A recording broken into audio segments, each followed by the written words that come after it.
Hello everybody and welcome back to another episode of the Millennium Era. This time it's the Duel Surge. And in this episode, well, we got the results of some more Millennium items. Alright, Shadi has tried to keep his movements hidden and secret to protect the Millennium Key from falling into the wrong hands. However, today, he was found in Domino City Museum by members of a group calling themselves Paradies. Shadi, in a moment of desperation, used the key to alert all nearby duelists of his presence, and the powerful dual energy in the surrounding area has now attracted several strong duelists. The Millennium Key is up for grabs. Whoever wins this tournament goes home with the Millennium Key as the new Guardian. Let's see who wins, shall we? Alright, let's get into that character roundup. First up, we have Taya Gardner. Taya was enjoying a day out with her partner and his family when the energy wave came out. She is excited to duel alongside Yugi and hopes they can bring peace to the museum. And speak of the devil, Yugi Muto. Yugi had known Shadi was hiding in the museum. He had taken an interest in the Millennium items for some time now. He hopes to help protect the key today, as he knows what will happen if it falls into the wrong hands. Ruin was summoned by the powerful dueling aura. She knows that today can lead to a world-ending event, and she wishes to observe it. If the world shall end, she would like to witness the chain of events that lead to it, or bring them about herself. Alex Brisbane. Alex Brisbane is an archaeologist who was at the museum on business regarding a relic to do with Alexander the Great. When the duel surge began, he felt a shift within him. Now he seems to be acting with purpose than he did before. Next up we have Mr. Huffington. Mr. Huffington was visiting the museum with his son, hoping seeing some culture would inspire his son to be a bit more productive member of society. When the dueling surge began, he saw it as a great chance to show off to his son, but he is disappointed his son Chumley has decided to not duel today. Yet we won't be seeing Chumley, he's too much of a coward to duel during this event. Poor Chumley, but Mr. Huffington is refusing to back down. Next up we have Valen. Valen is a member of Paradies. He likes to wear his ace monster on himself and fight the duel monsters with the armor his ace provides. He is known for getting into a lot of fights, even with those within Paradies. The only person he shows respect to is their leader. Next up we have Alistair. Alistair is a member of Paradies. He is driven by a personal vendetta and wants to see justice done. He is a major shareholder in Kyber Corp, which is now under the Princeton Corporation control, which happened in the Kyber Corp takeover episode, might I add. He is staying on mission today, despite seeing someone he wishes to wipe off the face of this earth.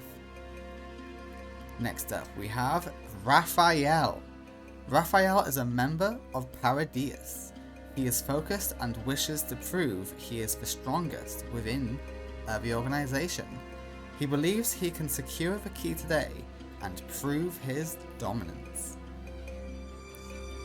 Next up is Weevil. Weevil was approached by the Paradies company and was offered brand new cards. He was able to upgrade his deck with them. He was told jokingly all it would take was his soul, but he later found out it may not have been a joke. Next up we have Rex Raptor. Rex was approached by the CEO of Paradies. He saw great potential in Rex and promised to unleash it. All he had to do was surrender his soul. That was an easy choice for Rex, as he feels more powerful than ever. Next up we have Mako Tsunami. Mako Tsunami was in a nearby aquarium when the surge went off. He ran over as soon as he could. He has seen firsthand the power the items can unleash and wants to ensure no one can use it for evil. Next up we have brand new character Mamamuto. Yes, Yugi's mother is here to duel. Mamamuto has been learning how to play duel monsters for some time now. Her son Yugi has been teaching her. She has picked a deck that reminds her of a few toys Yugi used to play with as a child, and it brings her very happy memories. Oh, isn't that cute, good old Mamamuto? The Muto family is a dueling family, and families that duel together stay together. Speaking of, Solomon Muto. Solomon was enjoying the time out with his family when the surge happened. He feels confident in his family's ability to stop the chaos. He has seen one of his old expedition mates, Alex, here, but something seems off with him. He can't place it. Next up we have Blister. Blister is now known as the champion of the satellite. His smuggling business is now operating at a much higher level and is earning him a lot more money. He had just finished smuggling an artifact for the museum curator when the surge went off. Next up we have Anubis. Anubis has been put in charge of training the new Dark Hunter recruits. He had brought them to the museum in order to teach them the true importance of his history and of the Millennium items. It is fate that the key is up for grabs here today. Next we have Tanya. Tanya was looking for inspiration in history on her way to up her game. She has accepted the fact that she is not the strongest. When the surge went off, she felt as though it was a sign to test herself. The D. The D is a duel manager for many prospective duelists. He has recently received a brand new powerful card that he believes will be able to net himself a powerful Millennium item. Though if he claims it, he will not be keeping it for himself. He knows a certain man who would make great use from it. Yet if the D gets the key, he will not be keeping it for himself. He has someone he thinks would make better use of it. Next we have Ashley. Ashley was visiting the museum with her family when the surge went off. She was able to get her kids to safety. Her mother-in-law has given her some new boss monster cards that she's going to try out here today, but she doesn't think she'll keep hold of them. Naomi. Naomi was researching the ties between duel monsters and ancient Egypt when the surge went off. When she saw the Millennium Key, she just knew she had to get a closer look to research it. Next up we have, brand new to the Dark Hunters, Gecko Tenma. Gecko Tenma is the oldest of Pegasus's children and has decided to join the Dark Hunters after Yami Pegasus made them a certain promise. They were here with Anubis today, who is supposed to be teaching them the ways in the Dark Hunters. Next up we have Yako Tenma. Yako Tenma is the youngest of Pegasus's children. He is unsure about joining the Dark Hunters, but the promise made by Yami Pegasus is too good to pass up. He will dedicate himself to the cause so that Yami Pegasus holds up his end of the bargain. Next up we have Ida. Ida was passing by when she felt a powerful surge in energy. She decided to run straight to it and see what's going on. when she saw a bunch of duelists start to duel each other, she got excited and whipped out her duel disc and fought the first person she could find. Ricky was on a school trip when the incident began. Nearly all of the students evacuated. However, he decided to stay as he had been trying to improve himself as a duelist. His classmate Ida, who was skipping class today, has shown up to his surprise for the duels. Next we have Pierre the Gambler. Pierre just happened to be nearby when the surge went off. He considers this to be his luck telling him he is destined for greatness. He believes he can bend luck more to his side if he gets his hands on the Millennium Key. Hayley Devlin was mentally preparing for the upcoming King of Games tournament when the surge went off. She's noticed a few other King of Games contestants are taking part in this dueling outbreak. She sees it as a great chance to check out the competition. Kamakiri Man has a deep love of insects and was checking out old insect fossils from forgotten times when the surge went off. He sees this as a great opportunity to be a hero. What's amazing is that his personal hero is here today. Crump was here as a shareholder of a museum. He is trying to get a penguin exhibit installed into the museum, but they are hesitant to do so. When the dueling began, he figured if he could quell the chaos, the museum would owe him a favor. Midori Hibiki was enjoying time with her brother, who just recently got out of the hospital when the surge began. She wanted him to escape, but he was adamant on helping. She hopes his heart can withstand the dueling and hopes to get this over with quickly. Koyo Hibiki was known as the hero of the dueling world. He was an excellent duelist who had to retire due to health concerns and has spent a lot of time in the hospital since.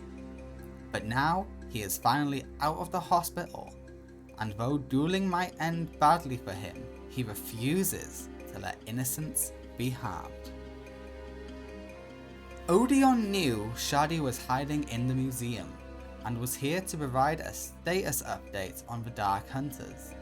He has upgraded his own deck so he is able to stand on equal footing with his brother and sister. During the chaos, he hopes to find prospective members to join the Rare Hunters so that they can fight off the Dark Hunters once and for all. Shadi needs to ensure the key does not fall into the wrong hands. There are so many bad people at the museum here today. He needs to ensure he is able to get the key out safely. Odeon was able to provide Shadi with new cards to upgrade his deck. Last but not least, Seto Kaiba. Seto Kaiba was told to come to the museum today to learn about his destiny. Seto believed it to be a whole bunch of nonsense, and now for some reason everyone is dueling in order to obtain the man's trinket who brought him here. Seto does view this as an opportunity to help restore some of his reputation. Alright everybody, that is everyone we will be seeing today. Let's get into the duels. Hello everybody, and it is time for the next tournament in the Millennium era. And yes, everyone is after, well not everyone, but a lot of people are after Shadi's Millennium item. He is the target of today. Let's hope he can keep hold of his key, shall we? So yeah, this is a big important tournament. We will see how it goes down. Starting off, we have Weevil versus Mamamuto. Mamamuto is a new character to Millennium era. So let's see how she does in her first ever duel. She is up against Weevil Underwood, but Weevil has received some buffs. And yeah, based on that stat, Mamamuto is screwed. Yep, goodbye Howling. Hello, perfectly ultimate Great Moth. And oh, we got Howling back. How nice. Okay, holy shit. Okay, the gold gadget is destroyed. We get out red gadget, and red gadget gets us yellow gadget in hand.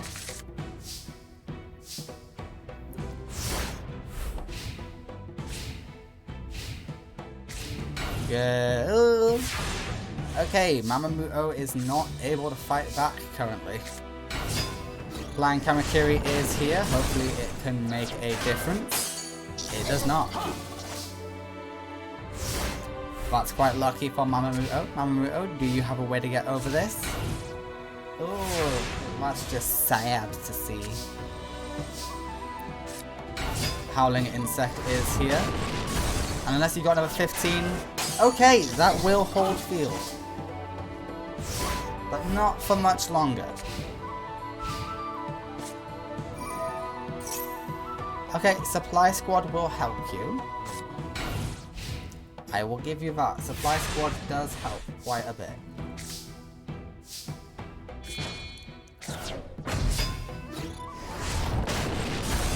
And do we have a 15k defense? No, we got a 2k defense. You're slowly whittling down Weevil with Deflected. Which is the stranger thing. Oh, okay, we're gonna try and make some plays. You are gone. Flying Kamakiri is gone, but Flying Kamakiri will flow into Flying Kamakiri. Okay, you got a set card. That set card might be able to hold off. Okay, down to 1,000.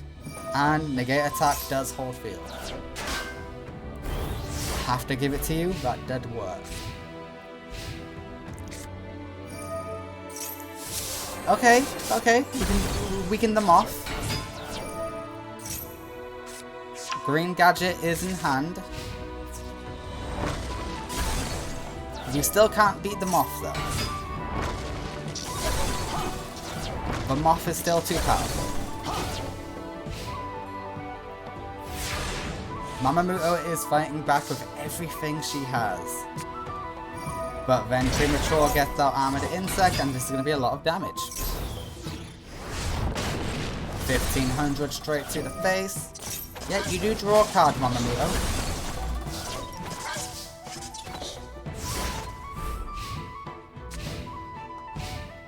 What did you get?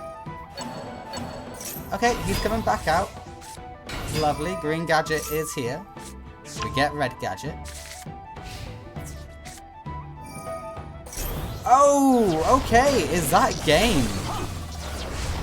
With a limiter removal play, Mamamuto takes game 1.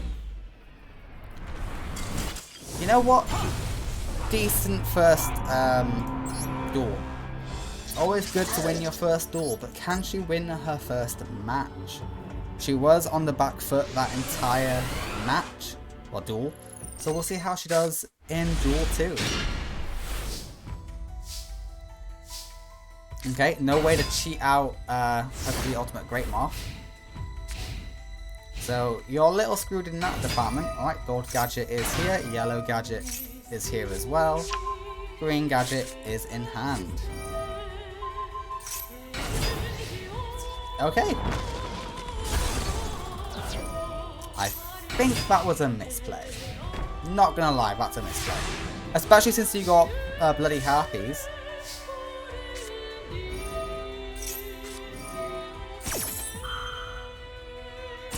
Okay, you summon it, it gets destroyed. Yeah, that's a shame. Oh, but you did thin out your deck. And you got the special summon.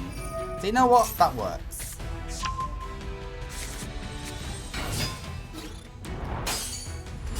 You thinned out your deck nicely. It worked out in the end.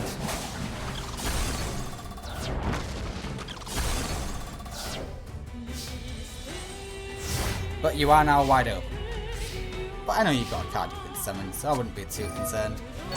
Hey, you got another one! Okie dokie. Yeah, you're not in trouble at all. Mama Muto might take game 2. She might win her first ever match, going undefeated in it. Will she sweep? It is looking like a sweep. But that card can hold field, so who knows. Okay, Silver Gadget is here.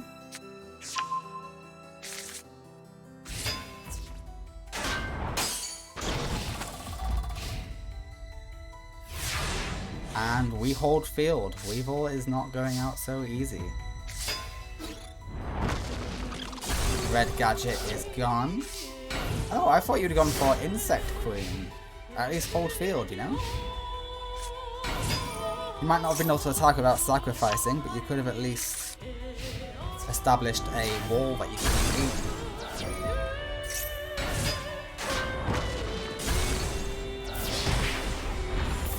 Okay, I think it's pretty safe to say with that, Mama Muto will win game 2.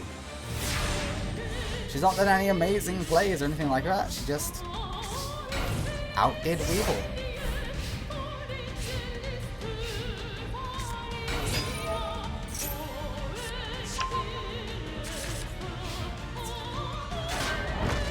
Can't believe it. The winner of game 2, with her first ever match being a clean sweep, is Mama Muto. Congratulations, Mama Muto. You will advance. And yeah, considering Weevil is with the bad guys today, the Orichalcos people, that's a pretty good victory. We're starting off the tournament with a positive person winning. Excellent. Just what you want to see. Next up is Midori Hibiki versus Mr. Huffington, aka Chump Daddy. Okay, it is time for Midori Hibiki versus Chump Daddy. Midori's deck has received an upgrade, quite a big, significant upgrade since we last saw her. So let's see how she does today.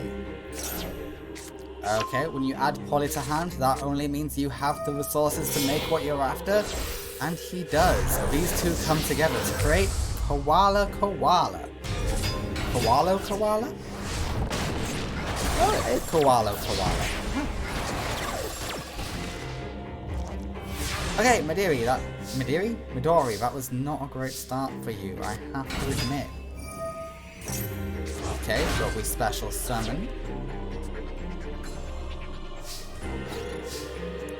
Excuse me, are you a bit confused? Yeah, you did that wrong, didn't you, Midori? What happened there? Yep, that was to be expected. And massive damage to Midori. Alright, Midori, you can make the same play, just do it right this time. Both of these people are good people to win, so it doesn't matter either way which one wins. You could have done that without losing some life points, just saying.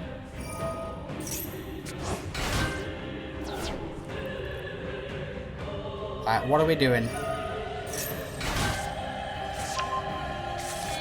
Okay, here we go. Okay, now I see why you used to control that. It all makes sense now.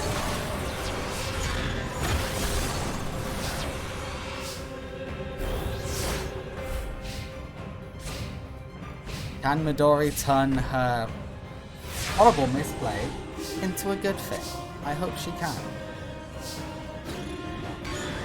Okay, yeah, take out the Dark Lord. And it's starting to look quite even now.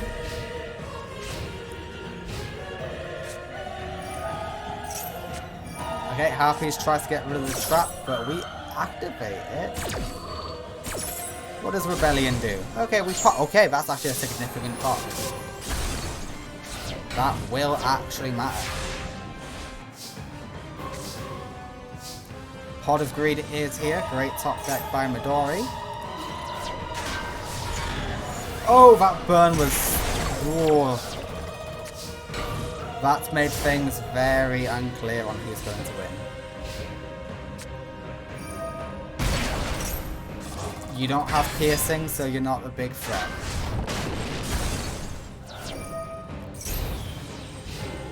Oh, and you can't pop. Why can't you pop? Ah, you need to send a beast from the hand.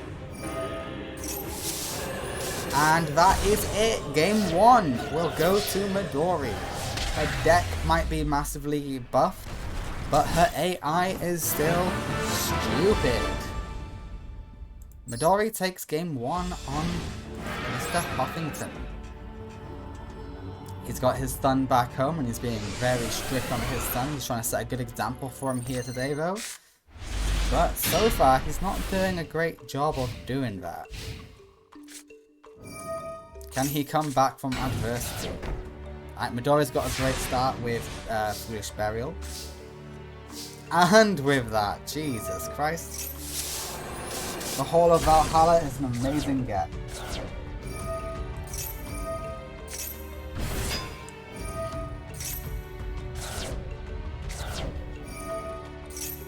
Yet gets summoned in defense mode, not like you can do much else. Lovely, giant rat gets taken out. And we summon another giant rat. You know what? Good play, good play.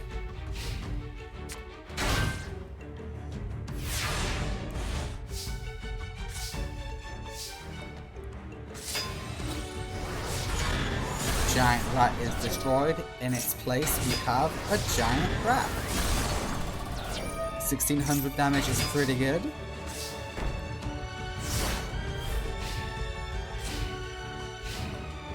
Do we have diffusion? We do not have diffusion. That is really unfortunate.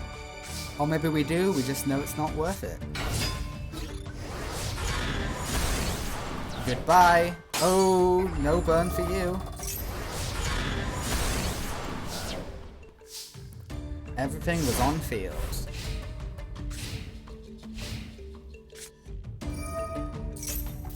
And suddenly everything is destroyed.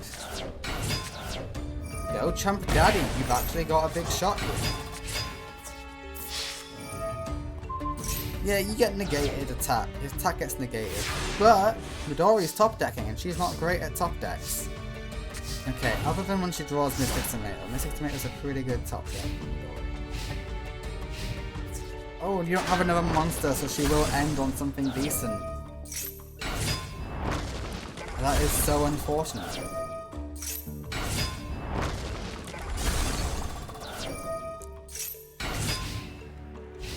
Yep, this card is actually good. Ooh, but not if she ends on it. That's not great. And Mr. Huffington will have to commit into the first one.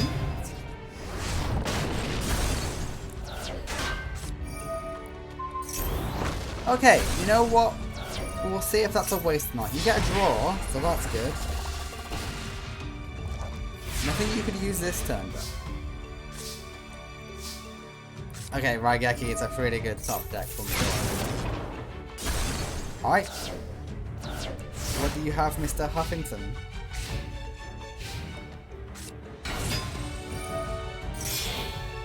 Okay, we have a polymerization. We are using Koala. And 2800 goes in. All comes down to this top deck. Does that work? God damn it, that works.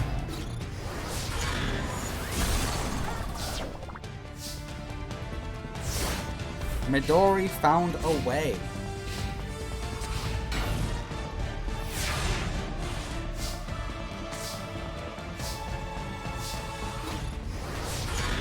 But she's not able to get another monster out, and that is her weakness.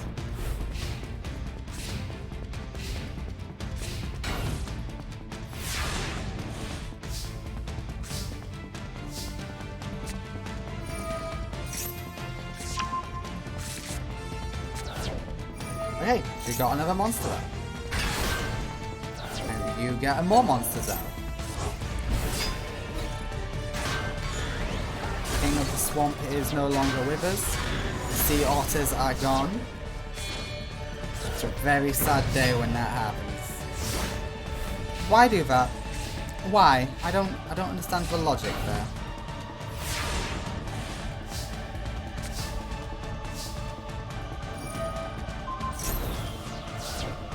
And game 2 goes to Midori Hibiki.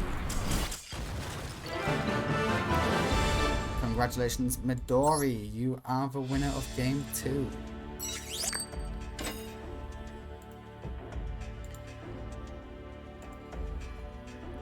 Next up, we have Seto Kaiba versus Raphael of the Orichalcos Order. Let's see who wins this one. Alright, it is Seto Kaiba versus Raphael. I'm excited to get into this one. Okay, Raphael starts off immediately with Iatos. And Iatos is gone. Raphael tried to go for an Arsenal summoner play, but it just didn't work out. The seal of Orichalcos is here. And we are popping.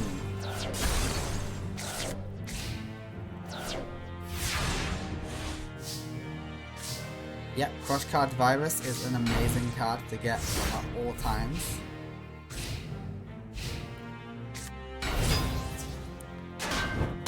Not enough to defeat the lamp. Yeah, I tried throwing in cards that work with equip spells in Raphael's deck just to make it better. Because it just being Guardian focused. God awful. Terrible deck. So I had to give it a few things that made it at least a little bit workable.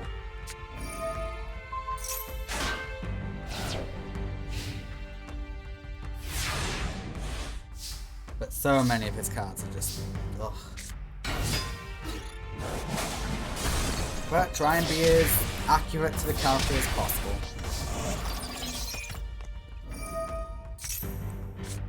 Okay, we go for the bow. Does that mean we have Ciao? Or like, you're just looking to nerf? You're just looking to nerf.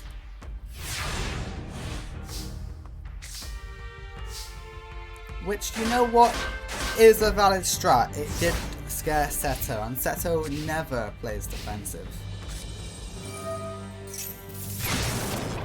Okay, now the bow is suddenly looking like a waste, but it's okay.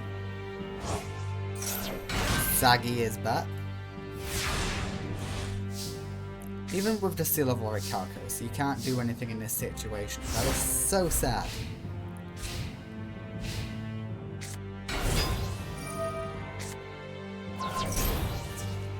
Alright, we're buffed!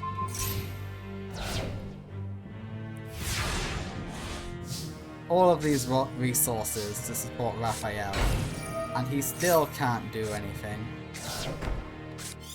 Goodbye, Blue Eyes, but hey, you're a step closer to getting out Blue Eyes. You can revive it, it's fine. Iatos is back, baby! Saggy is gone. Okay, it's gonna be Boss Monster versus Boss Monster.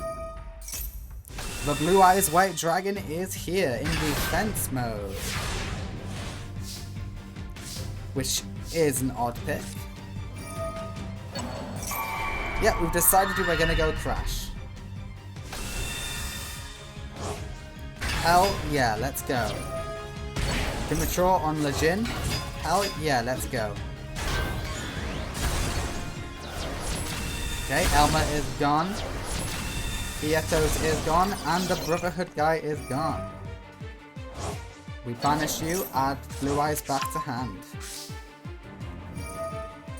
And you get the Butterfly Dagger. Okay, you know what? Yeah, that's fine.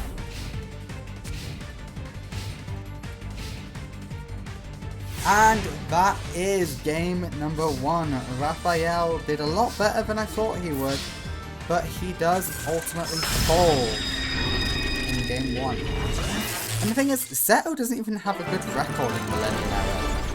Seto is a low tier duelist in the Millennium Era. For some reason, He might just go up against really high tier duelists, so that's why he always loses.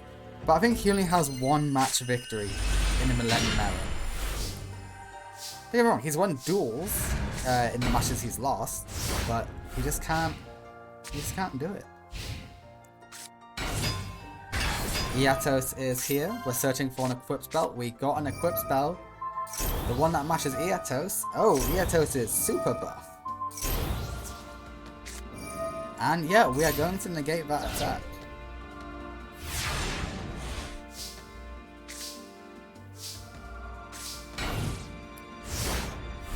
Yeah, you can try and get out Blue Eyes, but Blue Eyes isn't going to be very helpful in this scenario. Yep. We got the Breaking Flame. Saggy was too strong. You will never hear that again. A shame you got no piercing.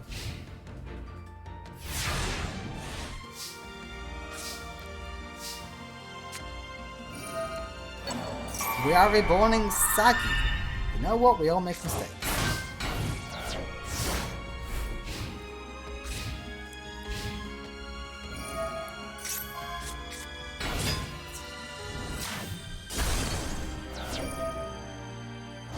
Saggy is destroyed, special summoning another Saggy, Saggy is gone. No more Saggys in the deck.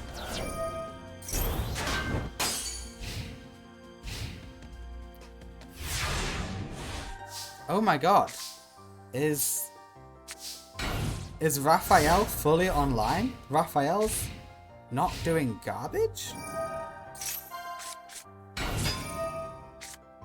Okay, we throw the sword away. We are banishing for the extra big buff. The sword is no more. You know what? That worked. You could have crashed into Iatos.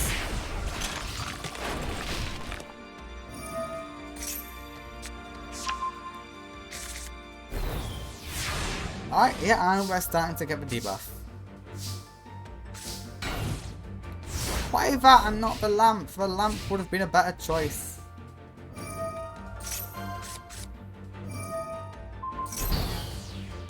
Huh? Huh? Oh, Raphael, you misplayed so hard there, dude. What the heck?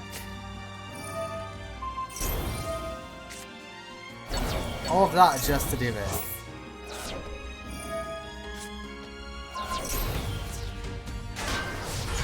I don't think that was worth it. But you know what? You win anyway, so who cares? Raphael wins game 2, surprisingly. See, Seto is a low tier duelist.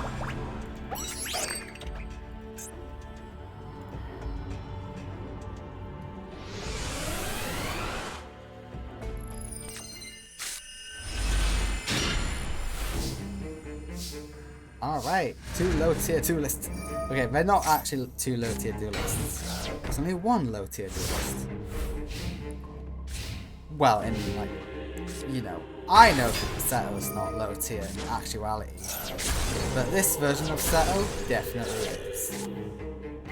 Millennium era Seto is low tier. And holy shit, Raphael's gonna pop off. Okay, you can summon Blue Eyes, but it will have to crack. You have the Seal of Orichalcos. Why didn't you activate it?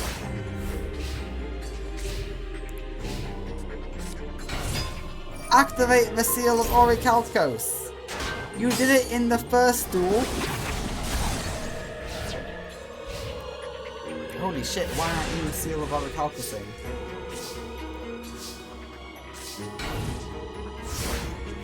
Is it like a rule where you can't have other things active at the same time?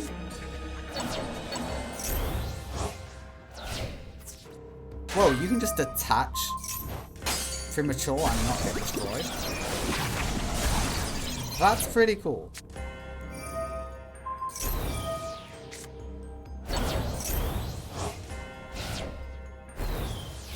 Okay, Kaiba, how are you gonna beat Raphael? That's how you beat Raphael. Alternative Eyes is here. Iatos is popped. Unless you got a monster reborn, there's not much you can do. Now you activate. Oh, because it would have destroyed Eatos. Okay, you know what? Fair enough. You did the right thing. Yeah, it would have destroyed Eatos and then you'd be screwed. My bad. I didn't know. Alrighty, Seto Kaiba in game 3 will take out Raphael. Congratulations.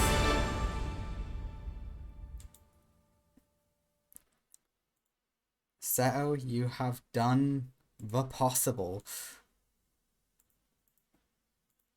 You are going to the next round. Alright, next up is, it's two bad guys versus each other, both from the Dark Hunters. It is Gecko Tenma versus Anubis. Let's see who wins. Gecko Tenma versus Anubis begins now. I'm very excited to see what happens.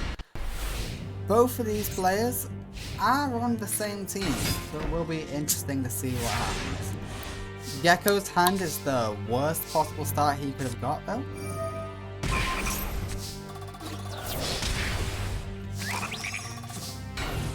Yeah, just use Reborn for a little bit of damage, I guess.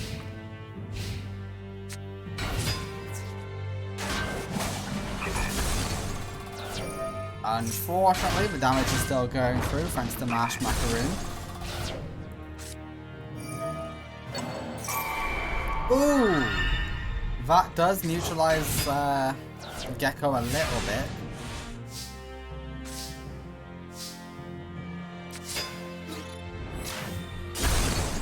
The hell is the plan here? I mean, yeah, that avoids you having to waste your monster reborn, I suppose. You weren't able to destroy anything. But hey, who needs to destroy when you're still doing damage? Alright, Horned Phantom Beast guarantees mutual destruction. And Angel number 7 comes back. Even with the worst possible starting hand Gecko could get, he is making a comeback.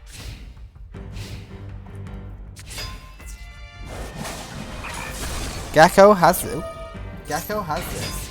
Sorry, I got too close to the microphone there. But Gecko has this.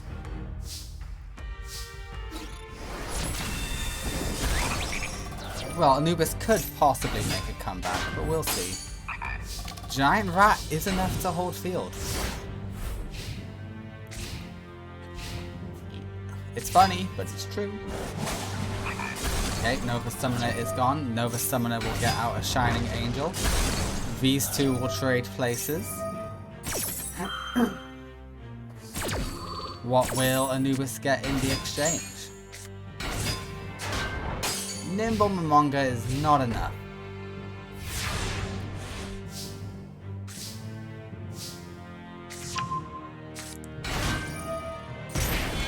And we have the Wicked Dread Root. The boss monster is here and it's going to defense.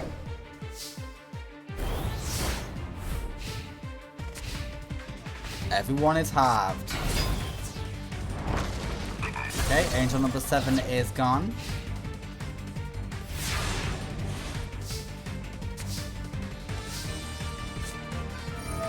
It's gonna be hard to outdo Gecko's boss monster here.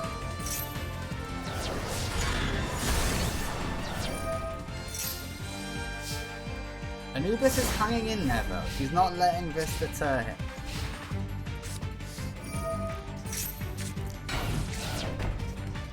Not a great pot of greed. At least not so far. Could be a good face down. Okay, Nabumonga is gone. That will get you more life points. They will matter massively.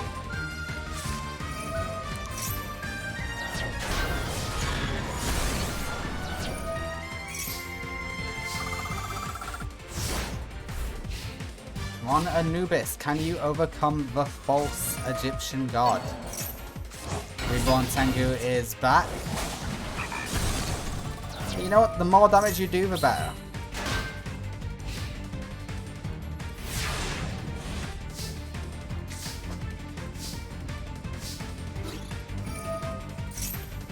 Get banished. Yeah, out of Reborn Tengus.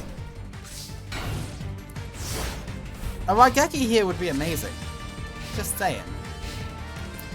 Oh, did not manifest.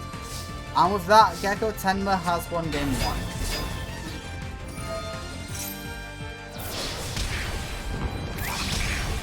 1. Game 1 goes to Gecko Tenma.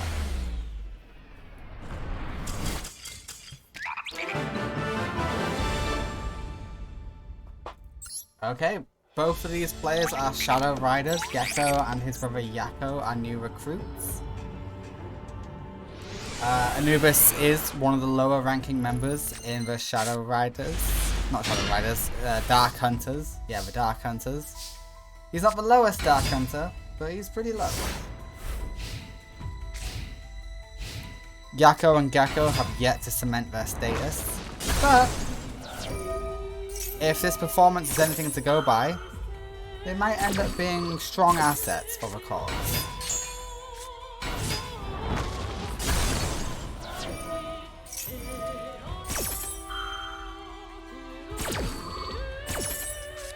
Both of these players are excited to thin out their deck, and Anubis does more so. Does he have any support cards though? Okay, another giant rat. It'll do. We bring back another shining angel and suddenly we can clear the field. Isn't that nice? I would have gone for the sacrifice. I would have crashed. You could have got way more damage in.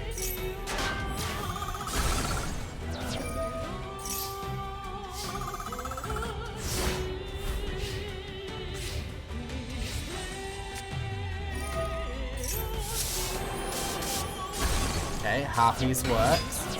Reborn Tengu.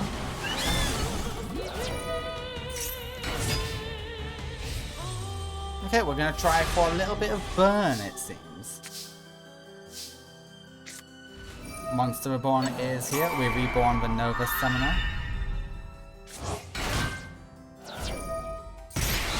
And it's a god time. And we got the support spell as well. Which means heavy. Ooh, okay. Thanks to Reborn Tengu's effect, you actually took no damage.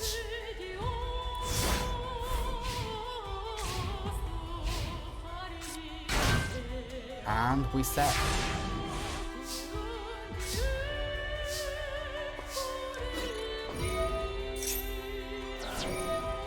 You're out of Reborn Tengus. And yep. Giant Rat cannot summon anything.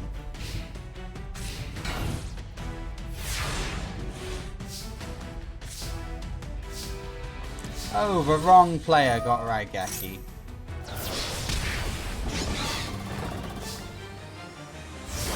Anubis, if you can get Raigeki, you've got a chance at winning. I don't think that gives you a chance at winning. The winner is Gecko Tenma in a 2-0. Gecko Tenma sweeps his fellow Dark Hunter, Anubis. Congratulations. Alright, next up we have Haley Devlin versus Crump. Time for Haley and Crump to go at it. I'm really excited for this duel. Let's see how it goes. Alright. We each draw and discard 1. Or did Crump discard? Nope, Penguin. Okay, Crump is online. You have activated Crump.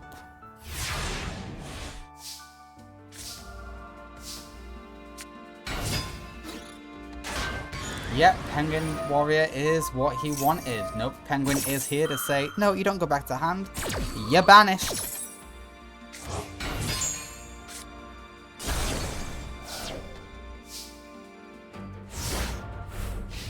Crump is doing great things here. All thanks to the assist from his teammate, but you know.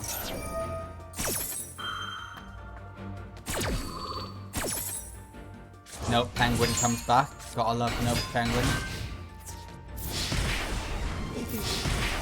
Big damage by Crump. Never thought I'd see the day. And it's Penguin Brave! Yes!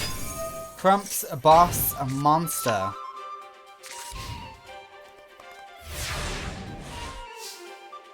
Crump is excited to show off his boss. Yeah, I'm afraid that Penguin just wasn't strong enough.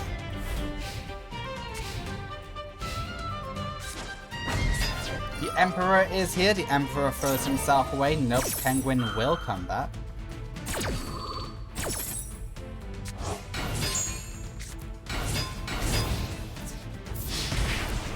$750. Holy shit, you steal. Okay, game 1 goes to Crump.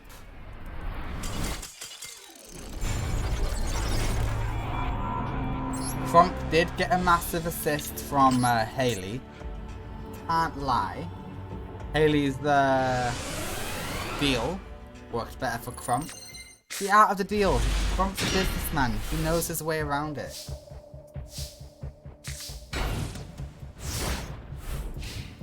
Alright, good cards to set. Ninja ain't good enough. Raigeki is cute. I like Raigeki.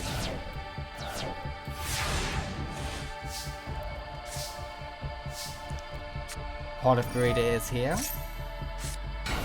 You know what? Decent hand. Not bad.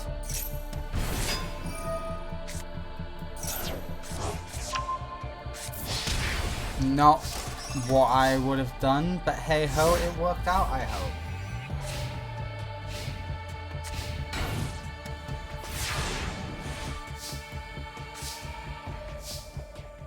Okay, Dark World dealings.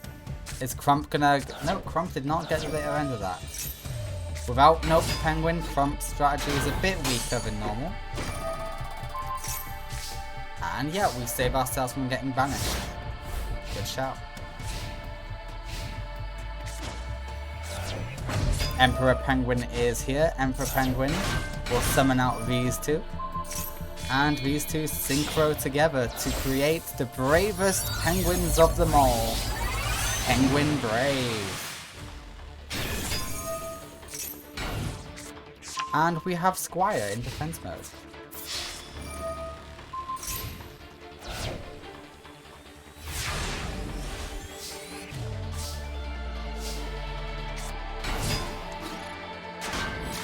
Squire is gone. DD Warrior Lady does its job. We are discarding to lower your attack, Brave. Okay, Brave is weak. What do we do, Crump? Really? You know what? If it works, it works. But it didn't work.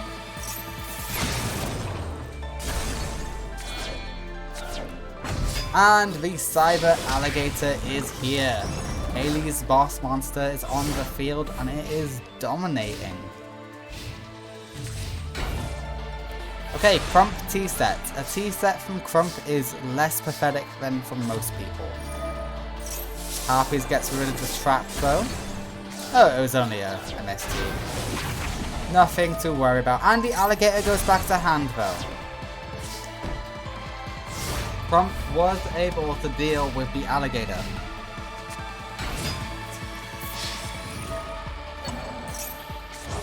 Oh, Crump, that is not a good play.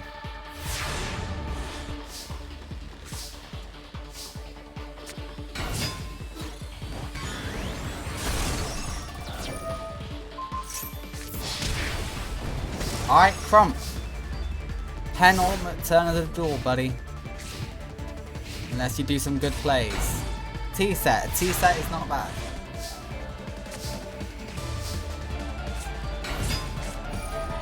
Torrential Tribute works.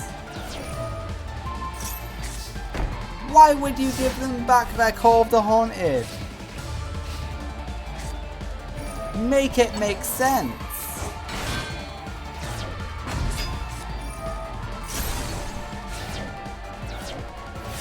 Yeah, and that is the end of game 2. Haley Devlin will use Call of the Haunted, bring back the Dark World. Oh, she wants to finish it with her Cybertech Alligator. Of course, he finished it with his boss monster in game 1. Haley finishes it with her boss monster in game 2. Let's go, guys. We go to game number 3.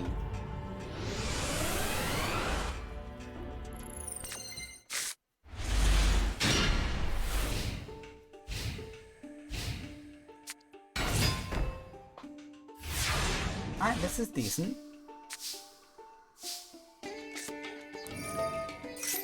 Haley definitely has the advantage here. Dark World dealings could help Crump. Does not. That is not a nope penguin. And we steal.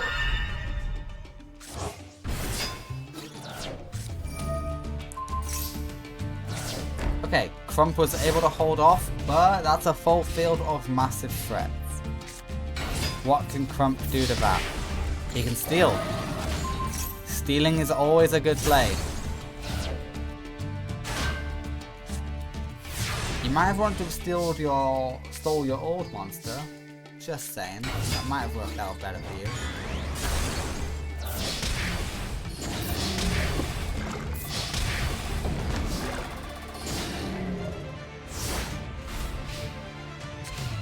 Alright.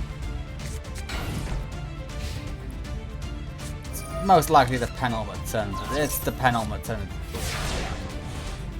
Haley, finish him. The winner in game 3 and of the match, going to round 2, is Haley Devlin. Yeah, congratulations, Haley. You will be moving forward in the tournament. You might be the one to save the Millennium item if Shadi should fall. But you know what, Crump? Game 1, you did great. You did great. And you did okay in game 2. Game 3, you fucking sucked. Alright, next up is Pierre the Gambler versus Yako Tenma. Time to gamble. Alright, who's going to win? I believe this is the debut for both of these duelists. We will see who is the superior duelist. Second coin toss, the Gambler has his best card on field. It makes his deck work. And he's got a fun combo with Raigeki and Monster Reborn in case the opponent gets anything really strong out.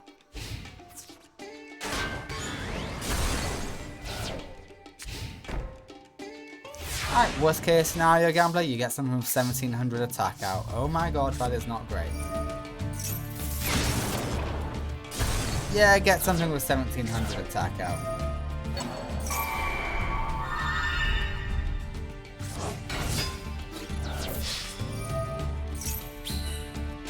Okay, 2 Doomsday tokens, this is fine. You can get over those.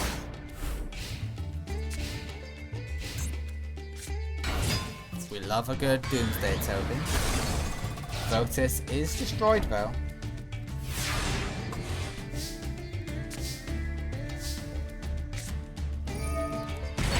Really, we're gonna chance it all on her. Can't we call it right? No. But second coin toss. Heads. No. Yeah, the token's gone. At least the token's gone.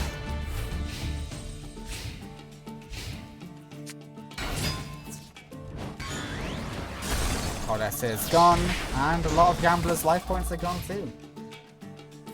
The Tenma brothers, Pegasus' children, might be moving forward in the tournament.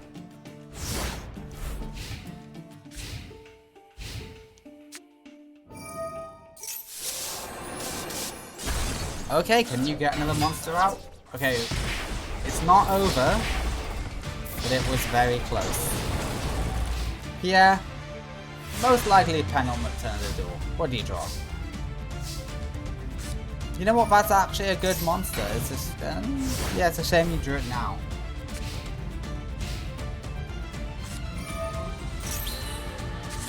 That is one of your starter cards. And the winner in game 1 is Yako Tenma.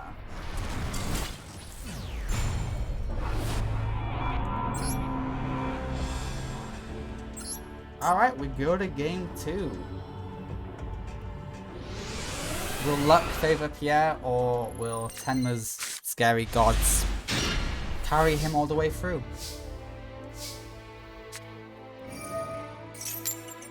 Alright, well this will decide most of it. Okay! Well done, Pierre.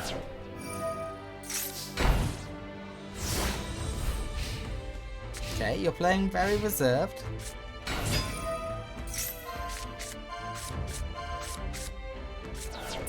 Machine Lord Ur is in hand.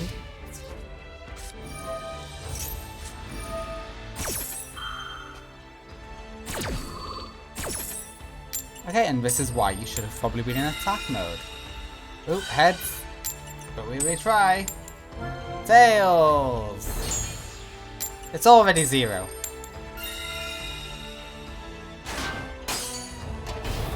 See, that monster would be gone if you were in attack mode. Just saying.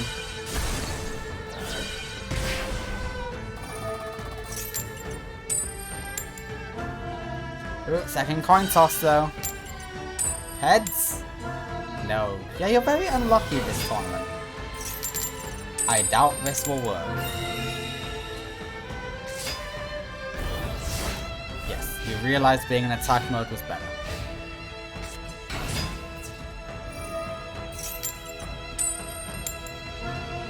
And you called it right. It's a shame it's only 300 damage, but hey, damage is damage. Less monsters on Yako's field, the better.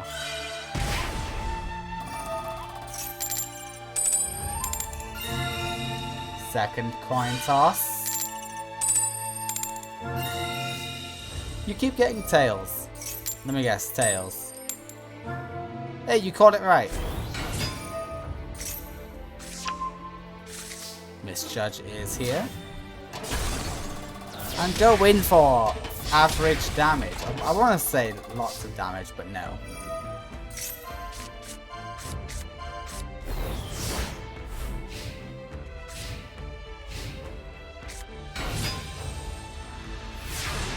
Okay, Yako is too scared to attack. But Misjudge is here. Misjudge is more powerful than a Mystic Tomato.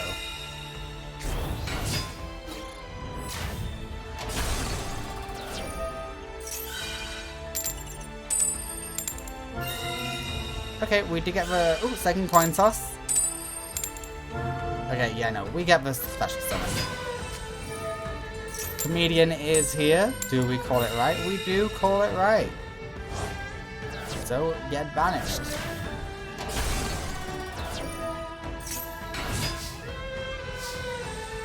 What does Comedian card even do? I don't really know. All your opponent's cards in the graveyard are removed from play immediately. If you call it wrong, send a number of cards equal to the cards in your opponent's deck from your deck to your graveyard. You know what? That's a good card. This day and age, regardless of which result you get, that's a good card.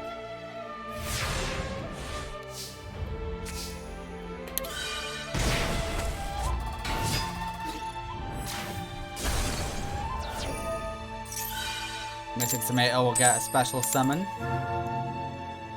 Mystic Tomato will get a special summon.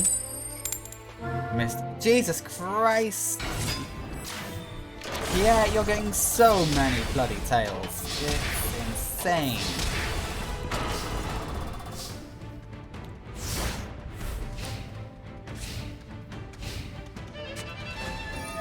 Oh, okay, Raigeki might turn the tides. Second coin toss though. Okay, it goes through. Apparently the other misjudge can't work.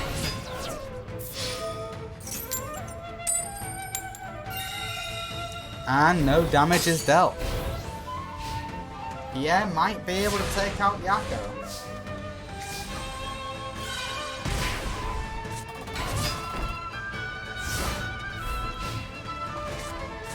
Why didn't you attack? Alright, you called it wrong, but second coin toss means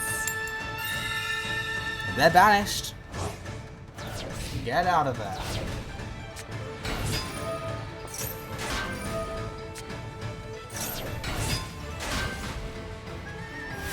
Okay, you know what? Yakko is playing very defensively, which is okay. Are we going to get 2 draws? Yes, we are.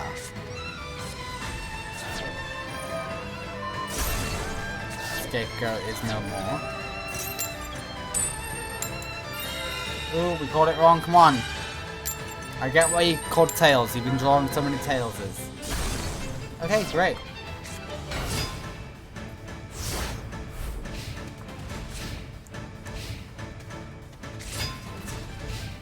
Yeah, has this door locked down.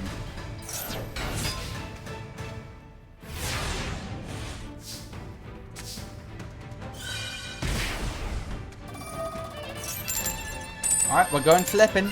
2 heads means something. Means we discard the god. Pierre just killed a god. Okay, heads is not what we wanted, and yet your attack is lowered. Either way, it's destroyed. It doesn't really matter. Yeah, and you realise that. It's good to do the damage.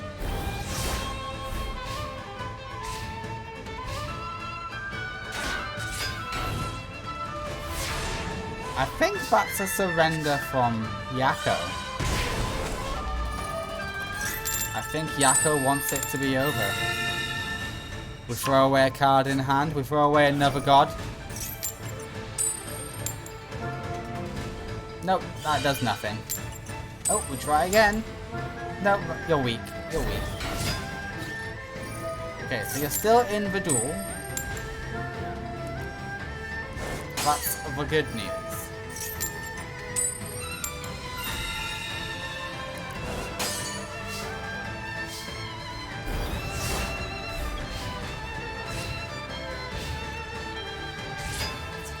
Yeah, Yakko doesn't know what to do.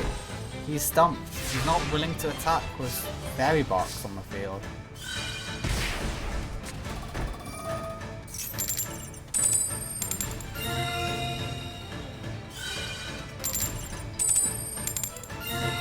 Nope, still just 1 head. Bakery Box is chosen to be destroyed. Okay. I don't know why you're not using second coin toss all of a sudden.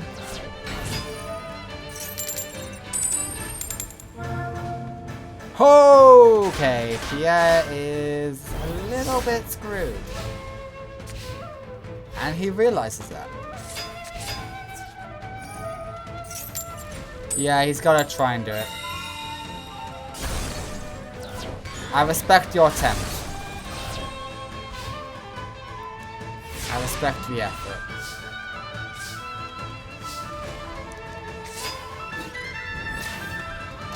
And that's game. Pierre wins. Oh no, he went for the non-win result. Interesting.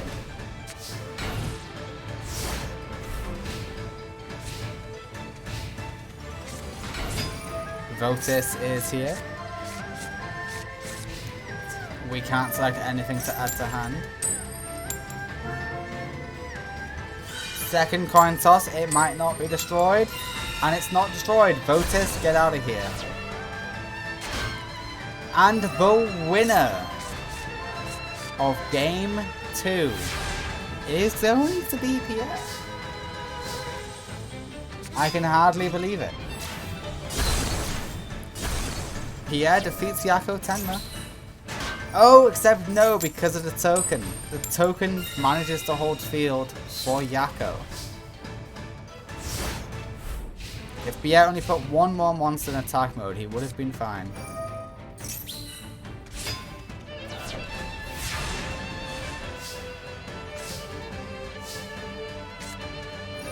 Okay, but we just easily destroy this. This is fine. Yep, Pierre wins game number 2.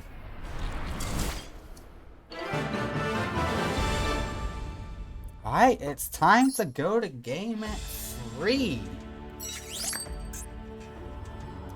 Second game 3 of the day, I believe. Wait, no, Seto and Kaiba went to game 3. This is the third game 3 of the day.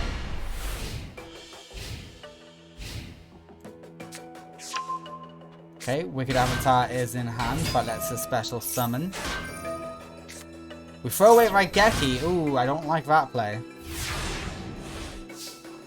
I do not like that play. Second coin toss is here. We have Cup of Aces. Yeah, we called it wrong, but hey, might we get heads this time. We get heads, so we draw 2. Oh, would you look at that? A second Cup of Aces.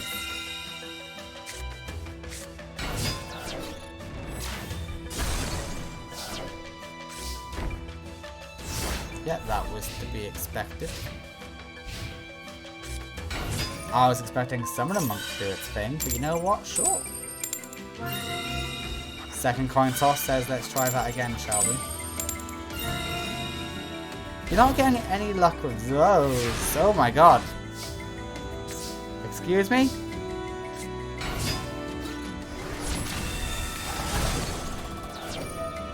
Okay. Not sure if that was the right plan you could have made, but okay. Normally you don't activate that effect. I am surprised you were that desperate to get rid of that monster. Okay, we called it wrong. What about this time? Sasuke's gone. That is one of the best cards in Pierre's deck, and it just died like that.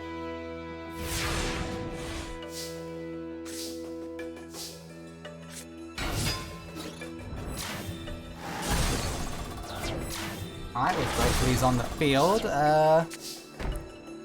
Yako is screwed. I genuinely think Yako's screwed here. Alright, but will we allow this type of thievery? We might be able to bribe. Can we bribe the judge? The judge cannot be bribed. We tried to bribe, it didn't work. And Sasuke can't defeat Misjudge.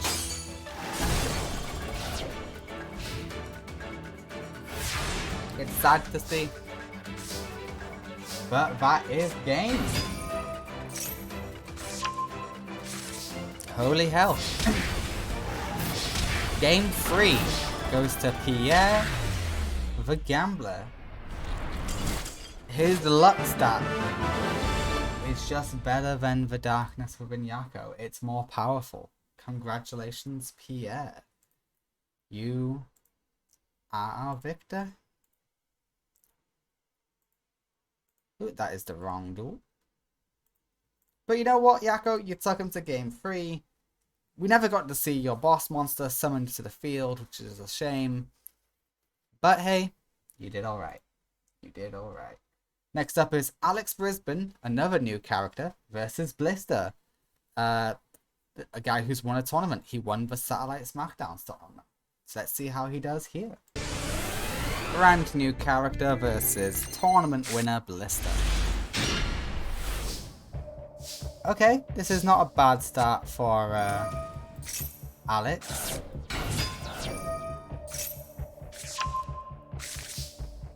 He chooses not to go for his boss monster immediately, which is a fair enough decision. Okay, Blister has a very strong start.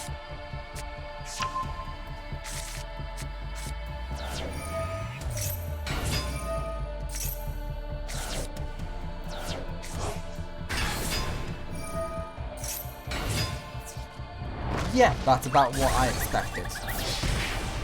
And Blister goes in with heavy damage. Ooh. The alarm for my washing just went off. Sorry about that. But Reshef is here. The Dark Being. And amazingly, we didn't use its effect for some reason. Okay, I am confused on this one. Because you know crashing is a thing, right? Yeah, crashing is a thing.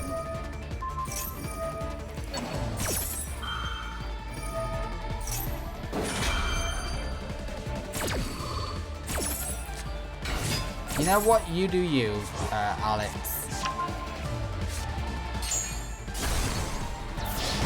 And the winner in game 1 is Blister.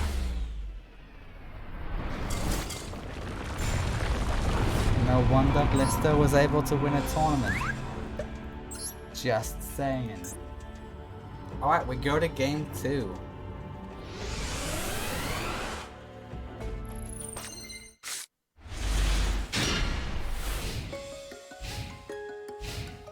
Not the worst start I've ever seen. You don't have your ritual or your ritual monster. You might be able to finagle something out of this hand. Okay, no finagling will happen with that play. You had to have at least summoned Maju to get a chance. And yeah, couldn't even do that.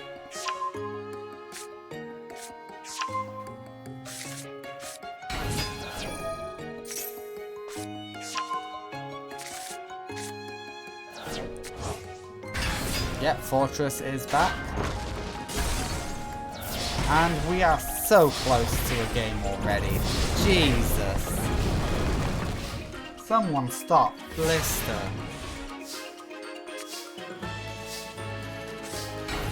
And no, that ain't good enough. That won't do. Shining Angel is destroyed. In its place we get... you know what? That would have worked. If you crashed the last turn, that would have worked. But alas, you didn't.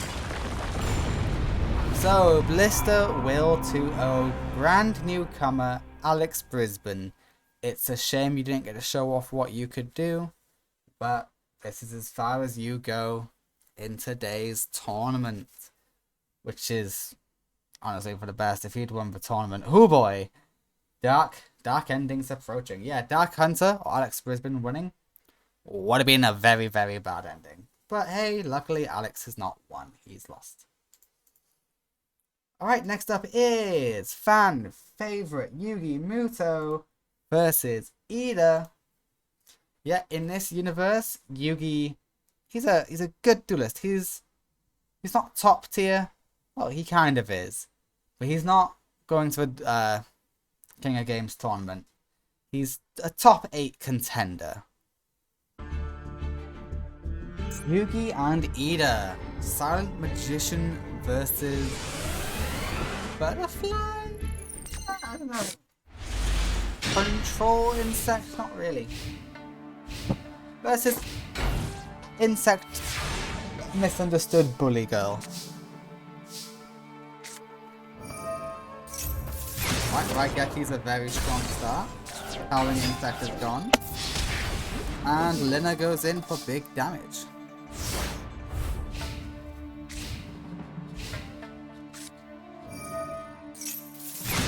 We say goodbye to Lina. And hello to X-Saber Beetle. Alright, this is looking like a fair fight. Yugi has the upper hand though.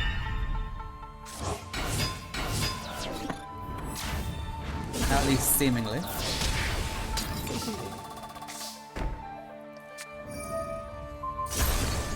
Okay, getting rid of Saku is a really good hit. I cannot lie.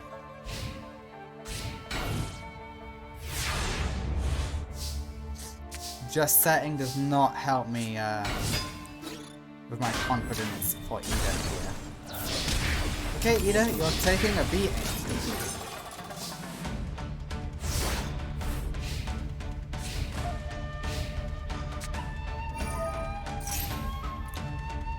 Okay, you see, that's only good if you have enough to make that last, which you don't.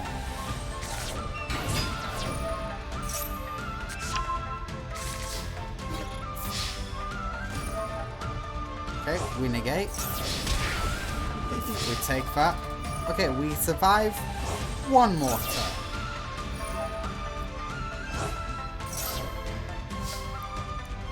It all comes down to this one draw, Ida. What do you get? You get a howling insect. You decide to crash into a flying. You know what? That'll keep you in it. I do think that will keep you in.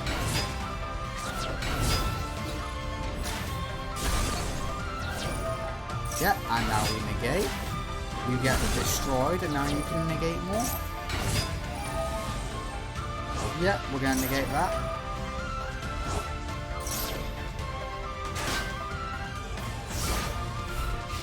Any more tricks up your sleeve, Ida? And you got negated. Oh, that's rough, buddy.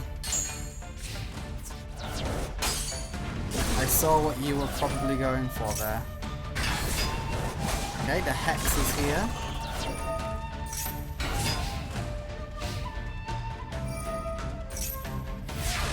And for some reason you never special summon like that. And it really annoys me. Yeah, we negate.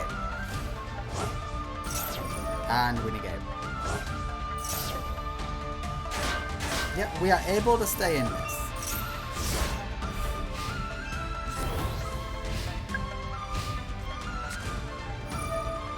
You're negated, buddy. Sorry.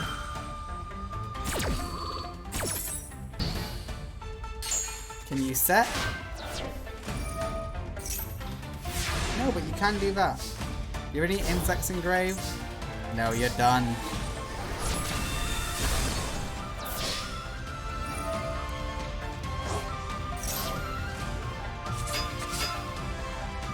Alright. Yugi. It looks like you'll be able to finish off your opponent. That's giving something now. I'm not sure if that did what you wanted it to do either, but oh well.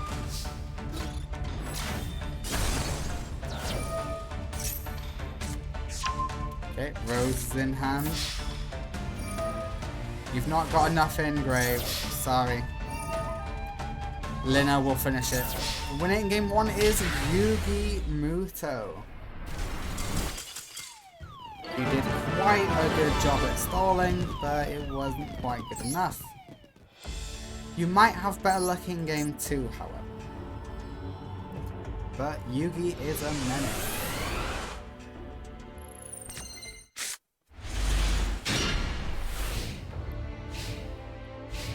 Okay, Ida is starting things off. Pretty decent start, except Harpies will get rid of whatever that support card is. Damn, it was only one at Stormforce.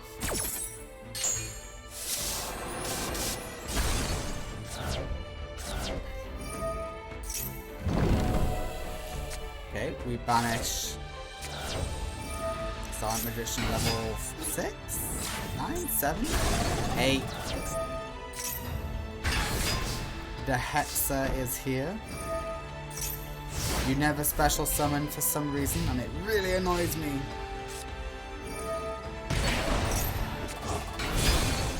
Okay, the boss monster is here, the True Pavilion. I know that's not your name, but hey, it's what you are.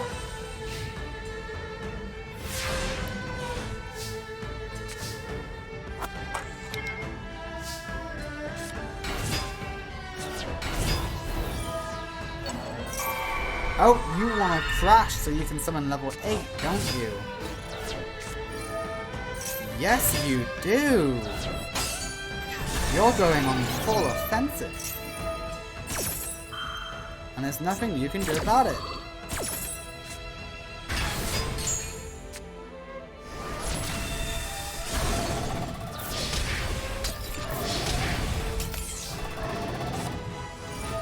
Okay, Yugi.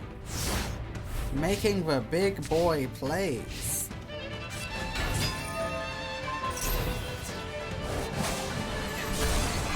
Okay, Ida wanting to do as much damage as possible to her opponent.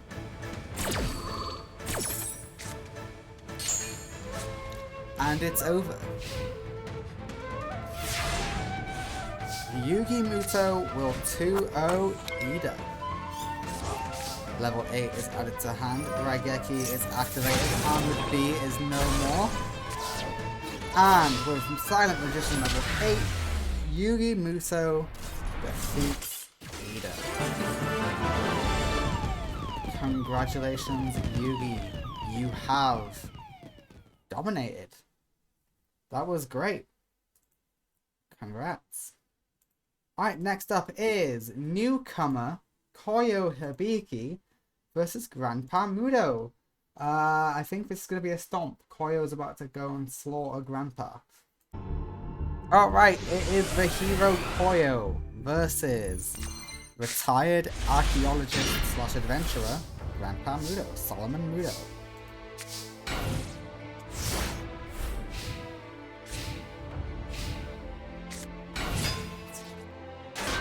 Yeah, not enough, I'm sorry.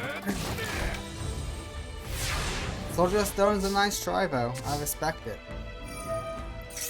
And Polly is added to hand. Okay, we're fusing from home. Absolute Zero is here.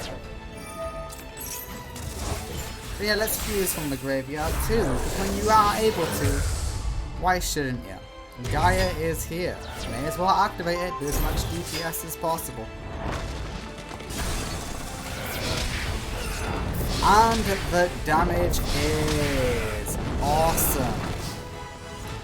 The winner in the OTK, Koyo Hibiki. Grandpa Mudo stood no chance against Koyo.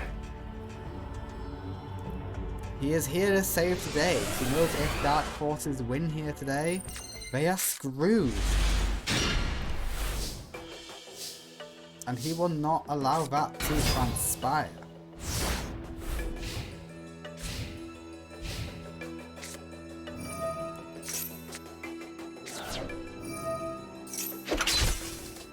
Okay, Swords of Revealing Light is not a bad shout.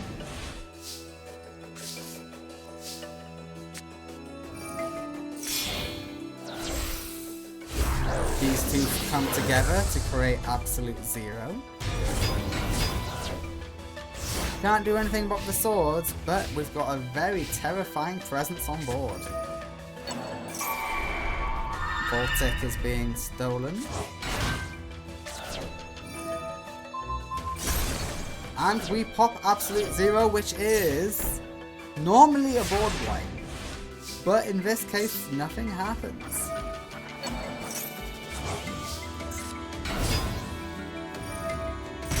Alright, Koyo has decided, you know what, let's go for some burn. And Solomon hates burn, so we destroy the burn.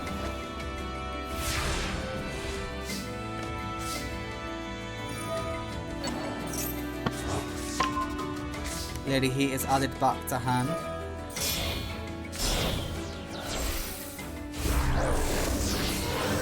Absolute Zero is back on field, and Lady Heat is here to do her burn again.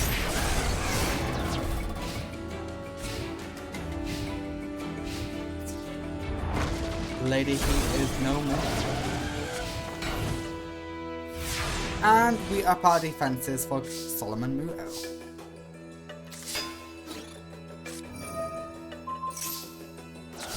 Okay, Solomon's continuing to stall. Good for Solomon.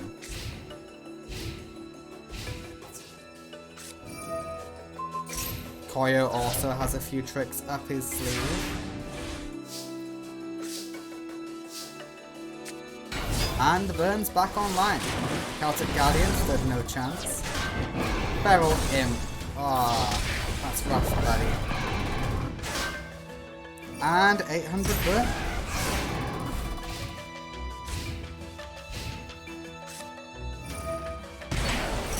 Celtic Guardian has come back for more.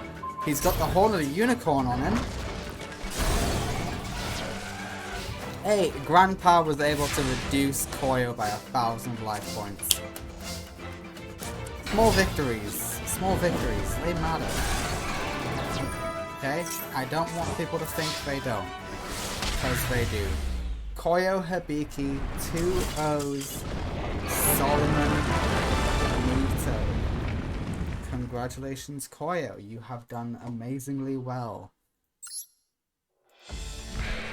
Even though Grandpa Muto is basically a free victory for most people, him getting Exodia is very rare, but he can get it.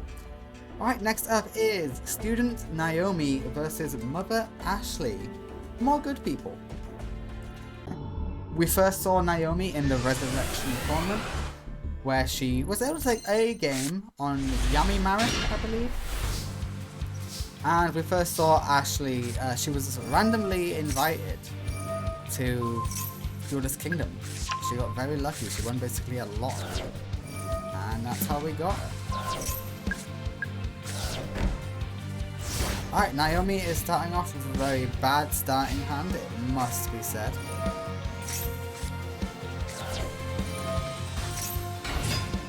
Ashley has a giant rat, which, you know what, is a good start, especially with Supply Squad. That is good deck thinner material. Okay, it's a shame you got no other spell card in a monster card in hand. Oh, never mind, you got plenty, except you can't summon them. You've left yourself wide open, dude. Alright, 2400 straight to Naomi's face. I hope Naomi knows what she's doing because she's risking it all here. This works, the supply squads were basically useless. Yep, we destroy the giant rat. Giant rat summons giant rat and we end it there.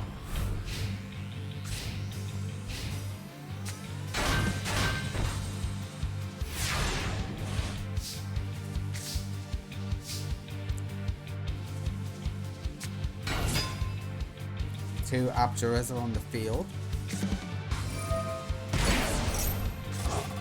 You are the Abjuras, right? Exemplars, I'm sorry.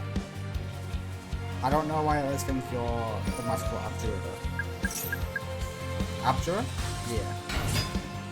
Alright, and Defender is here. Naomi's long game plan has worked out. Marvelous.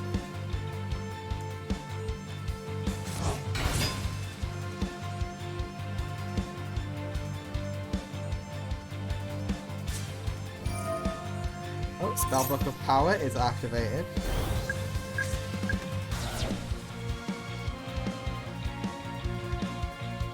Are we gonna go in? Ooh, negate attack says no. You cannot do anything.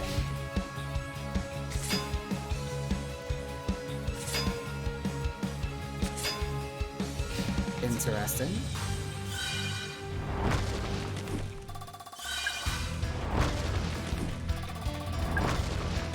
Yeah, you take good damage. But, whoa, okay.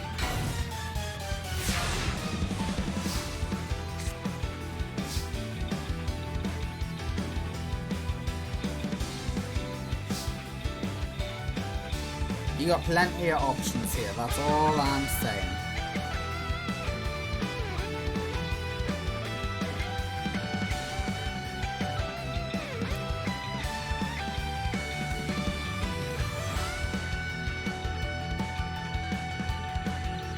Alright, Naomi's thinking, and Naomi decides to do nothing. The AI is confused, despite having the upper hand.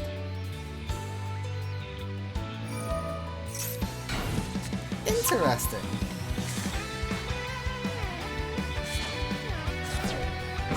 Green Baboon is here. We have a dimension. Yep, we get rid of Defender.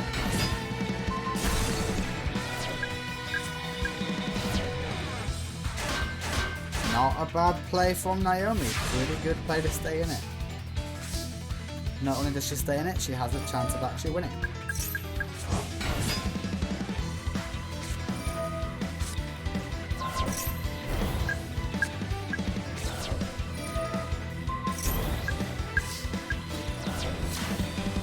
Giant rat will float into a giant rat. Giant rat will float again into a hyena. Why did you float into hyena? Hyenas were going to float into a hyena. Crazy mistake. Can't believe you made that.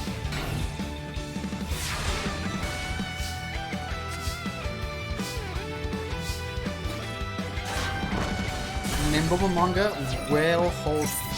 Oh no, it didn't hold shit. Is your hand full of nimble mangas? The winner in game 1 is Naomi. We go to game 2. Let's see what game 2 brings us.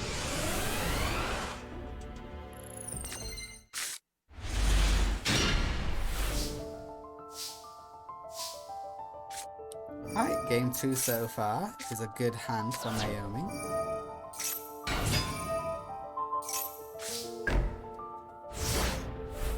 Yeah, pretty decent start.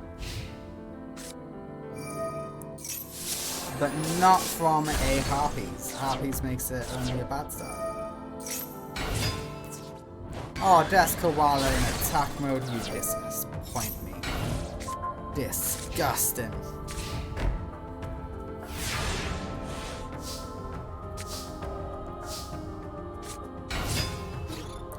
Horn of the Phantom Beast holds Ashley's field and gets her a draw.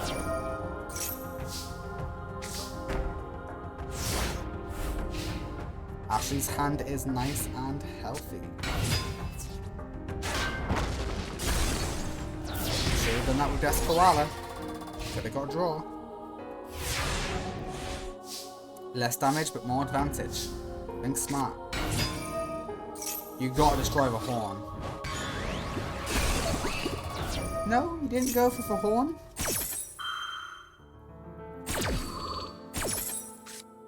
Giant rat gets nimble Momonga. Is your hand full of rats, Ashley? Or did you just think that was the best course of action? Giant rat is back. Inner release, okay. Game 2 goes to Ashley.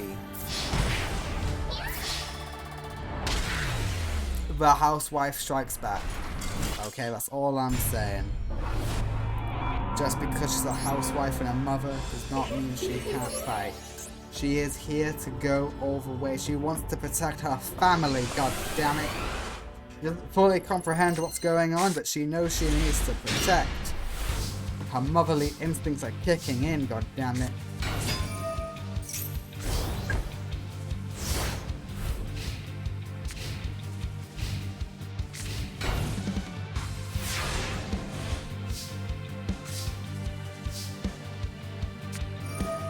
Alright, and Chaos Sorcerer is here.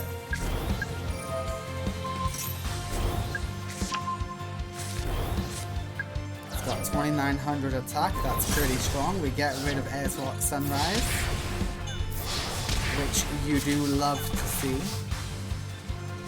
And Ashley is weak.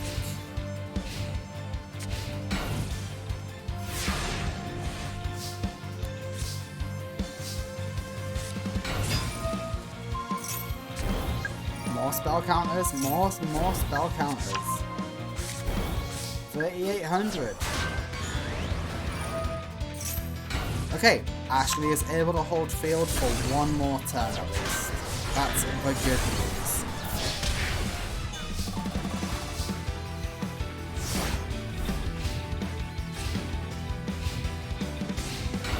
And Ashley disappoints. You know what, Ashley, you did great in game 2. It's a shame it all fell apart as soon as Naomi got her boss monster on in game 3.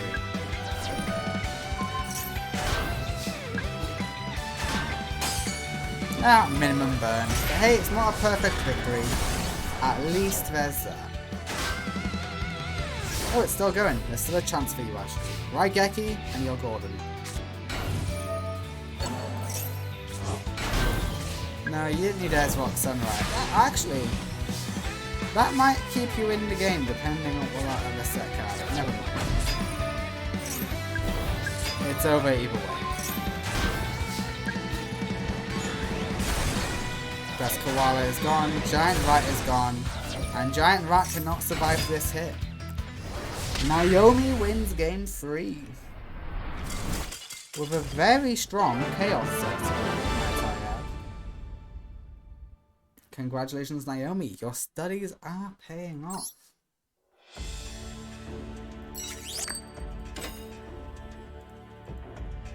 Oh, no, other way round, there we go. Alright, next up is Valen versus Ricky. It is the Armor Master versus the Master of Sacrifice. I don't know if you'd call a Grand Match you play the Master of Sacrifice, but I had to think of something.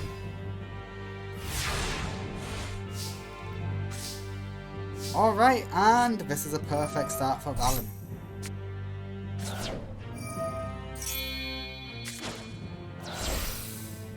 Valen is starting off with the boss monster, Lord of Red.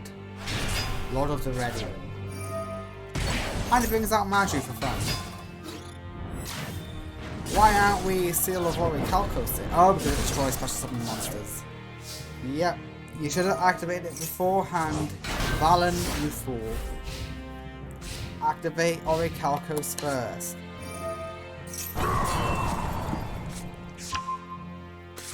Zombie was pretty good. Not good enough, evidently, but still pretty good. Alright, more armor for the Armor Master. And because he gets more armor, he pops.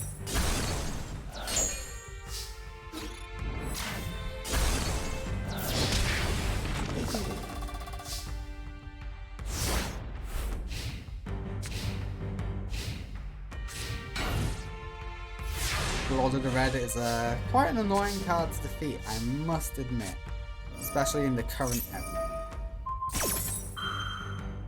Yeah, we're going to throw something to the graveyard. We're going to pop. We throw away a Red Eyes card.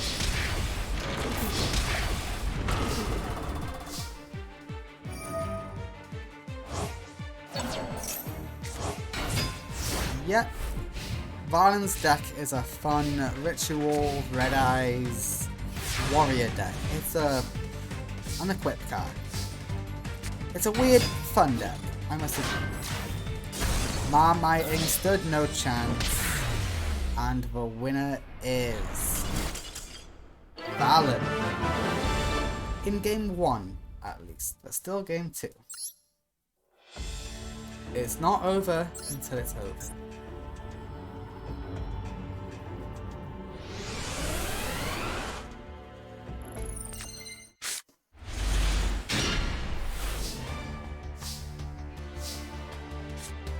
Alright, the Seal of Orichalcos is online first. Beautiful, you love to see it.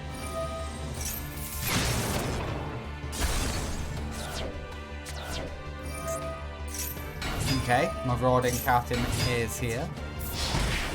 So is the Survivor.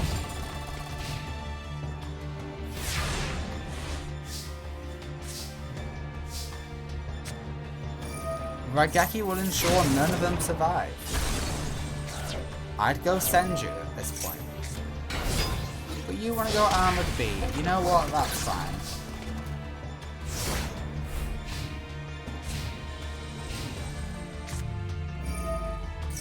That doesn't get rid of Orichalcos. You guys have to learn that.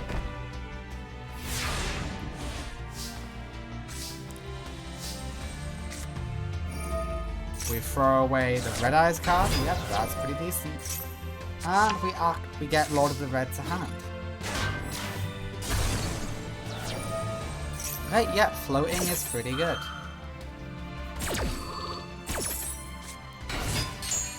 War Lady is here. Marauding Captain says, hey, hit me.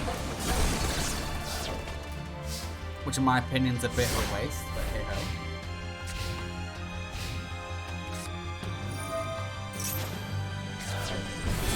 Turret Warrior is here. Grand Maju is here. With a whopping 2400 attack. But Armored Bee says that's pathetic, bro. But Ricky does get a pot of greed off of that. Which might make all the difference.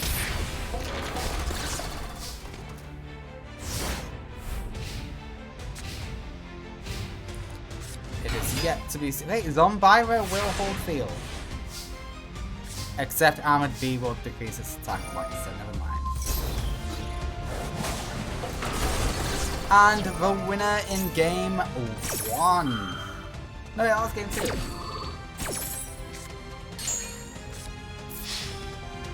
Yeah, that was game 2. The winner in game 2 is Valen. And he made it look easy. Congratulations, Valen. You are the first member of the Orichalcos team to go forward. Weevil fell. Raphael fell. But you're pulling up the slack for the team so far. Congratulations. Alright. Valen 2-0's Ricky. Next up is Rex Raptor versus Odeon. Rex Raptor, who is now working for the Orichalcos team, versus Odeon, who has received quite a substantial deck upgrade, I must admit.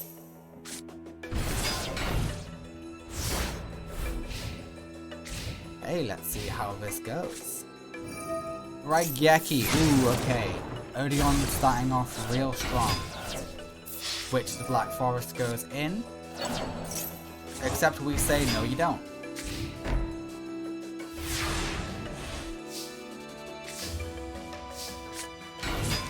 Okay, Twin-Headed King Rex, the original, goes in. And we add another Witch to hand.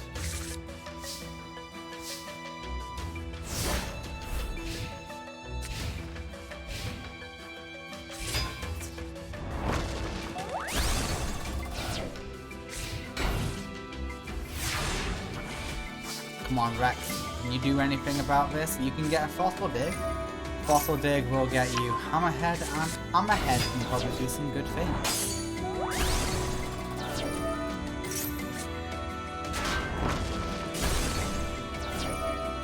And that adds Dangan to hand.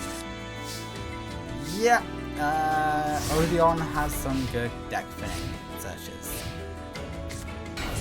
Zangan is here in attack mode. Oh, okay. Twin-Head is getting popped. I see how it is.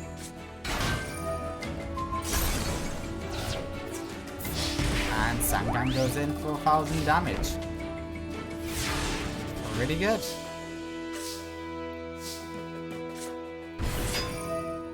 We do get the special summon, and we pop.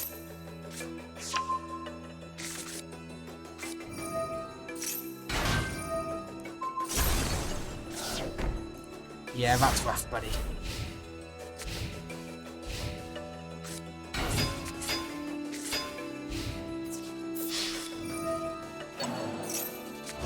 Okay, Hammerhead will say one of these guys go back to hand, and we say Zoma.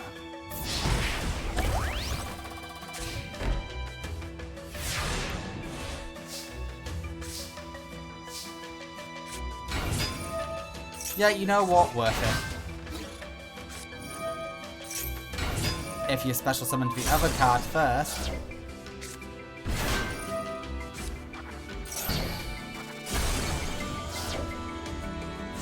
Okay, yeah, new Odeon. He's good. We like new Odeon. You can finally stand toe-to-toe with his brother and sister. Odeon wins game 1.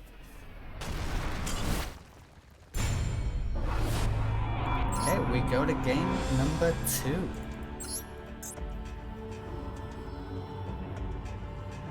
Let's see how Rex does here.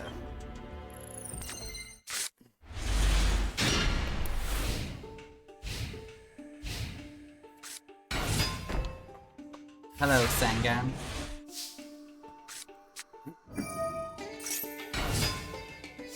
Hello, monster that's gonna make Odeon use Raigeki straight away.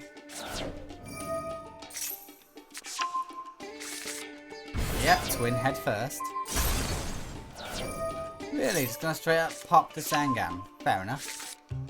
You may as well.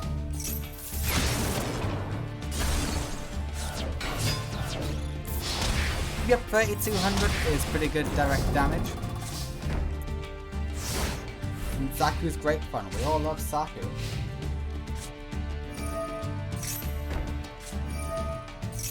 Goodbye, Saku.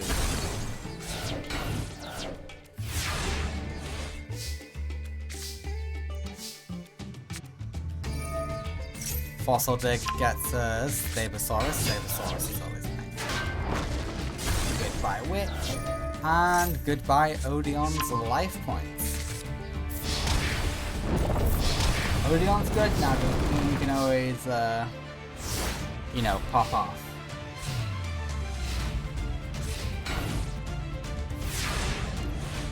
Yeah, he kind of failed in that game. Gillosaurus is here, Sangan is here, Gillosaurus is... You didn't need to special summon that one, your field's full, babe.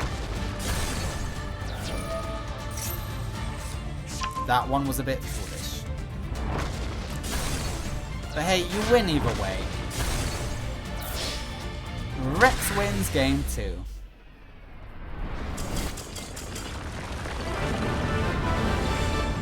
And he's yet to draw on the power of the Orichalcos. What, you too good for the Orichalcos? You think you can beat Odeon without it? Well, that might just be the case. Let's find out, shall we?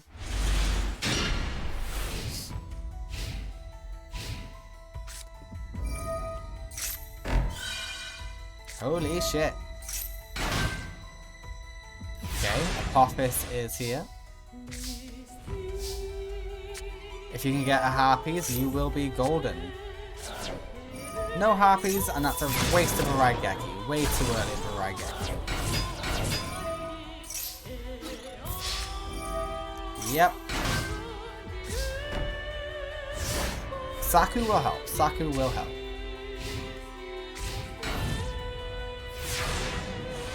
Never mind, you don't need Saku. You've got this.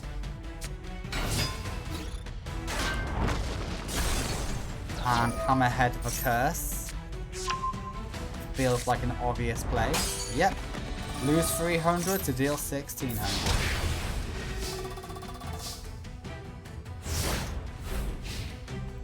Damn good trade.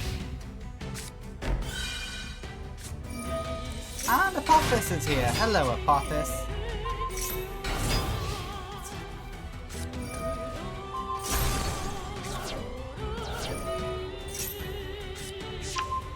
Odeon's trying, guys. He's trying to pop off. Black Tyranno is here. Hammerhead has returned. Can we finish it this turn? Rex Raptor. Without the power of the Orichalcos. No, we cannot. However, we can get closer. Odeon is now below half life points. We exist in a timeline where Odeon is actually a bit of a powerhouse. Apophis is here. Gillosaurus is no more.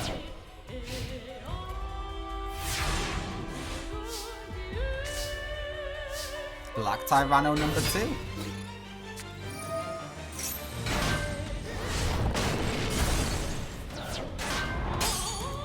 Ooh, you're attacking the wrong order. That is a shame. Really? You're willing to sacrifice for double-headed?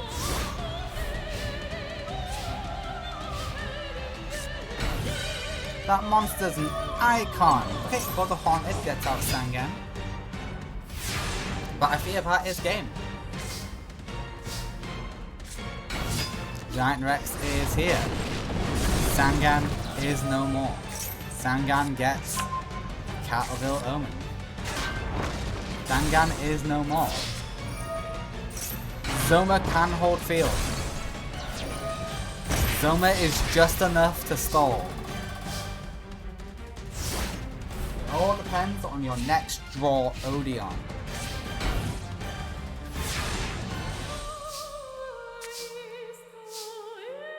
Hyper Hammerhead is here. We destroy the Cat of Ill Omen. Do you have a card in your set? Zoma's good, but it's not enough. The winner of Game 3 is Rex Raptor. I'm sorry, Odeon. Your deck has been upgraded. I would even say you're a good duelist now. You are. But it's Rex bloody Raptor. And he didn't even need the power of the Ori Calcos to do it. Congratulations, Rex. Yeah, sorry, Odeon. You used the power of ancient Egypt, but he uses the power of something far more ancient. The dinos. Alright, next up is Ruin versus Tanya. Both bad endings if they win. Just saying. Let's see who wins. A Shadow Rider Tanya, the Empress of the Amazons, versus Ruin, the Queen of Oblivion. Let's see who reigns supreme, shall we? Amazing start for Ruin, all things considered. As she gets out her best monster, Demise, the King of Armageddon.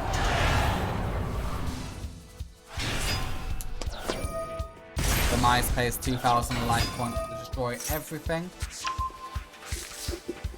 And Ruin is added back to hand.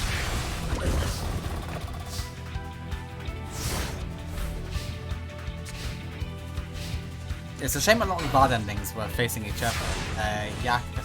Gecko and Anubis fought each other, Ruin and Tanya are fighting each other. It is a bit of a shame. But I prefer the duels to be random on what they're facing. Okay, Tanya, you're not doing so hot here. Okay, but we're trying to change that and we fail.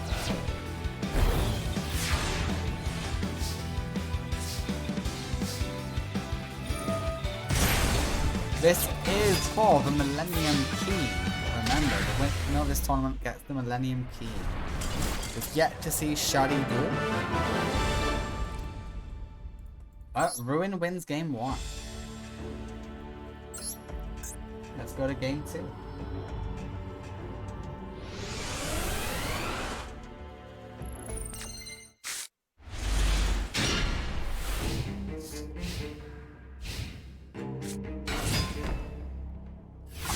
Warrior is nice and strong.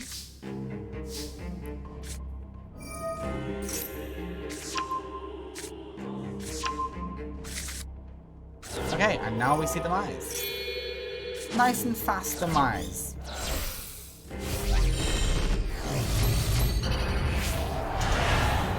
Hello, Demise. Nice to see you.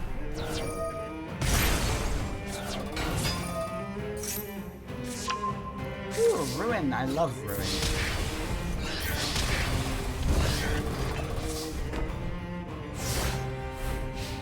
Tanya, can you put up a better fight against Ruin? You can! Okay, I love this. Warrior is here yet again. Call of the Haunted will get out Demise. Hello, Demise. You may as well attack into Demise. It causes damage to... Oh, wait, no, you'll still lose your monster. Never mind, never mind.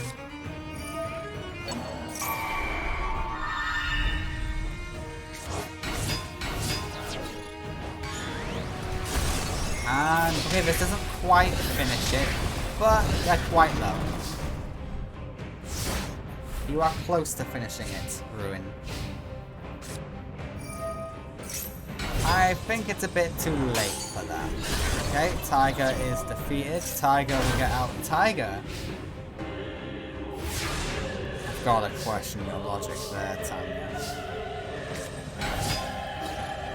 And the winner of game 2 in a clean sweep is Ruin. Yeah, I'm sorry, Tanya. You just got overpowered. She wrecked you. I'm sorry, you think you're a really strong female duelist? You just ran up against Ruin, one of the strongest female duelists. I'm sorry, that's just how it goes. Alright, next up is two good guys. Taya versus Mako Tsunami. Let's see who wins. Mako Tsunami, Master of the Waves, Fisherman Duelist versus the greatest equipped spell duelist to ever live. Maybe, probably, who knows. We'll see what the future holds. It's Taya Gardner.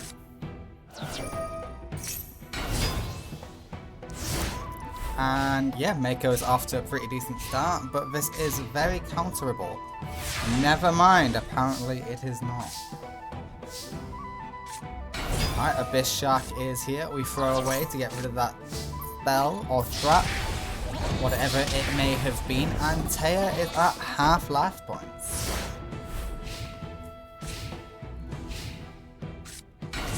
Nova Summoner is here, and it's a powerful Nova. It's a very powerful Nova. It's the most powerful Nova Summoner I've ever seen.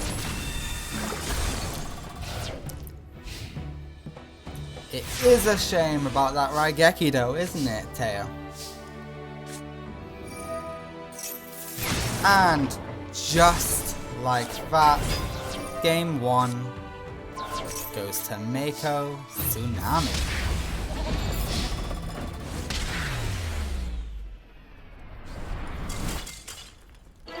Well done, Taya, though. You did great. You did great, girl. Just not great enough. You got a very strong monster out. It was great to see. I loved every second of it. I just wish you were able to capitalize.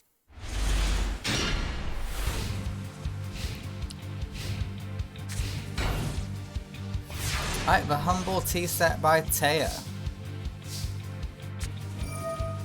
Yep, we throw you away in order to get the field spell. With the field spell, Legendary Fisherman has arrived.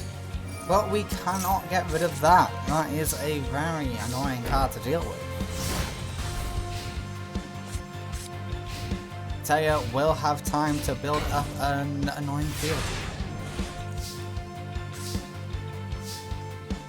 Shocktopus is here. Shocktopus goes in. We lose 200 life points. And Sunlight Unicorn. Okay. We'll have a little bit of sunlight. And a Sectle.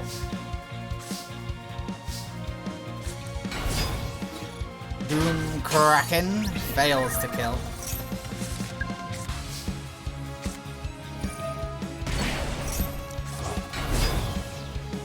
Yeah, that's good DPS, but unfortunately we can't destroy any of this.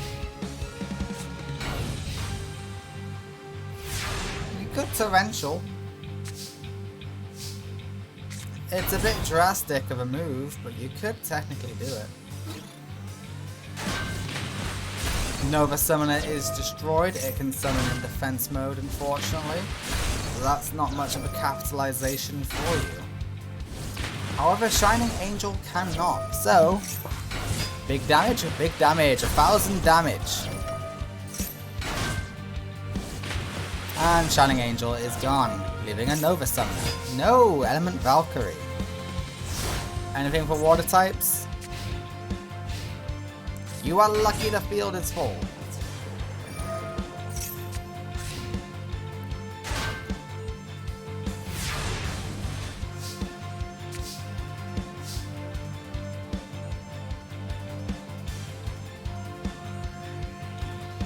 Any response, Mako? You can get in some more damage. Don't know how effective it will be though.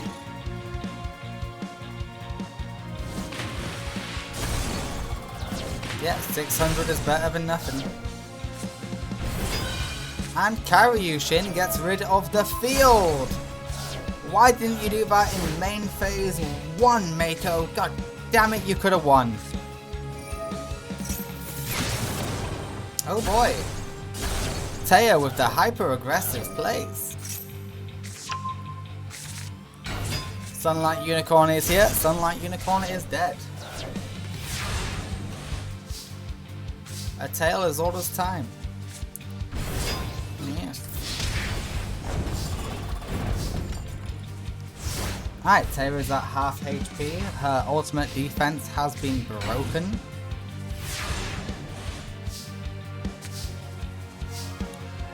Karyushin is back.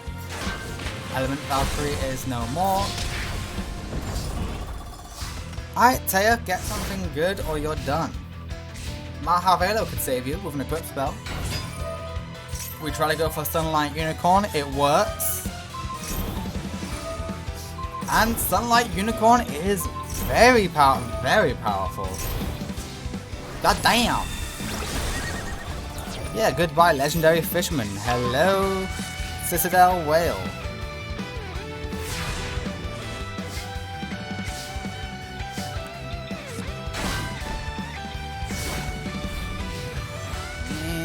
I don't think you'll be able to do enough burn. Yep, Karyushin is gone. We special summon. It's not enough burn, I'm afraid. Oh, Harpies will win you the game, bro. You will take 1,000 burn. But more importantly, you are still in the duel, my friend. Mako Tsunami wins duel number 2. He gets a nice clean sweep on Taya Gardner. Congratulations, Mako Tsunami. There's a reason why you are already going off to the next King of Games tournament. Because you are a fearsome foe. Alright, next up is Shadi versus Vadi. The whole reason this tournament is happening is because everyone was attracted to the dual energy coming off of Shadi's Millennium Key. We will see if he is able to keep hold of it. Alright, this is the first duel with Millennium Puzzle. Not Puzzle. The Millennium... Speak! This is the first duel where the Millennium Key is on the line. And yes, Shadi's deck has been upgraded. We will just have to see if it is enough. Yes, his boss monster has been replaced with this. All of this text down here, irrelevant. The only part that's relevant cannot be destroyed by monster effects. It's the only relevant thing on that text. They will never use any other part of that ability, but they will summon it and release it something into effect. And it's the exact same stat line as the normal monster version, except this one has effect protection.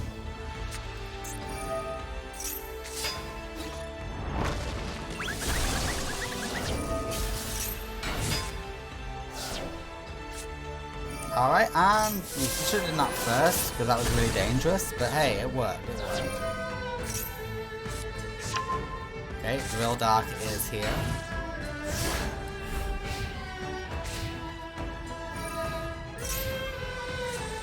If you got Plasma, now's the time. Okay, no, there's no Plasma. Giant Rat gets Giant Rat. A Giant Rat will special summon a Giant Rat. Well, would you look at that? Giant Rat will summon Soldier of Stone. And Plasma is here.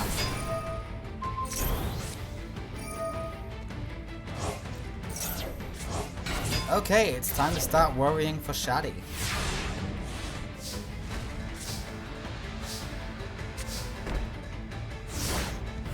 Oh, Shadi, you're screwed.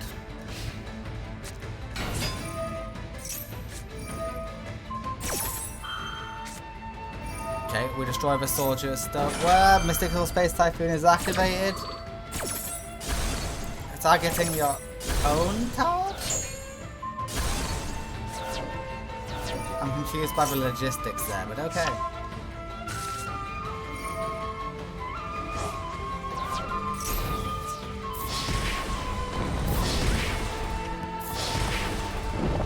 I need someone to explain what just happened there.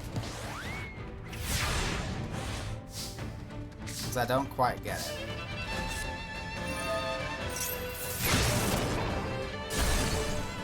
Okay, that would be great if you could summon anything, Shaddy.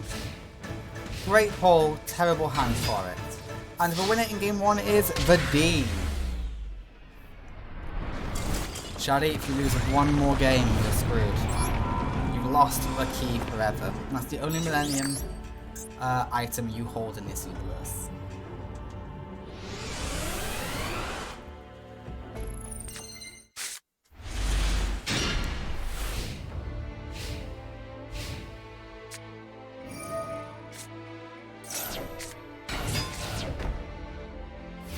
Alright, that's good.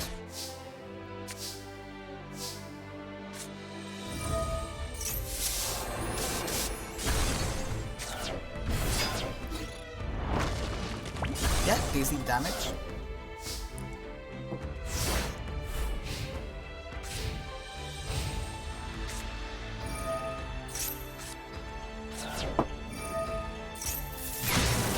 Raigeki will take out Big Peace Golem, but you know what? Big Peace Golem's okay with that.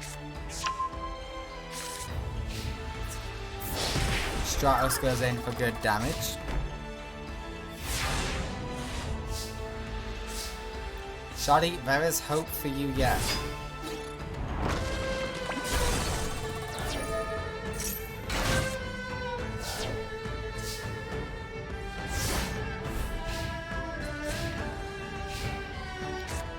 Hello, Stratos. Stratos will add Stratos to hand. Yep, classic move, classic move. You get an extra draw, Shaddy. You're quite lucky.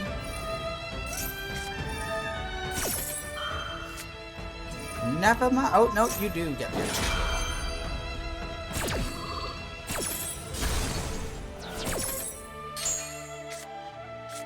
Hey, that's an okay card.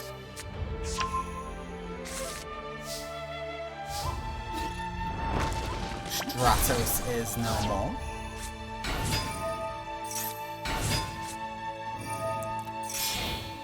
You could have done that in main phase 1. Probably would have ended up better for you, but hey ho, you do you.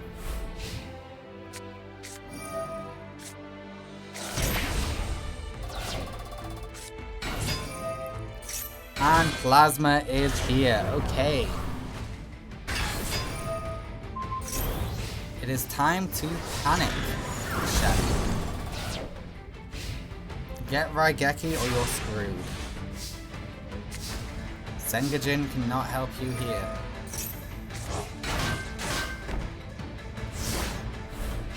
And you know it, that's why you're not doing anything.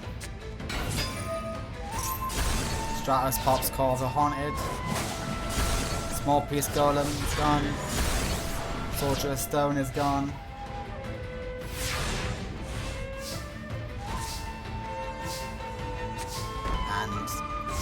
That's game. Shadi, you held on to the key for a long time. But alas, it's over.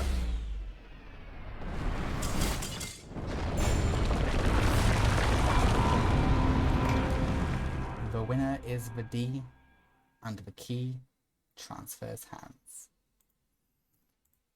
Next up is Kamakiri Man versus Alistair. So the D currently has the Millennium Key.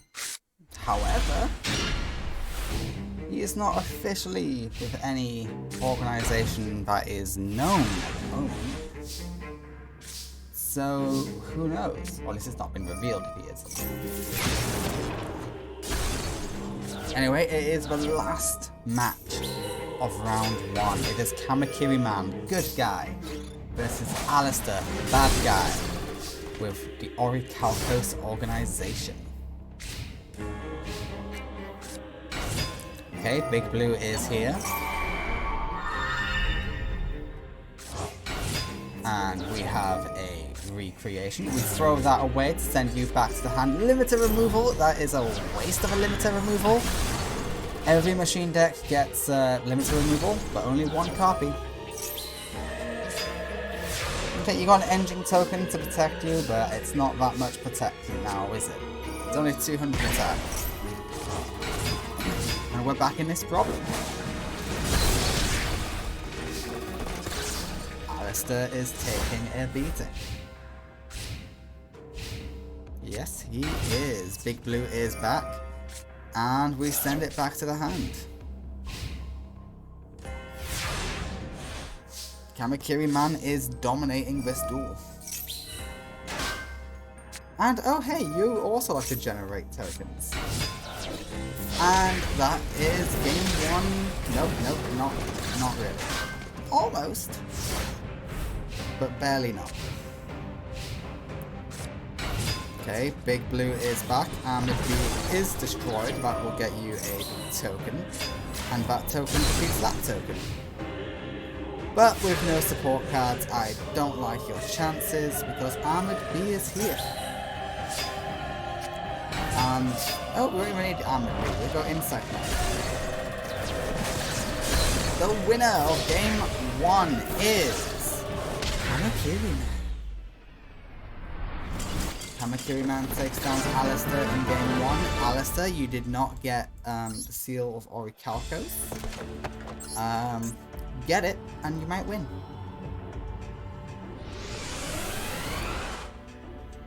I know it feels like a silly thing to say, but your deck does depend on the Seal of Orichalcos. Armored B is here.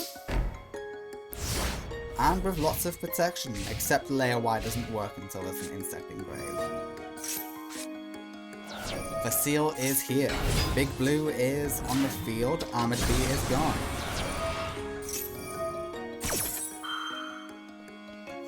Yep, Verdant Sanctuary will get you a search. You go for Insect Knight, that is a good search. And 2,000 to the face of Kamakiri Man. Yeah, get rid of Big Blue. But Insect Knight still isn't strong enough here. You can get rid of the set cards, but Orichalcos remains.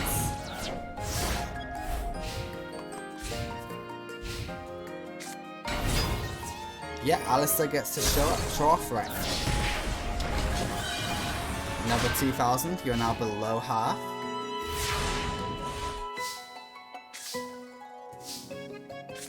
Okay, Insect Knight decides to go for the destruction. Correct play. You only take 100 damage from the token.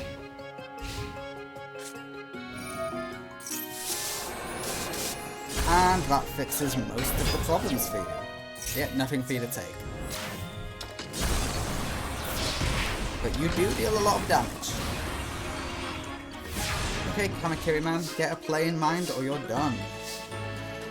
You know what? Guard Mantis actually does the job. Oh yeah, you don't have the seal. Big Blue won't get you the token today.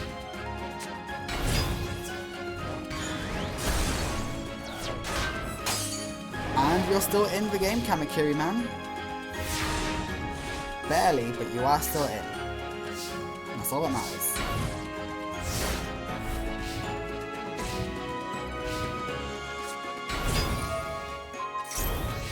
Okay, you're no longer in the game. Kamakiri will float. Your namesake is saving you. Flying Kamakiri is destroyed, and we see...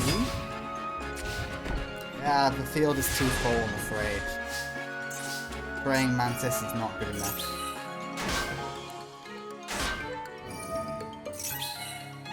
Okay, you've bought yourself another turn. I'm amazed by that.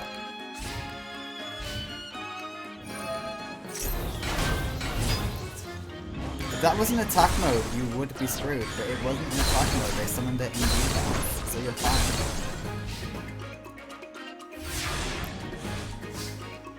Kamakiri Man drop, Pot of Greed, this could be a game changer. Right, Geki? No. Call of the Haunted is a brick in this situation. Oh, hello, boss monster. Goodbye, boss monster. And the winner of game 2 is Alistair, and he makes it look easy. Yep, with most of the Orichalcos people, if they get out the seal, they win. Not always, but getting out the seal of Orichalcos is a massive pain in the ass.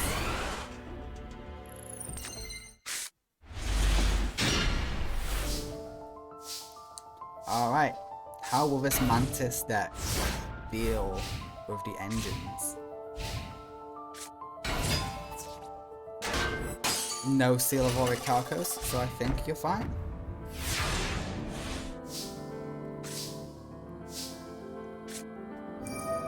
Harpies can get rid of whatever that is.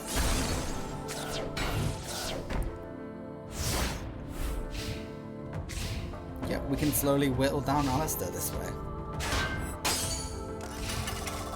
Yeah, amazing. Alistair's hiding in defense. That's odd for Alistair. The Harvester is here. The Harvester summons the praying Mantis, the Guard Mantis even. And Guard Mantis is not going on the offensive.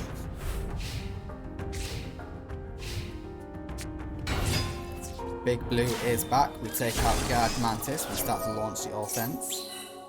And we get a token. Excellent play by Alistair. Yep, Alistair loves generating tokens and using them to his advantage. And Armored B is strong enough to take this out, but it's still standing. Which means Alistair's going to do 1600 damage. Yeah, now use the... Yep, summon a token, that's 1600 in total. But then add on the 1400, that's now 3000? I suck at math, I don't know why I'm doing math all of a sudden. Monster Reborn's a good shout. Yeah, get back out your boss monster. Excellent comeback.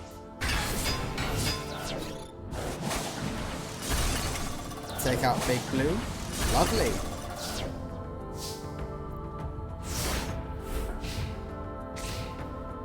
Come on.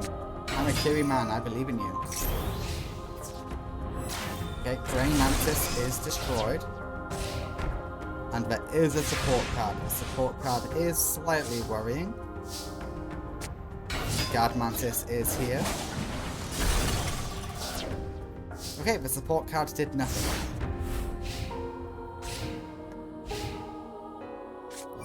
Okay, it's called the Haunted, that's why it did. 700 damage is here. We generate another token.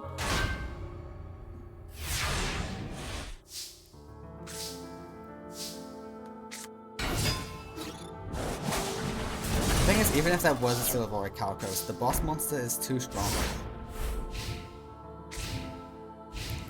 He needs to find another way.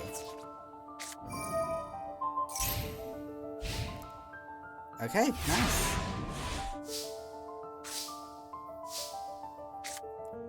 Yeah, and then sacrifice Kamakiri. Go for it.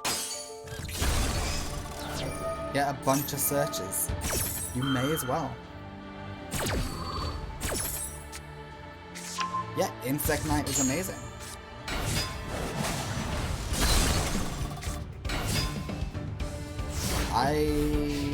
Yeah, you know, it's fine. I probably would have crashed, but you do you. Call of the Haunted. Hey, yeah, you pop. Excellent. Corrosive Scales was useless. But the tokens are still applied.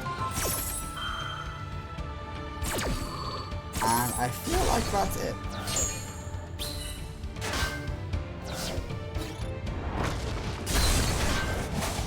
They face down stood no chance, and the winner with perfect damage is the Kamakiri Man.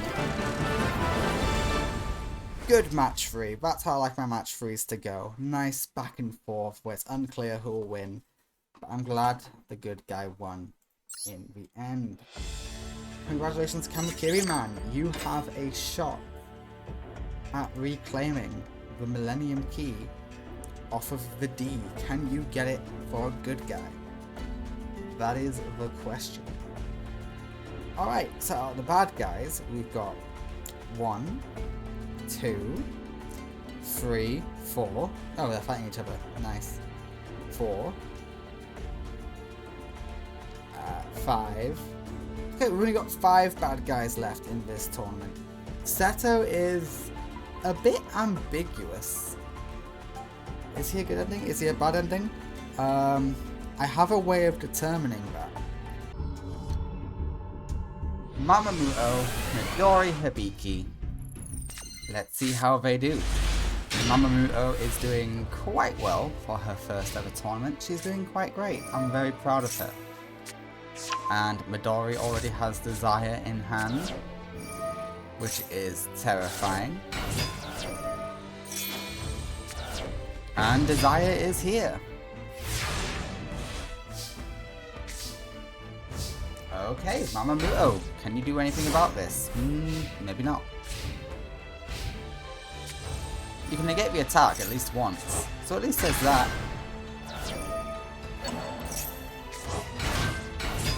Okay, but that's got... Okay. Double Desire is pretty good.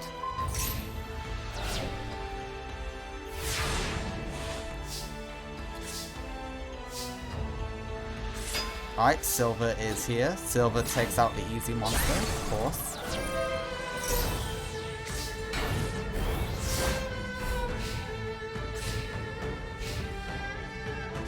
Why is that in attack mode? Don't you dare attack into that face down with that monster. Oh, you're gonna do it, aren't you? Oh, you idiot. Midori, what are you doing? Are you trying to throw?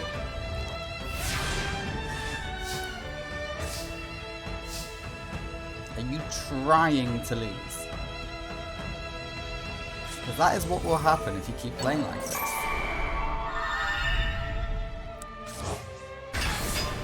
Yeah, it's going to be 2900 going straight at you. Okay, okay, we're doing some stuff.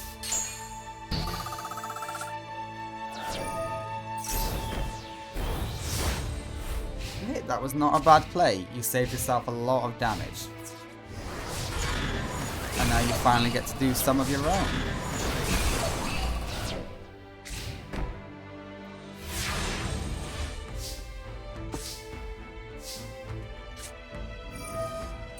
Pot of Greed is here. Hey, you get a special summon, that's great.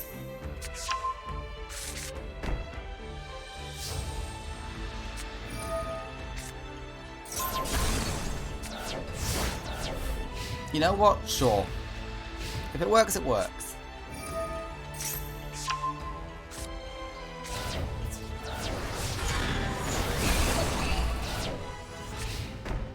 Okay, let's hope that card is something good. What did you banish? Oh, Eda Array.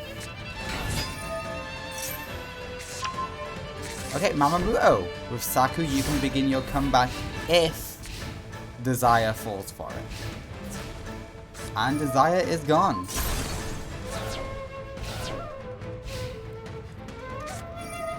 I can't believe it. Mamamuto has won game 1. But I believe this is too much damage to come back from. Okay, no, negate attack does prevent it. Midori, can you do a comeback or are you screwed? Okay, it might be able to save you.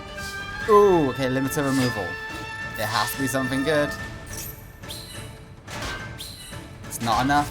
Limiter removal guarantees game for Mamamuto. The winner of game 1 is Mamamuto.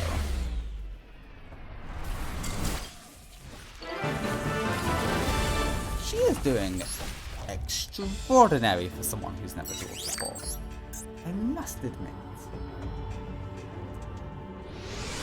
I love it. She's doing great. She was taught by her son and... Is Solomon her father? You know what, in this universe, yeah. He's her father. But yeah, she was taught by an avid gamer, Yugi. And he's a, you know, respected duelist. He's not the best or anything in this universe, but he's good. He's respected. Okay, she is starting off with her limiter removal and a really good trap card. And that is a waste of limiter removal. Okay, Midori, your job just got a whole lot easier. Got all the Haunteds there though, so it kind of wasn't a waste. But definitely a waste of limiter removal.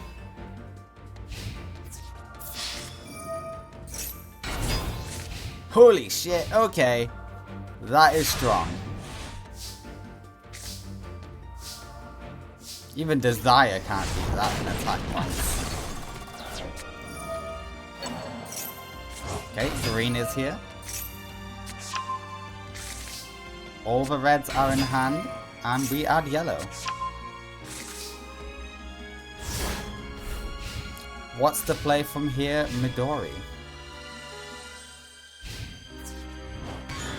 Okay, we get rid of red. We activate Call of the Haunted for Edit Array. Edit Array lets us special summon. Any other play?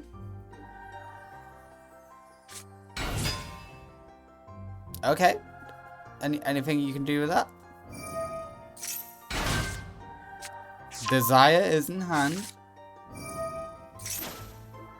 We get rid of Edit Array in order to banish the trap card. No, not banish, just send it to the grave.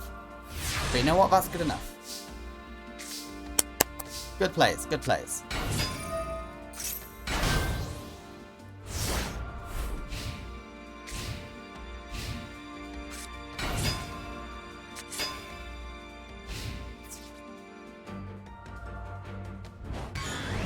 Okay, and this field, you cannot get past Midori. That is the weakest Desire I have ever seen.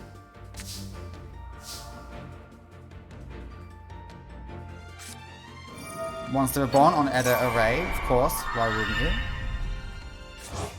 Wait, I've been saying that's Edit Array. That's not Edit Array, that's Superbia. Ignore me. Yeah, negate attack is decent. And we can send Edit Array back into the graveyard for Desire.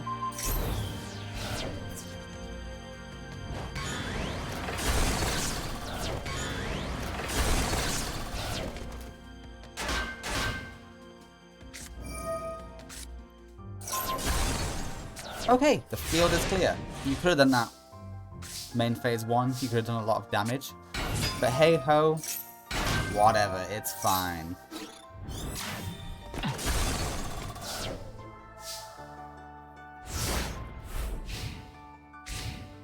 Alright, Midori, what are you going to do? Yeah, get rid of Desire for Desire. That's a fresh new Desire.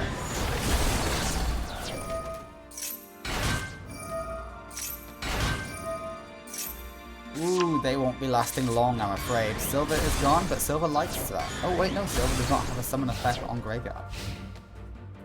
Might be on Twitter.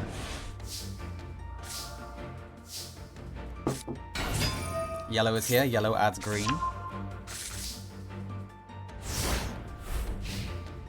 Okay, Mamamoto, you're about to lose quite a bit of life points.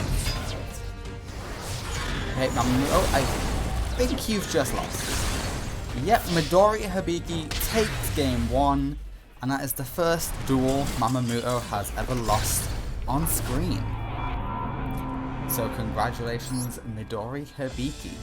We will go to game 3. Who will go to top 8? Who will have a chance to fight for the Millennium Key? The Millennium Key. Will it be Midori Hibiki or Mamamoto? It is currently in possession of the D, but we are only in round 2. That could change.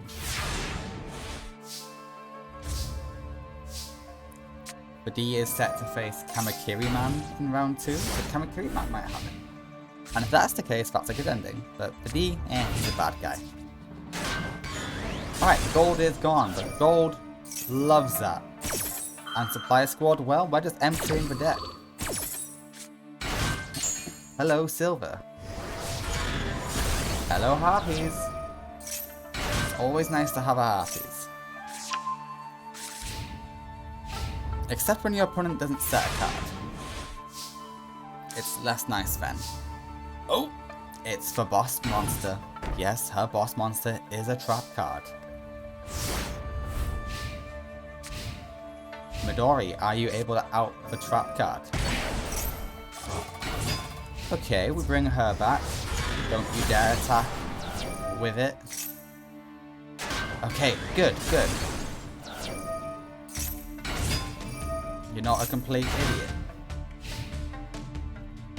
You didn't use the effect, so that's worrying. Maybe you are an idiot. Holy shit, Mamamuto, your trap and spell support this game has been amazing. You got negate attack, Sakuretsu, harpies, your big bad powerful boss trap. It's insane.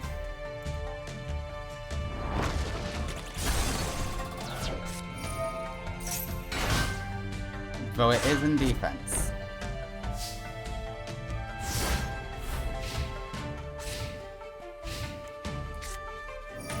Monster Reborn will get... Is that a yellow gadget?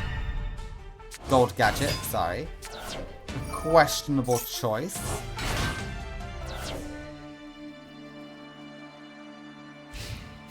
And Desire is no more. Sakuretsu will get rid of it.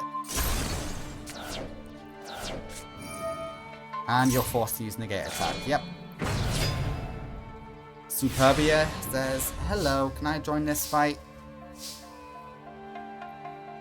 Okay, you cannot Monster Reborn Desire, so I think Midori still has the attack advantage here.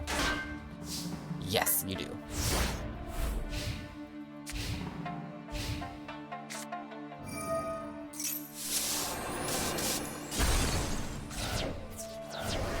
Okay, 1700, that is decent damage.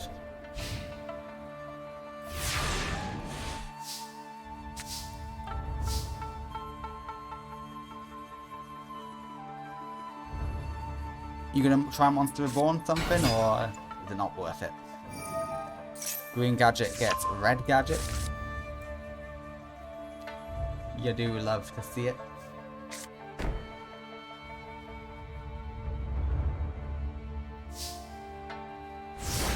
Okay, Mamamuto, prepare to take a lot of damage.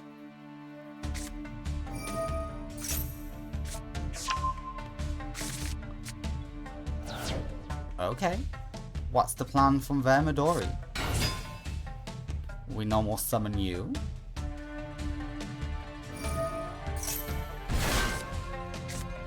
Really?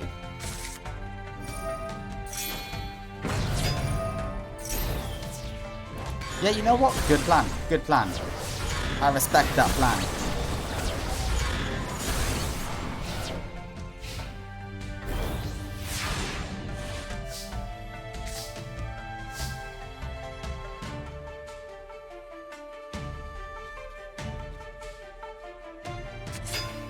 Oh, Silver's in attack mode? You're gonna self-sacrifice?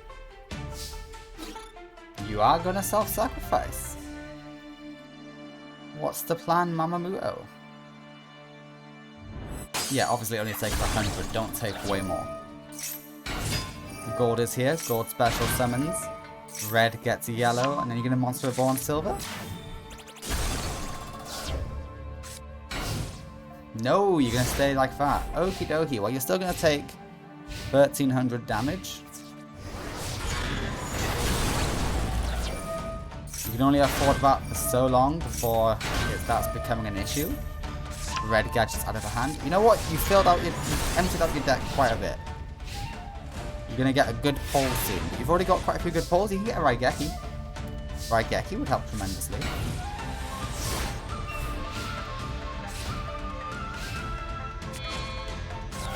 And a second Desire.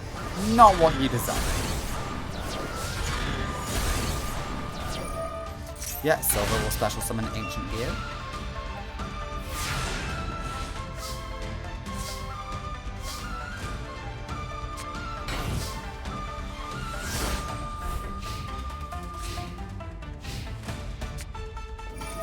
Gonna be slow because Midori has to get through a lot of monsters. Okay. That might have sped things up a little bit. Yeah, 1100.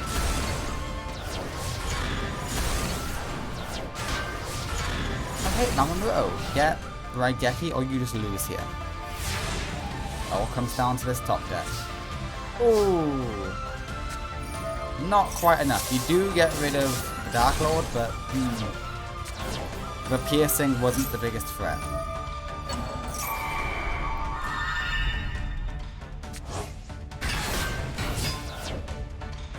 Yeah, Superbia is nice and all, but just not enough. And that's in attack mode. Yeah, you've surrendered by putting Red Gadget in attack mode, haven't you? You're giving the win to Midori. The winner is Midori in Game 3. It was a hard-earned victory, but Midori does take the win. Congratulations, Midori Hibiki. You will be moving forward in the tournament. Alrighty. Next up, we have Seto Kaiba versus Gecko Tenma. The son of Maximilian Pegasus versus Seto Kaiba. Let's see who wins. Alright, we have Nova Summoner with a nice 1700 attack stat. That's quite impressive. We will see if Seto can overcome it. He's got the lamp. The lamp can do fun things for him. Alright, yeah, we're going to lose the angel. 900 damage. Goodbye, lamp. And goodbye, 300 life points. The token matters. The token matters a lot.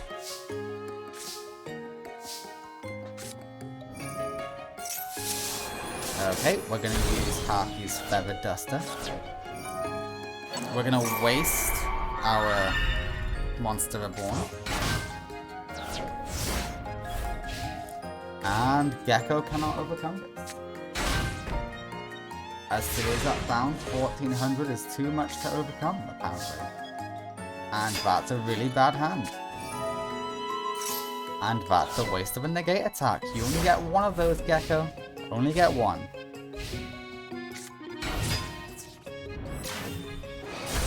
$500 damage goes through, and an extra 500 damage goes through.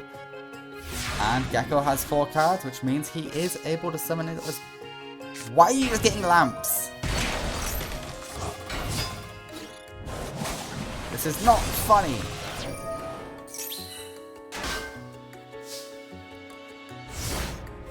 Get more than just lamps and alternative eyes, I beg, and Flute of Summoning Dragon. Oh, don't. Make a hit a token. Make a hit a token. God damn it, you've just buffed Gecko. Gecko wanted that to happen. Now he gets to attack you twice more, you idiot. To be fair, he didn't overcome the defense, so it's fine. But still, what the hell? Enemy controller, really? Okay, we're gonna get through the Shining Angel.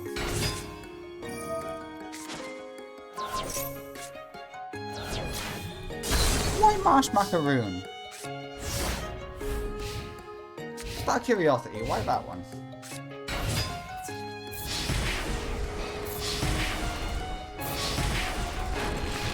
Okay, Kaiba. Get something. Get blue eyes. Draw blue eyes. Holy shit! I said stop drawing. Alternative eyes, Flute of Summoning Dragon, and the lamp. That is all you drew this turn. That and Monster Reborn and Premature Burial. Both of which you used to summon a fucking flute. Not a flute, a fucking lamp. There we go. Blue eyes. That means Alternative Eyes is here.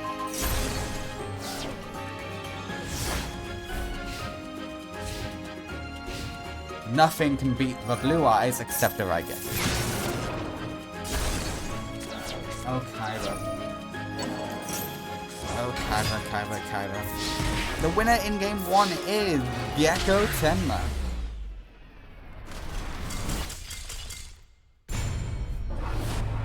Holy shit, that was embarrassing.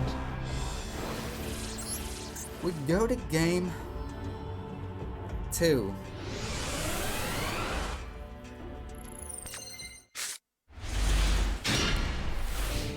Well, that's not a good hand. Luckily, you're not going first, so you get a chance to roll into something good. Roll blue eyes. Yikes.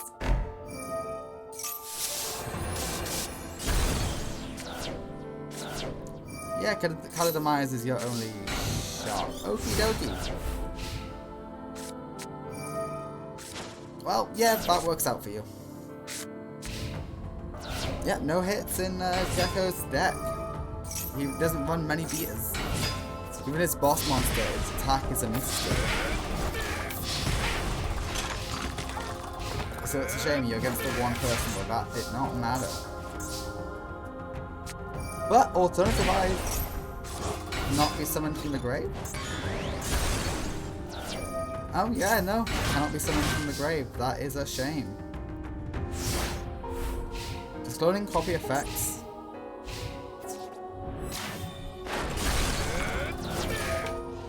Okay. And oddly enough, Keaton is enough to hold field.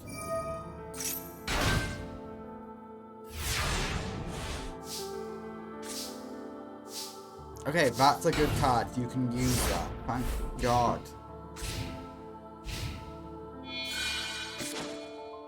Oh, never mind. You don't want to use that. The Dread Root is here. Oh wait, you don't copy attacks. And Gecko Tenma has 2-0'd Seto Kaiba. I'm sorry, Kaiba boy. Don't worry, next time we see you, which might be a while, because, boy, you need upgrades. You need upgrades. You're gonna get an upgrade. Don't worry. Don't worry. It's coming. It's coming. But for now, Gecko Tenma wiped the floor with you. I forgot which wicked god belonged to Gecko and which one belonged to Gecko. No.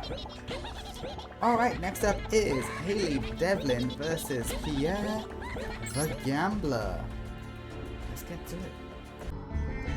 Let's go gambling. Haley is used to gambling duelists. Her cousin, who she often practices with, Duke Devlin, uses dice to duel. The only difference is Pierre uses coins. He is the coin gamble duelist. Okay, Ace of Cups. And Haley is Benefit. Haley has the boss monster in hand, the Cybertech Alligator. And Pierre has one of his better card monsters. The one that literally says, it's a 50-50 who gets destroyed. Dark Lord Dealings. Pretty good play from Haley there. Do we get heads? No! Pierre, your luck is off in this duel.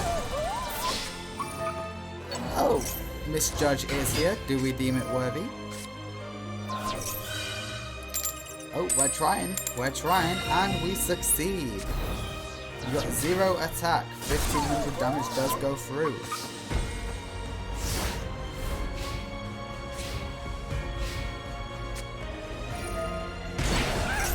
Okay, we love getting out Misjudge. Apparently we cannot get enough of Misjudge. Call of the Haunted is here. Cybertech Alligator is coming back. Yet the judge is not bribed. Goodbye, Misjudge, for the 3rd time. And Haley goes in with 1500.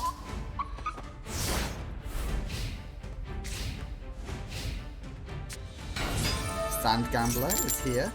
Will he get off his effect? He gets off one of them. No, he doesn't. Oh no, Sand Gambler needs all 3, doesn't he? Yep, I'm thinking of the Legendary Gambler. And with that, the winner of game 1 is Hayley Devlin. Again, she's used to luck-based duelists.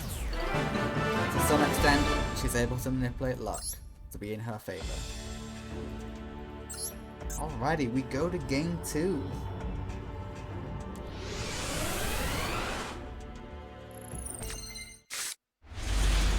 All important.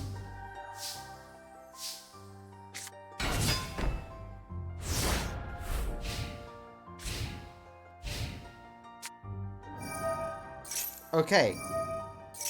Every time we flip, Pierre gets a second go. Miss Judge is here. The trap card is activated. We throw one card away to reduce your attack points. Oh, Miss Judge did not like that bribe. How about a second bribe? Eh, better, but still no. Okay, it didn't reduce it to 0, but still reduced it. And Miss Judge is back. We just love you, Miss Judge.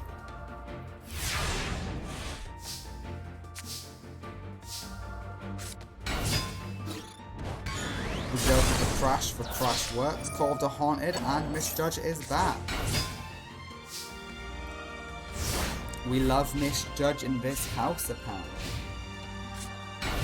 Apparently it's the best thing ever.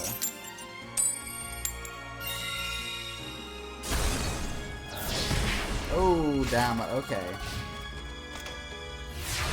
Hayley is not getting as lucky as in Duel 1.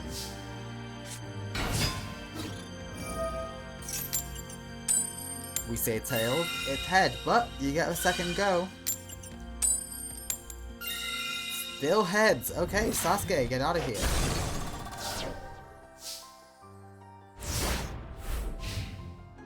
DD Warrior Lady will hold field unless we decide to sacrifice. We do decide to sacrifice.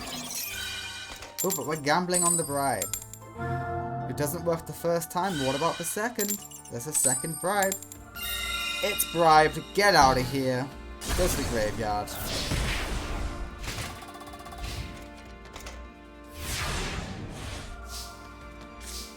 Hayley, a harpies would work here. Just saying. Try and draw into harpies. But even then, you gotta get past the coin flips. Okay, we will see if we're banishing. We might be. We might be. It all comes down to this bribe. Get out of here, Miss Judge. You're banished.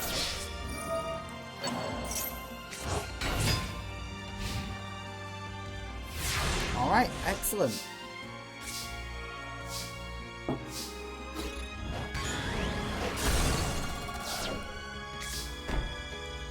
And suddenly it's looking a lot harder for Pierre. But Pierre does have a full hand. Time Wizard. Oh, we're not even oh, you're getting rid of second coin toss. Interesting. But it only takes it to the top of the deck, so that is definitely a mistake. But hey, it died. Oh, he already had another one in hand, so we know he's got a dead draw next turn. So that's the one good thing. Alright, yeah, banish the graveyard.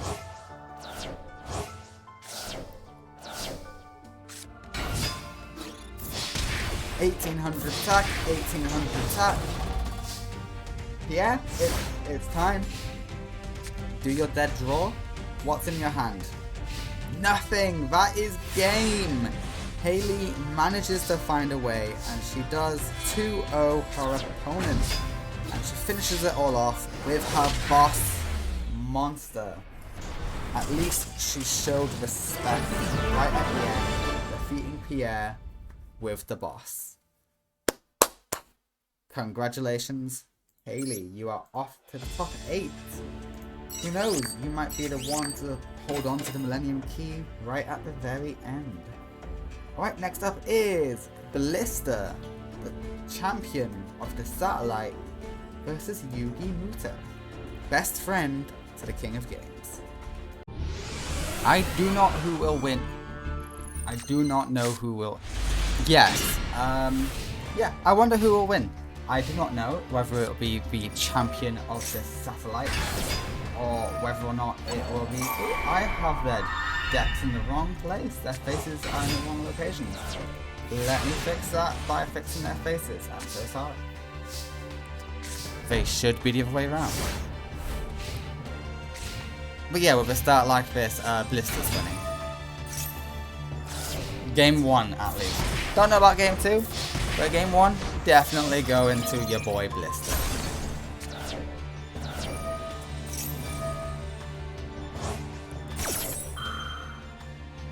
And we're banishing to get Mega Fortress.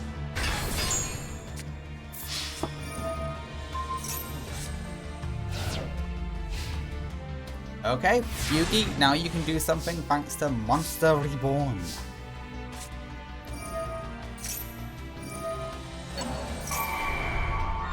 Okay, is that enough attack to destroy anything? No, it is not. It is not even enough to keep you in the game.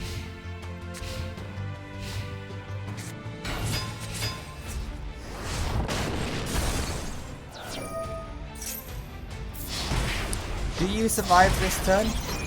No, you do not. You die with exact damage. Blister takes game 1 on Yugi Muto, the best friend of Joey Wheeler, the King of Games. Which is not a great title. It is a role reversal from the original Yu-Gi-Oh! Universe, but this is an offshoot. This is a parallel universe where things went differently, and this is just how things went.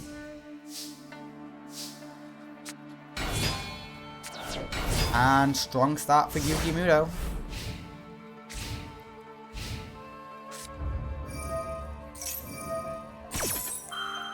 And strong start for Blister. Though the Pot of Greed is negated. Okay, much less good start for Blister. It's definitely changed a few things.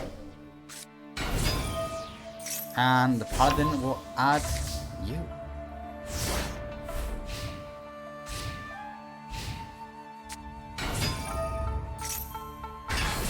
Fortress is here. We remove all of our limits. It's not enough. It's not enough, but it does let you survive.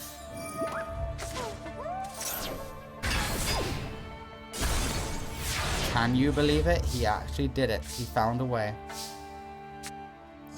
Pot of Greed? Oh, that's just unfair. Okay, what are we stowing away? You know what? Not a bad shout. We crash so we can get out level 8. Huh. That's a fun interaction. You get out level 1, never mind.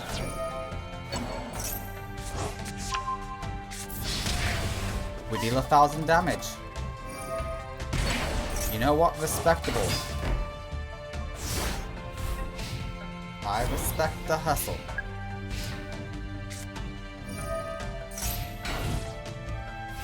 Oh my god, Blister isn't popping off. This like never happens. We special summon Lina, and a good thing we did, because that is the only thing able to get rid of it. Okay, but we know the Machina Fortress is coming next turn for Blister, and here it is. The Machina Fortress will make its appearance. Hello, Fortress. Goodbye, Fortress, but goodbye, Silent Magician. Oh wait, no, is it only one battle? Yeah, only by battle. Never mind.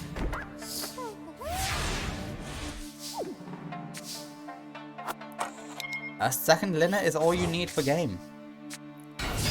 That's game. Except get negated, bitch.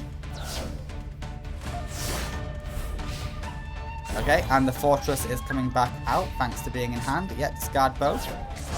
Fortress makes an appearance. And defense mode.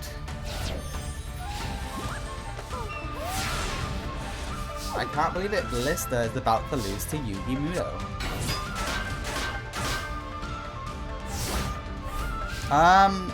Okay, sure. I guess that's a play. Yeah, take out Lina, why not?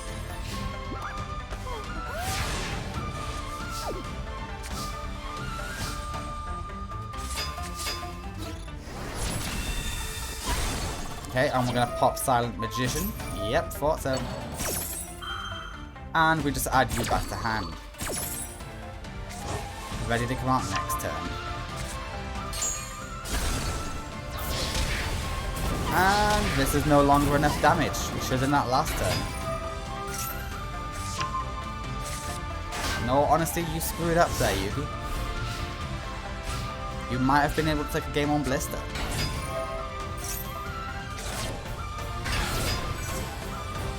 But that is looking less and less likely.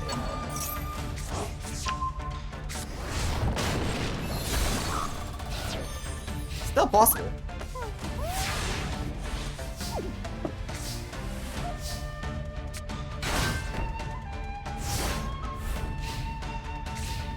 It'll all depend on Call the Haunted, to be honest with you. Depends what you search with it. Not search, but summon.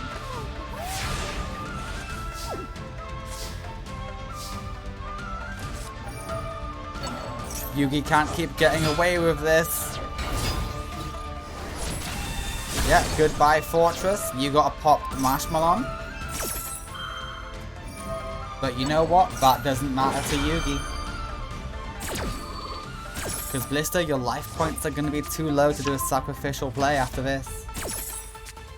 Level 8 is here. And level 8 destroys your Machina.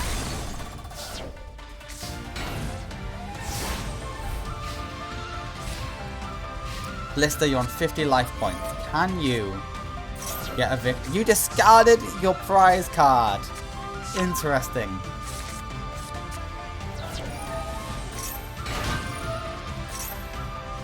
Okay, Blister's actually making a comeback. No, he's being very defensive.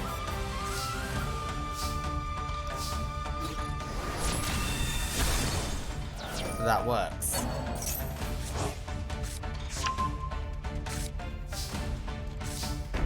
Blister might be able to stall himself into a victory. We will have to see how it goes.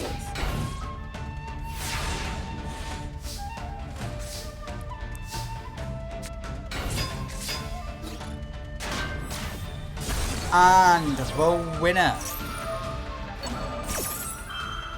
I mean, if Fortress is smart, it will pop level 1. Do you pop level 1? Level 4 even? You do pop level 4. Okay, you're not an idiot.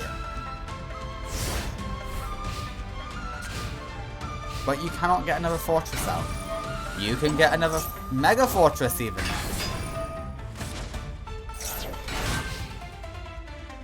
Okay, that was a bad play. Okay, Yugi can't take you out this turn, so you are fine. But no spells for you next turn. At least not from the hand. So long as Yugi keeps doing that, you cannot Raigeki or Monster Reborn. But you can keep getting back the Fortress. Oh wait, you got the Fortress! Okay, you can pop level 8. You ran out of monsters. You didn't have enough. The winner of Game 2 is Yugi Muto. He defeats Blister. But we have to go to Game 3. It's not that simple. Who knows? If you win this tournament, you will be in possession of a Millennium item. Not the one in the standard universe, but hey, an item is an item.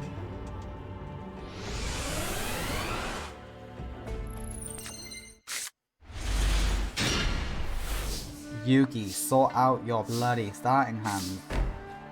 What is with your draws? Why are they so bad? But you know what? There's potential with Raigeki. You've got rid of a Fortress at least. That's good.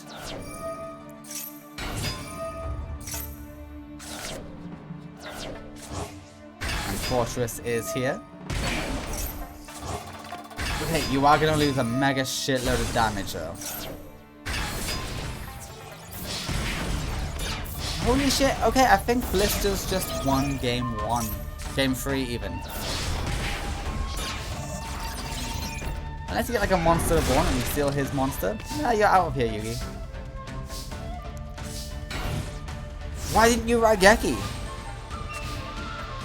Hello? Excuse me? Raigeki anybody?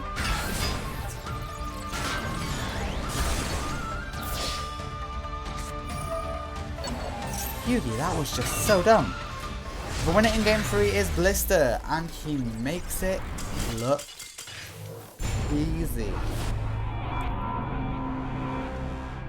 Damn it, Yugi. I was rooting for you, and you disappointed me. Well, you took a game on Blister. At least there's that. Alright, next up is the hero, Koyo Hibiki versus Naomi, the university student. It is the hero, Koyo Hibiki versus Naomi. Now Naomi is a bit of a harder fight than your last opponent, so we will see how this goes. This is some good potential. You need to get a poly, but hey, you're able to thin out your deck a little bit, so that's the good news. Alright, Mystical Space Typhoon is here, and a triple set from Naomi. Never a good sign when any duelist triple set, but hey, we'll see where it goes. Alright, we are negating that attack. And that might be a bit premature, because you don't know if that was the best option to go for. That is definitely premature. Oh well, we'll see how it plays out.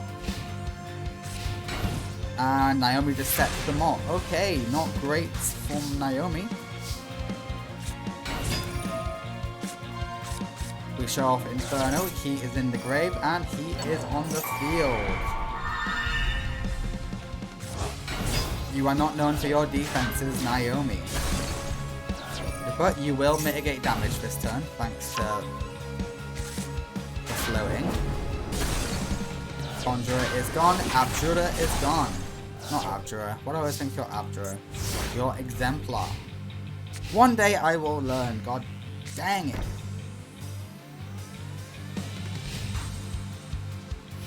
Oh Naomi, how are you so brave? Alright, we throw away Woodsman. Stratos is here. Okay. That is not a great card to have in this situation. Zaku would have been good last turn, but oh well. Game 1 goes to Koyo, and he did in fact make it look easy. Maybe no matter who Koyo goes up against, he'll make it look easy. Maybe that's just how good Koyo is. No matter who or what he's up against, it's a piece of cake, baby.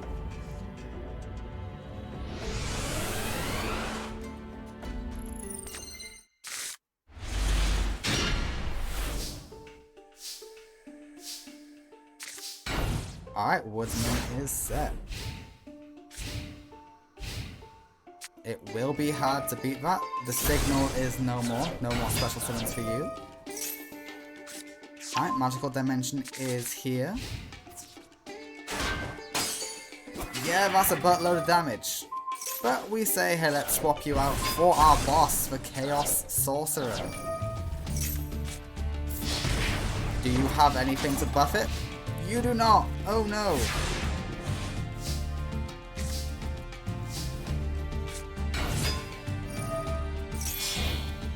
Goodbye Shadow Mist, goodbye Woodsman. Escudada is here. Chaos Sorcerer is gone, I'm afraid.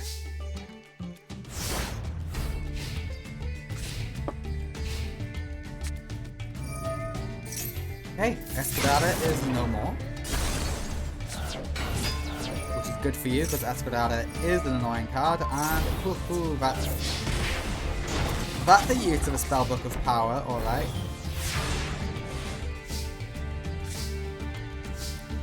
Miracle Fusion, oh my.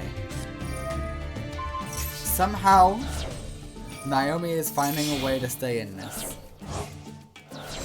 These two combine to make Escarada again. Yeah, Escarada makes Escarada. Wouldn't you know it?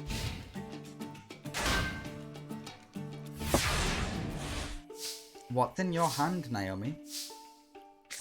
Why is it a brick? The only thing you brick on is your boss monster.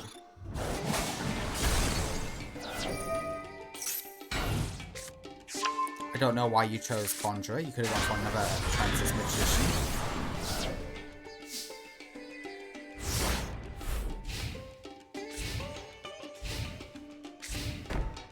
And we just set. Ooh, okay. The emergency call gets us heat. We all love a bit of heat. And the winner in game 2 is Koyo Hibiki. Koyo gets a clean sweep on Naomi. Congratulations, Koyo. You have sent another innocent home away from danger. And welcome to the top 8. Your first tournament and you're in the top 8. That is great news. Next up is 2 members of the Orichalcos. And they're the 2 last remaining members of the Orichalcos in the tournament. So it's really sad, but they're facing off against each other only in round 2. But hey, that guarantees an Orichalcos member in top 8. And that's great. Who will it be representing Team Orichalcos? Will it be Valen or will it be Rex Raptor? Let's find out. The Orichalcos Showdown. Who of the Orichalcos will go further? Will it be Valen? Will it be Rex? Who is the best of Team Orichalcos aside from the shadowy leader? Well, let's find out. Okay, Maju, get another ritual card. Interesting choice. Thought you'd pick the monster, but you didn't. You keep surprising me. Okay, we're both starting off with the Seal of Orichalcos, except Rex gets a much stronger start. Alright, Valen, you better pray that you draw another of your ritual monsters, otherwise he will not have enough stars. Okay, you can throw something to the grave, but it doesn't really matter in this scenario, does it?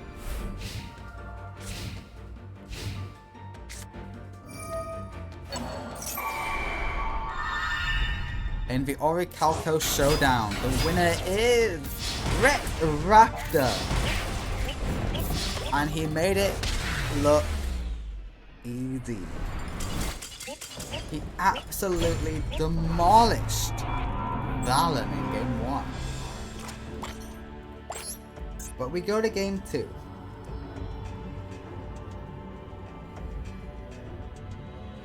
Rex, you're doing good, but let's see how good you can do overall.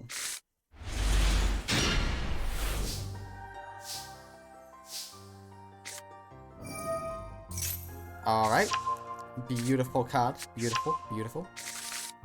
The Seal of Orichalcos is here. Maju is here, which means there's another ritual monster. So no matter what happens next turn, you're good to summon your boss. Senju is no more. The Seal of Orichalcos is back as well. I forgot to make Valen shiny. Okay, this is looking eerie familiar to the last week. What the hell? Okay, that was a lot. That was intimidating. But you got your boss, Valen. The boss monster is here and he is about to pop off. The Lord of the Red. Put on your armor, Valen. Because you're about to go out there and start punching some duel monsters. Yeah, use your fire breath to destroy the Senju. Okay, the Tyranno's a bit much for you to fight.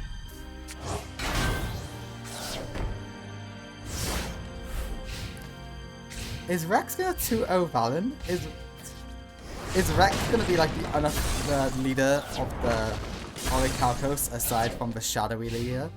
Is he going to be the second in command? Is he going to be the field leader? Because if so, that's hilarious.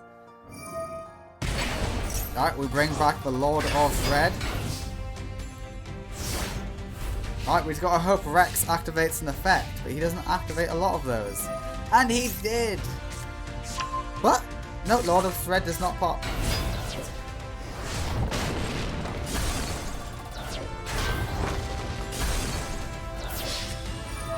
And we can stop Sabersaurus at least. Okay, Valen, it all comes down to this. Can you overcome Black Tyranno? No, you cannot, but you can make it so it's not a perfect victory. The winner of Game 2 is your boy, Rex Raptor, as he sweeps Valen.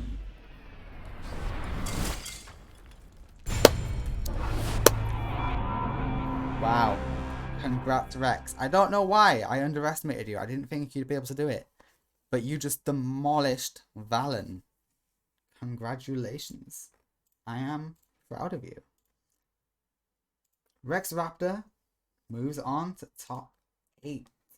The Orichalcos power is helping him. Can the Fisherman Duelist defeat Ruin, a goddess? Let's find out. What's better, fishing or oblivion?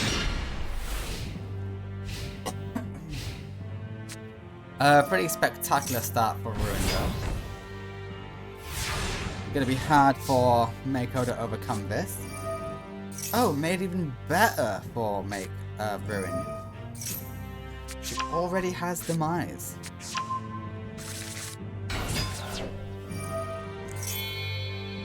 And by sacrificing these two for the Dark Ritual, we are able to summon the boss, a monster, Demise, the King of Armageddon. With it, we destroy everything. I don't think that makes any difference. Oh wait, it does! Okay, never mind. Bloody sea stealth attack is popping off, apparently. Holy shit. Doesn't change the fact that he can just come back out with a bit of spell cards, like using the preparation.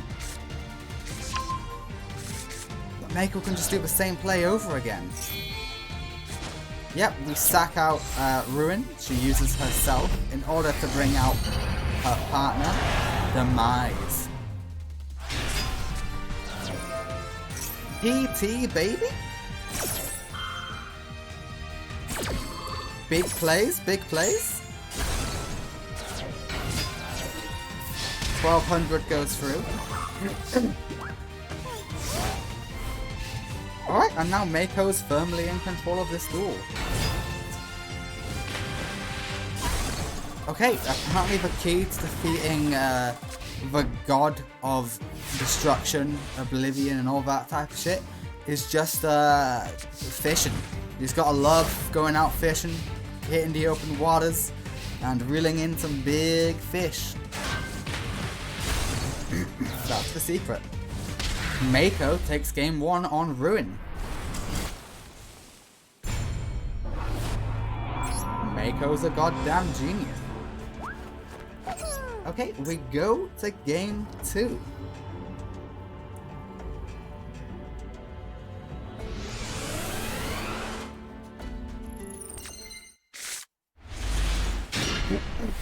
Another good start for Ruin. Maju can easily get out the ritual spell.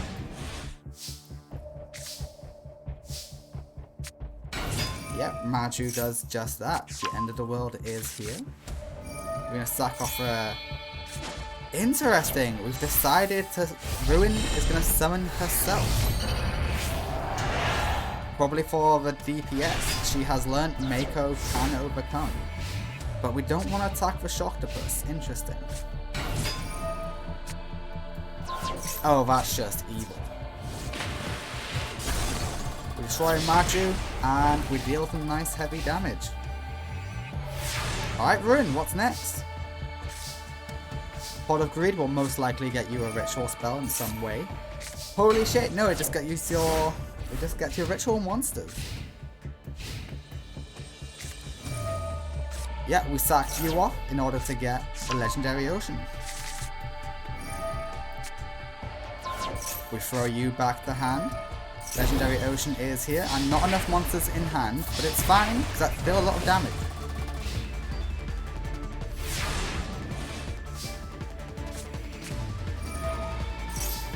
And Sea Staff attack is activated for worst case scenario. Okay, currently we are unable to bypass this. No more. And the winner! Oh wait, no, oh, one more turn, one more turn. Ruin can still pull out a victory from under the... No, it's over. It's over. Holy shit, Ruin! Who dominated in the test duels, by the way. I honestly thought she might win today. Gets obliterated by Mako Tsunami. I love you, Mako. You're one of my favorites for a reason. You did great. I'm so happy right now. Mako Tsunami moves on to top 8. There's a reason why he's going to the next King of Games tournament. Just saying. In fact, a lot of these people are. Midori, I think she is. Blister is. Haley is. Mako is. Yeah, only like 3 people in the top 8 so far aren't going to King of Games. Gecko, well, he might. Rex Raptor, and none of these are going to the King of Games. So yeah, that's interesting. Half of them are going to the King of Games tournament, the other half aren't. Well, they might. Time will tell. Alright, next up is the last match of round 2. The D, the current holder of the Millennium Key, what everyone's fighting for, versus Kamakiri Man. Who will take it? This duel is for the Millennium Key. Only one of them can leave this duel with it. The D claimed it off of Shadi by defeating him in the previous round.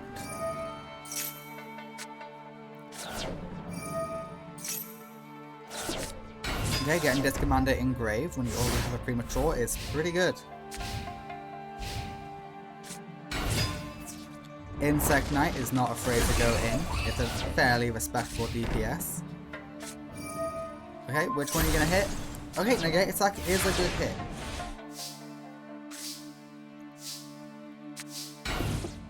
But there's a lot of good, respectable trap and spell cards that Kamakiri Man has. Okay, you're destroyed, and big damage to the D.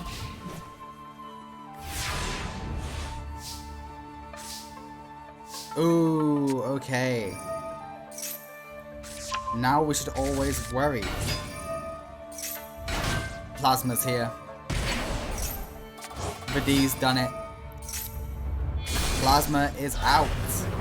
And he's gonna steal the Insect Knight. Goodbye, Praying Mantis. Goodbye, Life Point. Oh, the game is going real slow. What's happening?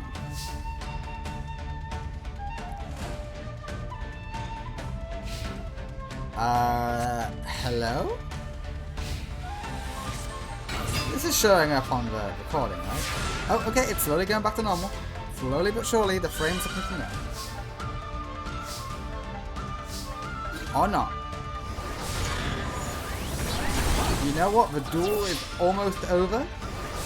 And the duel is over. The D defeats Kamakiri Man thanks to the powers of Plasma. Okay, that will be match 1. Sorry about the lower quality for that. I'm gonna reset the game. Give me a moment. Okay, hopefully whatever that issue was, it is now fixed. Alright, we're going into game 2. The D has one victory over Kamakiri Man. Let's see if he can do it again. Okay, this could be a good start for both duelists. Raigeki makes it a much better start for the D, not Kamakiri Man. Alright, D-Force is gone. We throw away Diamond Dude, interesting choice. Activate Raigeki. What are we destroying? Gadma? Ooh, sorry about that. Guard Mantis. Duel Dark is here, and Duel Dark gets us another summon. And we're going to throw away Guard Mantis to layer wire that monster.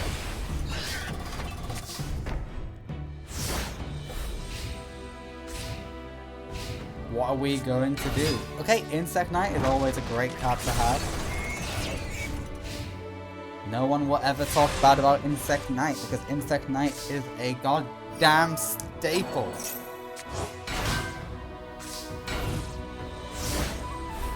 Yeah, this is good and all, but come on, it's not enough, is it? The Mantises go in, and they are doing really good work, to be fair.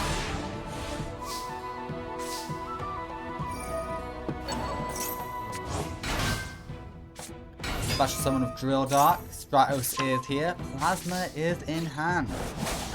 It is time to maybe start worrying for Kamakiri Man. Another Naturia monster is here.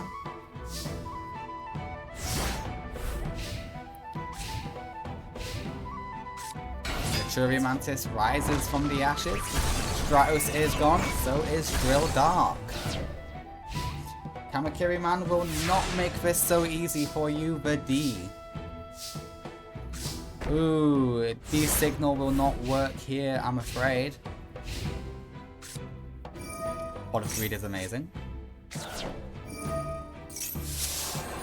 It definitely won't work now at all. I like getting Duel Dark in hand is always pretty nice though. But you are now below half life points. The D is in a dangerous position. Can he come back from it? A reinforcement says he's going to try his darndest. Drill Dark, special summons. You know what? That's pretty good. That's pretty good. That does help out massively. But what's already in Kamakiri's hand could be more devastating. It was not. So that's good for the D. Why is that in attack mode? That's supposed to be in defense. It's a bloody flip monster. What are you doing, Kamakiri Man? You know what? I'm not going to question it. I'm not going to question it because the winner of game 2 is Kamakiri Man. There is a chance that the D will lose the Millennium Key. And if he does, we are not going to be suffering. Kamakiri Man gets it. We're guaranteed, we're not guaranteed a good ending, but we're guaranteed in top 8. It's 2 good people fighting for it. So that's always nice. Okay, this is a good starting field for the D. He needs some extra support just to get out cards, but who knows? It might work for him. The D signal's always great though. Okay. Okay, you know what? If he draws a monster, he's got Plasma. Oh, he did not draw a monster, so he does not have Plasma. Kamakiri Man, can you get rid of Defender? No, you cannot. Draw a monster and you have Plasma. This man cannot draw a monster to get out Plasma. Okay, you've probably just lost your odds of getting out Plasma. Because he's going to destroy Drill Dark. Oh wait, no, D-Signal. D-Signal works.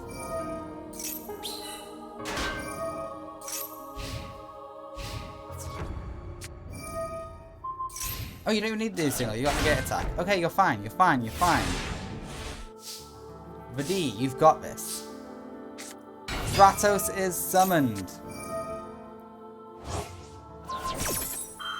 Okay, we're making sure that there's no Destiny heroes on board. No plasma for Yudi, at least not today.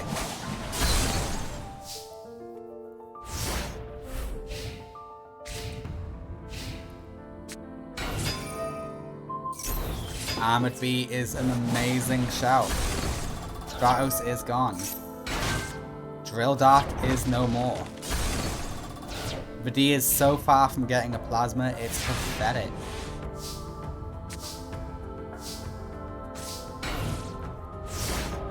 You're not even gonna try and use it, that's just sad. Kamakiri Man has a nice, healthy hand.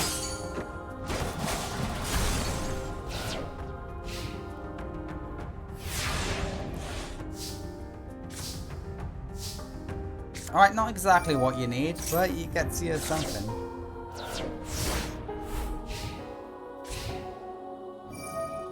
Yeah, and another draw for Kamakiri Man. Does nothing for the defense, I'm afraid. But with our boss monster, we can overcome anything. Don't know why you chose that one, but hey, it works. If it works, it works. Does that have to be a normal monster? No! So why did you get rid of Insect Knight and not Guard Mantis? I will not understand that play. Holy shit, is this game? That game, baby! The winner of Game 3 and the new wielder Millennium Key is Kamakiri Man. Kamakiri Man has avoided a terrible ending for us. So thank you, Kamakiri Man. You have brought hope and maybe prosperity to the people. You've definitely brought hope. So congratulations, Kamakiri Man. Alright, that means we are moving on to the top 8 in the tournament. We have Midori Hibiki, good ending. Gecko Tenma, bad ending for the Dark Hunters. Haley Devlin, good ending. Blister, good ending I suppose. Koyo Hibiki, good ending. Rex Raptor from the Orichalcos Club, bad ending. Meiko Tsunami and Kamakiri Man, both good endings. There are only 2 bad endings left, Rex Raptor and Gecko Tenma. Let's see if we are going towards any of those by getting into Midori Hibiki and Gecko Tenma. Midori and Gecko Tenma are about to get into it. I'm excited to see it. Okay, with this we add a Dark Lord to the hand and we set it. That is a safe move against Gecko because Gecko does not use a lot of high attack on monsters, as is evident. But Raigeki is always a Raigeki, not much you can do about that, is there?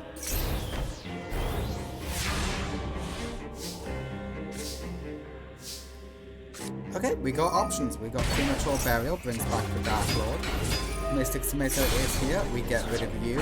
And Edit Array is here. Yes, I have double checked the name. I am, as you can clearly tell, I am very bad at remembering names. And we bring her back in defense mode.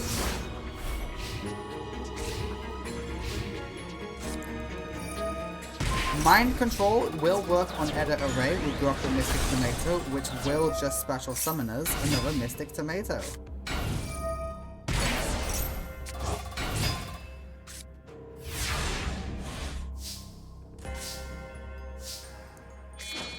Alright, we decided to get rid of Edit Array. Don't know why, when it's a perfectly good Capricious here. But you do you. I'm sure you know what you're doing, AI. Shining Angel is here. Shining Angel decides to crash with Mystic Tomato. The beautiful thing about Gecko Tenma is because he uses Light Fairies, it means he always wins the floater battles. He always runs Nova Summoner and Shining Angel.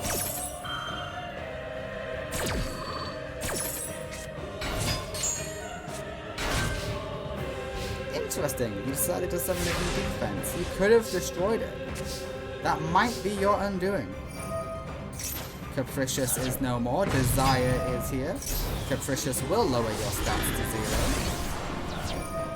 0. Nova Summoner will summon out a Nova Summoner. Nova Summoner will summon out a Shining Angel. No, it summons out the Archer, the Fairy Archer. We're gonna go for some burn damage apparently. Fairy Archer does burn.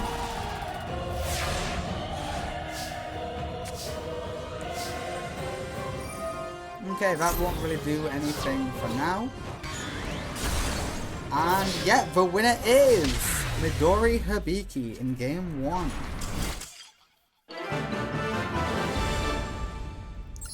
We go to game 2. Midori has taken out Gekko Tenma in game 1. If I am not mistaken, Gekko Tenma has yet to lose a duel, and this is his first appearance.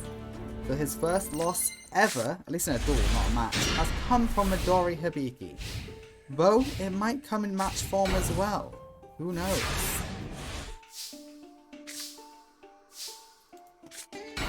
We will have to see. Yep, we banish a Mystic Tomato. That is the right call. We throw away Superbia. Here we go in. Yep, Mash Macaroon is gonna do its thing.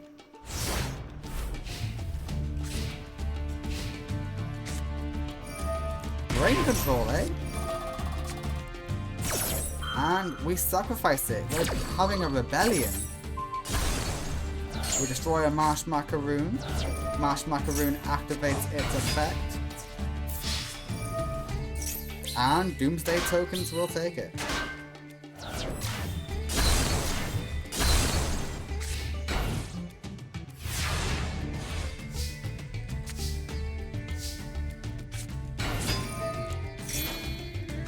Okay, Edda Array is back. And the life points... Nope.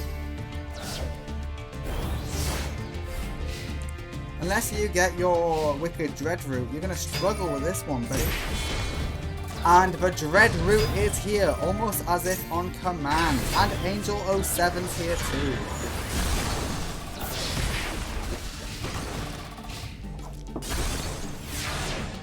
Angel 07 is gone. Okay, we're gonna try something. We give you Edda Array to summon out Desire. Desire banishes the Dread Root. Holy shit, we found a way. But Edda Array is now more powerful than Desire. Desire is no more. Midori Hibiki made a great play to get rid of the pseudo God card, but that play required tremendous effort. Edda Array can overcome that, I'm afraid. Oh, and Edda Array is buff?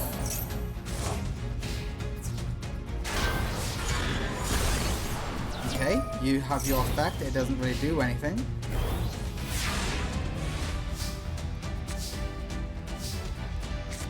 With this, we can start to fight back. Yep, we get a Desire. Edda Array is no more. Midori fucking Hibiki is her.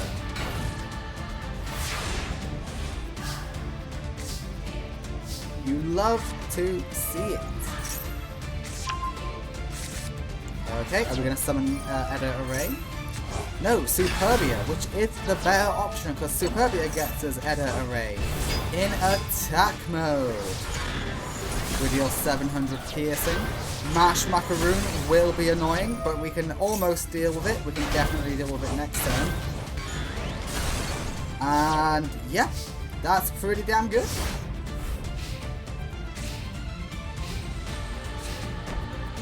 The set card does scare me, I'm not going to lie and say it doesn't. I am always scared by a set card. But I am a bit of a coward. So that might just be on me. You could use Desire to banish it. Nope, you want to plow through the Mash Macaroons with brute force. You know what? I respect it, but it doesn't get you the win.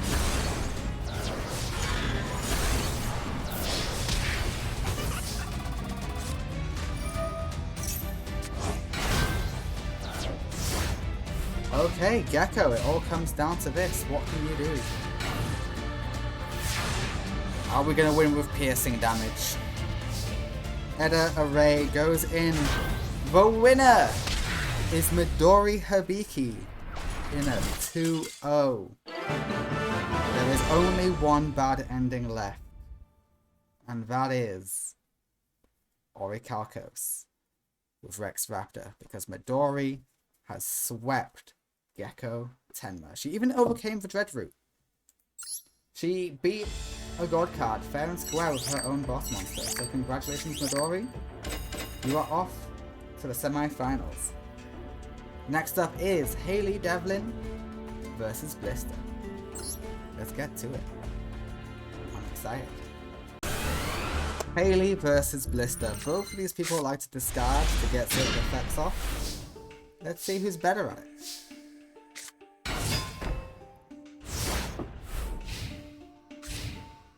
Okay, Haley's holding back a little bit. That's nice to see. Gear Frame is here. Fortress is in hand. Fortress is on the field. We discard the buff. They're both destroyed. However, Blister likes them. You're gonna have to do some nice dealings here, Haley. Oh, you decide you don't want to. Interesting.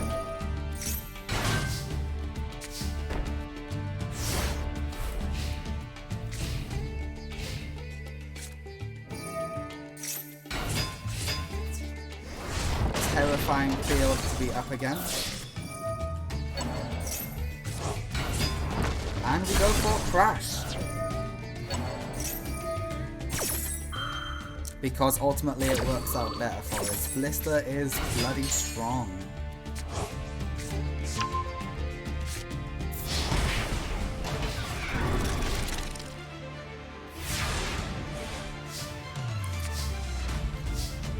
Okay, we can heal. We can heal a little. Okay, never mind.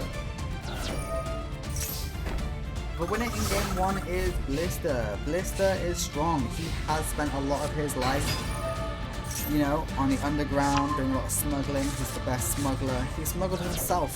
Some good cards. That's all I'm saying. That's all I'm saying. Yeah, and the winner is Blister. Nice and easy. Game 1 goes to Blister. We will go to game 2, however. Can Haley overcome Blister?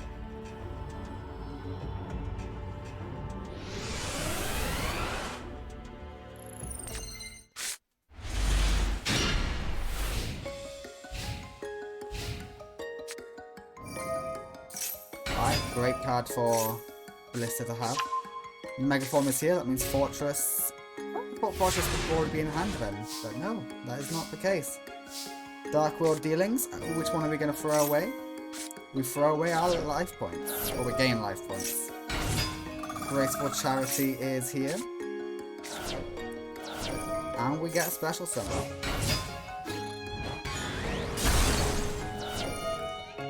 Yeah, it adds Gear Frame back to hand, which is a scary, scary thought. But you know what? Sometimes you gotta do what you gotta do.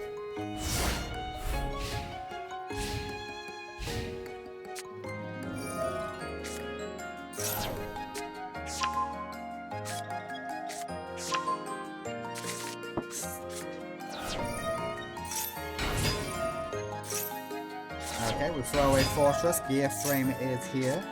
The Fortress is back in hand.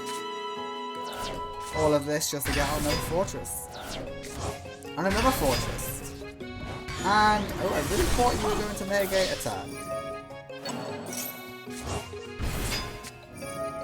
Okay, I am confused by your overall play here. Raigeki, holy shit, Blister. Go easy sometimes, Blister. You don't have to go full throttle all the time. Jesus! Really? No Dark World dealings? Mystic Tomato can only float so much. It will keep you in the duel. That's the good news. The bad news is, this is gonna hurt. We throw away Dark World dealings, Cybertech Alligator is in hand.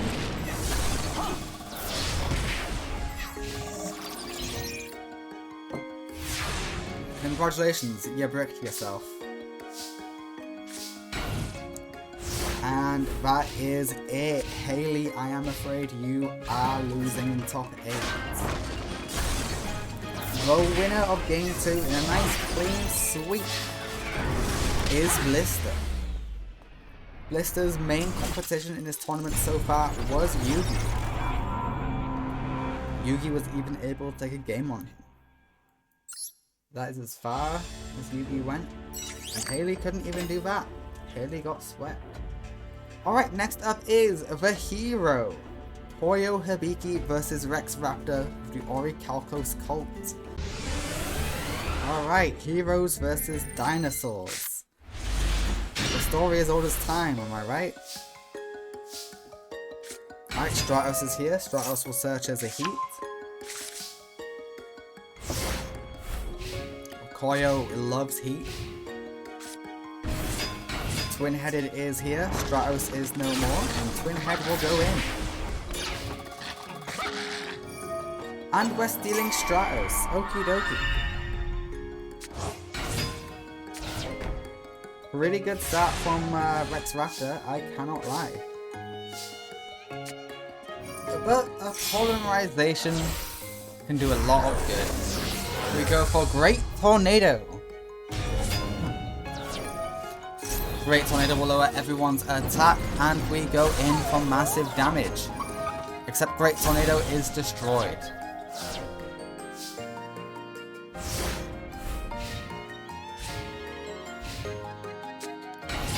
Hammerhead is here. Hammerhead does the ultimate sacrifice to send heat back to the hand. Okay, Rex has some more support cards to keep him in the duel. Ooh, but Raigeki's a really good one.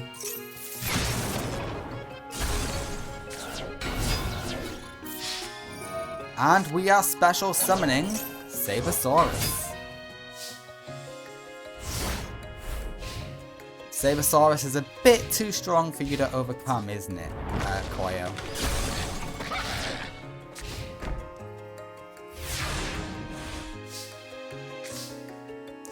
Woodsman is good though. Rex cannot currently overcome Woodsman. And Woodsman can get you a poly. That is great news for you. Okay, Hammerhead can get over it. Oh no. Okay, Koyo, draw poly or you lose here. The winner of game 1 is Rex Raptor, member of the Orichalcos cult. He attacked in the wrong order, but you know what, it's fine, he has a life points to spare. Rex takes game 1 on Koyo Hibiki, the hero falls in game 1. But just because he has fallen does not mean he is out. He is not done. Well, there is game 2. Koyo still has a chance at redemption. That is Koyo's first loss. We've never seen anyone do this good against Koyo Hibiki. Koyo is stunned. I am stunned. Okay, heat is thrown away. Heat is now on the field. Koyo loves heat.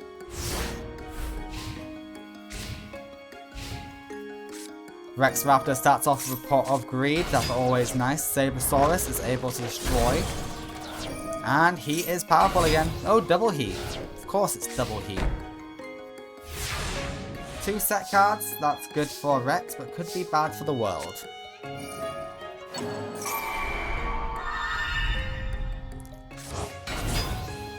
Plasma is back. Plasma will throw away Woodsman. And Lady Heat is here for fun.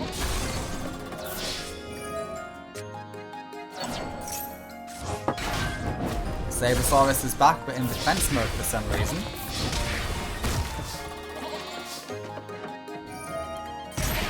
$800 burn. Rex Raptor is in trouble. Sabersaurus is coming back.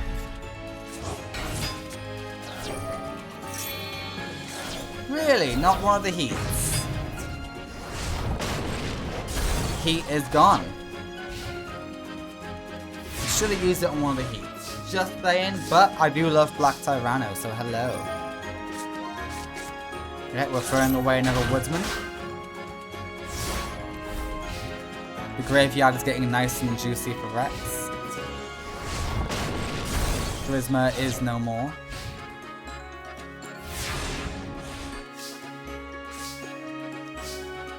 And Polly is a game changer. 2 Shadow Mists, that means it's Escudada. Hello, Escudada. Go in and finish it.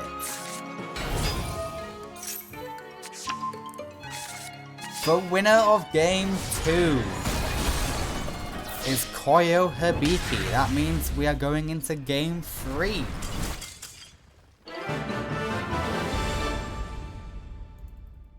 Let's see how Game 3 goes for the hero. Can he save the day? Or will he have to burden someone else with that honor? With that mission, the task? Okay, well this is a... Okay, they never used Polly on the first turn. But it's still a good hand. Because he can Polly, then Miracle Fusion. He's set.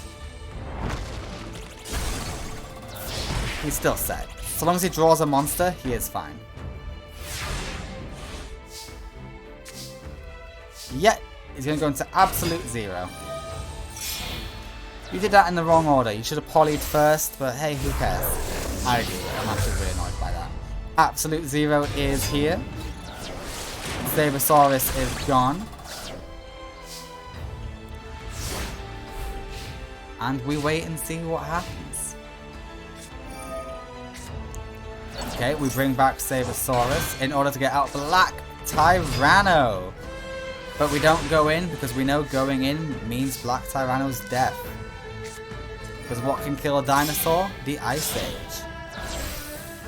Okay, Absolute 0 is fusioned off for Absolute 0. Does that trigger its effect?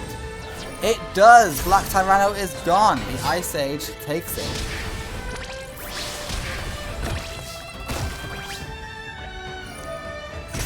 And yeah, why not a little bit of burn on top?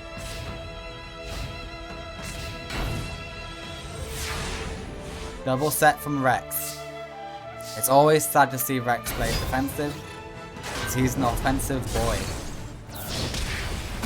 And the winner in Game 3, it's Koyo Hibiki. Koyo Hibiki has put an end to the last bad guy in the tournament. Congratulations, Koyo. You have done amazingly well. Alright, next up is a duel to determine the fate of the key. Will Kamakiri Man, the Mantis Master, keep hand of it? Or will it transfer to the Fisherman? Let's find out in Bugs vs Fish. Alright, what's better to be, a Fisherman or a Bug Hunter? Based on this hand, I don't know. Good hand for a Fisherman, no? Raigeki is a good way to go fishing, guaranteed catches. Double Mother Grizzly is always sad, but hey, you deal with what you get, you know? Mother Grizzly is here, Mother Grizzly goes in for decent damage.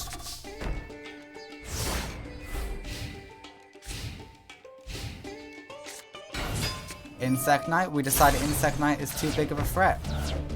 You didn't even want to float just a little bit, Mako? Who needs to float when you got this Knight? Ah, you could have did a fun combo, but you missed it. And Mako goes in for a nice chunk of damage. You're below half now, Kamakiri Man. Is everyone who wins the key just gonna lose it in the next match? Because if so, that is a funny trend.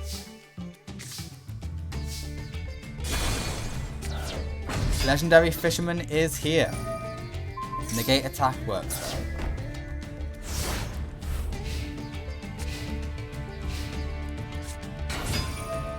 Goodbye, Legendary Fisherman, but that does get us a Fortress Whale.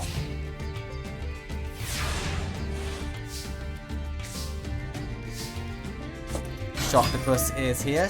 We throw away the whale to send that back to hand.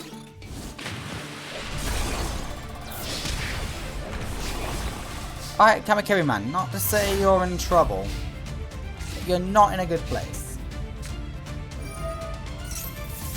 That works. Insect Knight goes in with good damage.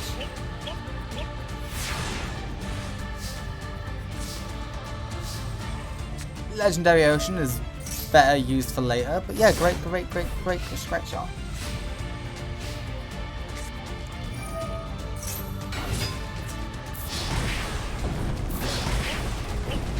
Okay, draw a monster or you're screwed. That's not a monster. The winner in game 1, thanks to a lucky Raigeki, is Kamakiri Man. And he's going to use his boss monster to do it.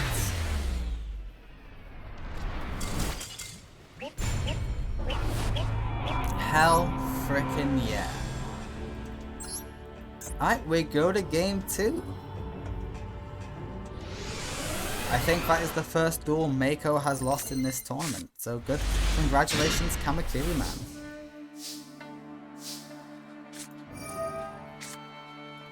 Okay, we get the Legendary Ocean and the Doom Kraken is online.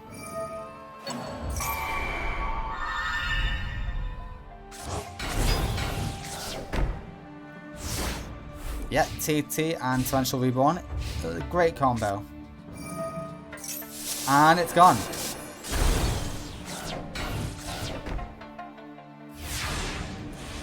Well, you had a good start, Maker. Ooh, Pot of Greed.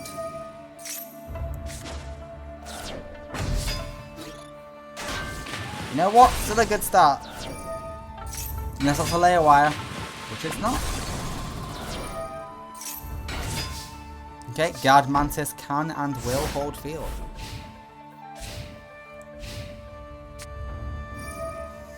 Mako actually will struggle with that. And it's the boss monster, which is far too strong for Mako to overcome.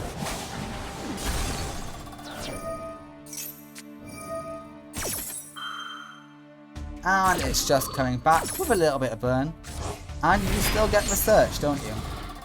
Yes, you do. Okay, now the boss monster can be overcome.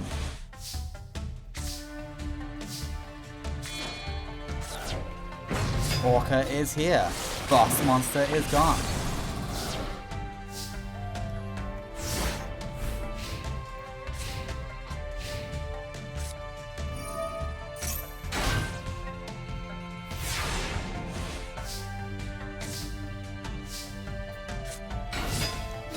Yep, Mother Grizzly can now just go in, no floater battle. But we do run the risk of deck thinning. So the chances of Kamakiri Man getting another Raigeki to win the day? It's possible. Or just use Praying Mantis, that works too.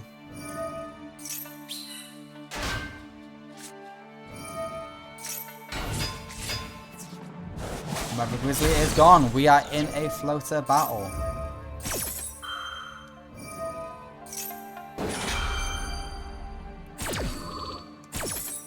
Mother Grizzly gets out Mother Grizzly. And Kamakiri Man's getting a lot of deck spinning. Hello, Mother Grizzly. Goodbye, Mother Grizzly. What do you finish on Mako? Doom Kraken.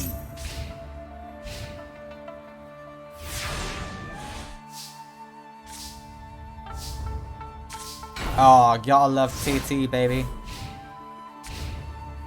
It will get you out of this nasty situation you found yourself in. And that's a bit premature.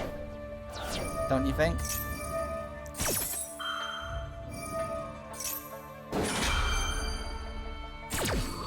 Okay. That's a lot of monsters getting added to hand.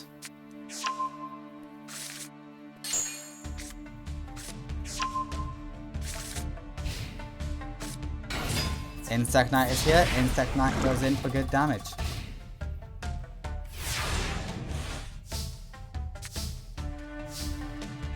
Legendary Ocean is activated, and we have a Kairyushin. But I know there's an Armored Bee in Kamakiri Man's hand, so I'm not too worried for Kamakiri Man. I know he's got it covered. Mako might get 2-0'd here. There's a good possibility of that happening.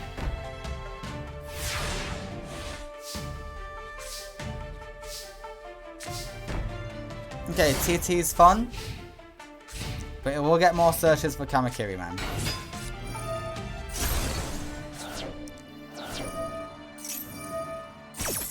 Yeah, he gets to add 2 more monsters to his hand. He goes for an Armored Bee, of course he does. And a Guard Mantis.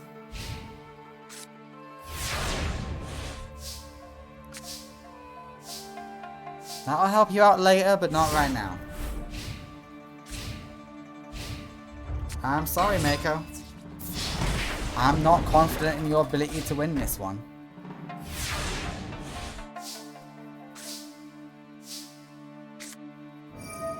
Yeah, that's a pathetic Raigeki if I've ever seen one. But you had to, otherwise you'd lose next turn, guaranteed. Well, maybe not guaranteed, but very likely. Okay, no, it wasn't guaranteed. You still would have had 1 more turn, but still. Okay, a comeback is possible, except no. The winner in a 2-0 is Kamakiri Man. He will keep hold of the Millennium Key for now. Congratulations, Kamakiri Man. You have defeated a very respectable duelist. I'm proud of you. You're off to the semi-final. Alright, all that remains is Midori Hibiki, Blister, Koyo Hibiki, and Kamakiri Man. Midori and Blister already off to the King of Games tournament. Doesn't matter which one of them goes to the finals. Koyo and Kamakiri Man, neither of those are guaranteed a spot there. This could be their chance. Let's get to it. Alright, the semi-finals begins with Midori versus Blister. Let's get into it, shall we? Perfectly good starting hand from Midori. We throw away Premature to get Uncall Spa. If that's how you pronounce it.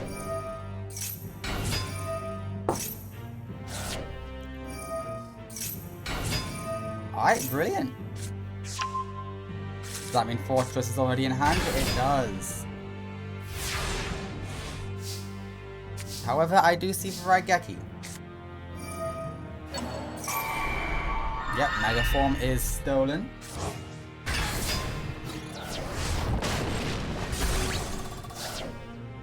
Is there a reason we're not Raigeki? Because Fortress has a really annoying ability to pop.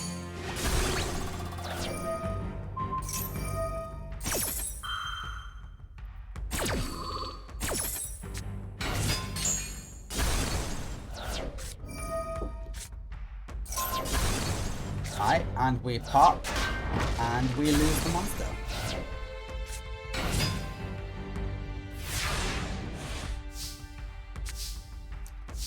Ooh, that's not doing Midori any favors.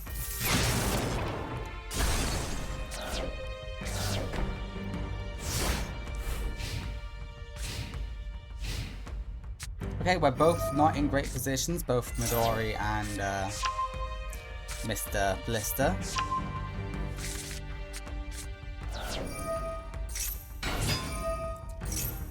Alright, we say no, no effect for you. I throwing away Desire. And we get a small heal. Yeah, that small heal came in very handy.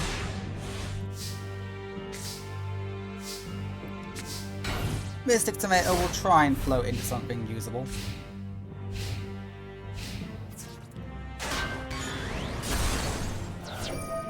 Yeah, we continue the floating.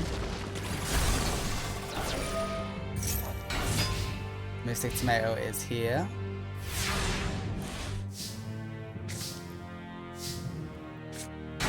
And we got nothing.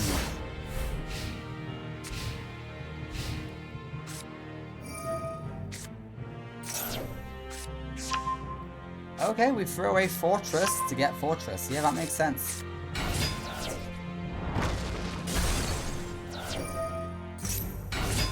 And yeah, unfortunately, Midori, this looks like the end for you. I don't think you're coming back from this. Yeah, no, that's yeah.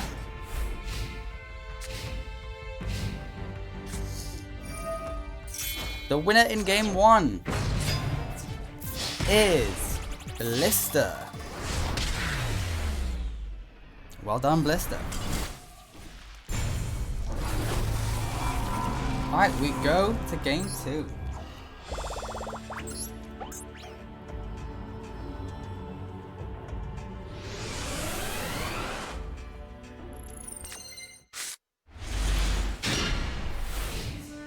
Okay, this is all usable.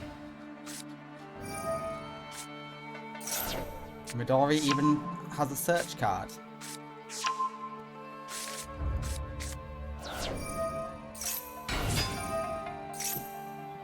And we throw you to the grave. We got Fortress back, hello, and Gear Frame.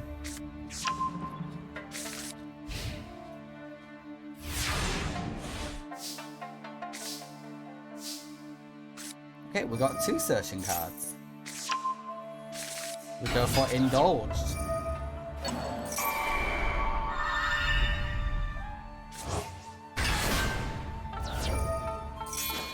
Okay, I think you played that slightly wrong, but you know what? It doesn't matter.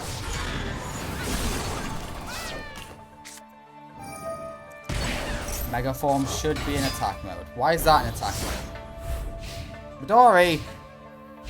I have questions for you. Oh, it didn't even matter. And that's game. Yeah, Blister, finish it. Blister wins game 2 against Midori. Congratulations, Blister. You are victorious.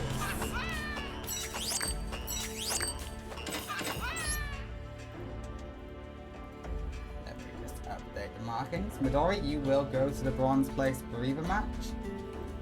So best of luck to you there. Next up is Midori's brother, Koyo versus Kamakiri Man. Let's get to it. Alright, Koyo and Kamakiri Man. Koyo is a hero, Kamakiri Man is a wannabe hero. These two are allies, in a sense. Though this is their first time meeting.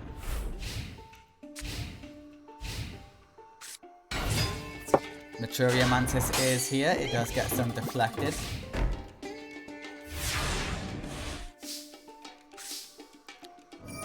And we can go in with Stratos for a search. We decide to pop instead. Yep, these two fuse together to create Gaia. Always a solid choice. And they fuse again. Oh great, Tornado. Yeah, you know what? Reduce it even further. Why not? Do a buttload of damage.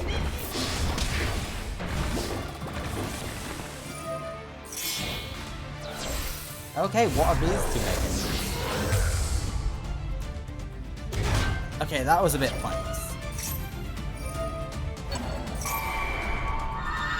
Okay, that's confusing. I'm just confused by that one.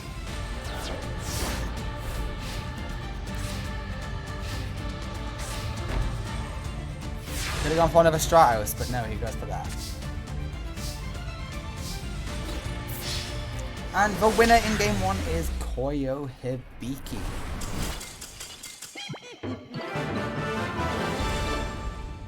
We go to game 2. We go to game 2.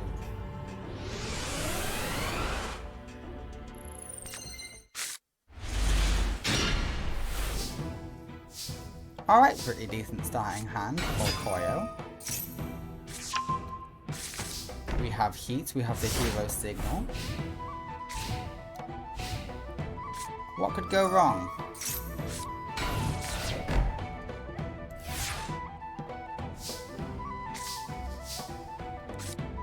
We go for Polly. I'm gonna assume Escarada. Escarada it is. Ocean is in hand, Heat is here for backup. And we destroy the Escarada. And Layer Wire gets rid of Heat. Pretty good combo by Kamakiri Man.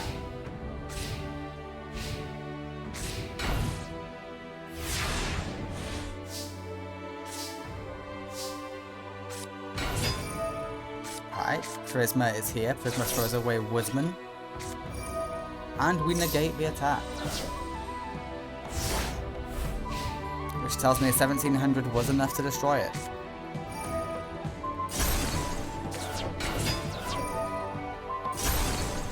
And Stratos is gone.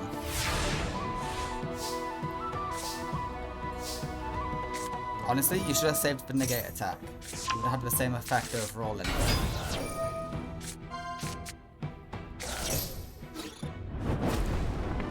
Alright, Man-Eater is destroyed. Praying Mantis is gone.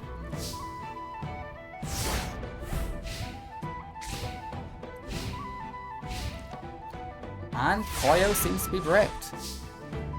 Koyo, can you win this turn?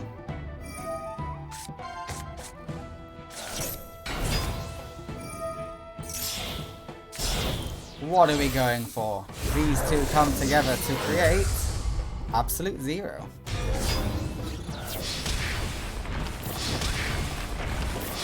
It's barely not enough to win.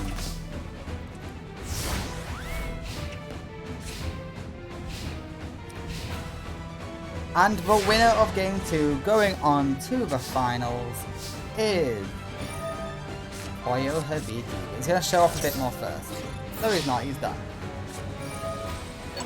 It's not enough. Nice try though. Koyo defeats Kamakiri Man in game 2. Getting a clean week. Congratulations, Koyo.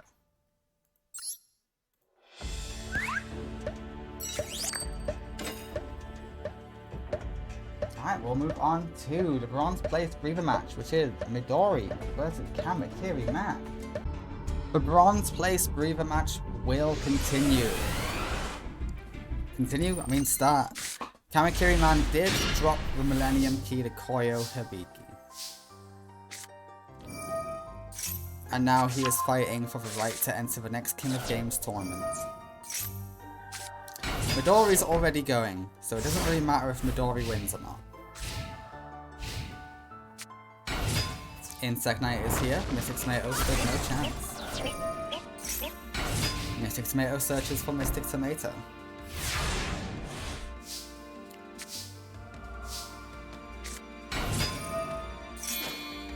And we have Desires. Insect Knight is gone. And 1400 straight to the face of Kamakiri Man is brutal.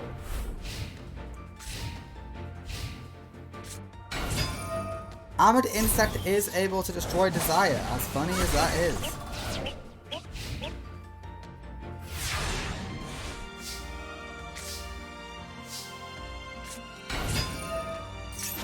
And we see Eda Array. Armored B is the one getting its attack loaded for once, and Eda Array goes in.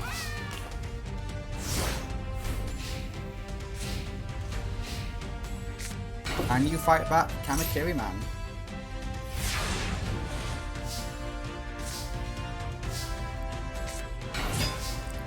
I'm gonna take that as a no.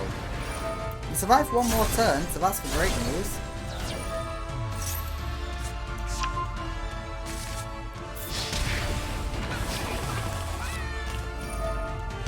Edda Array is back, so she now has piercing.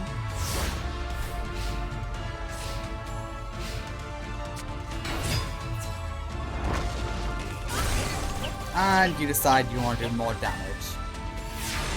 More damage you look, less beat up you look. Yeah, I get it.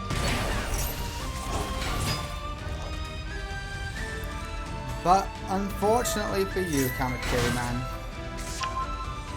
the winner in game 1 is Midori Hibiki.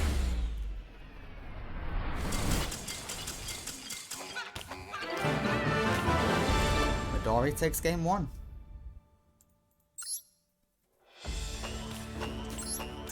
We move on to game 2.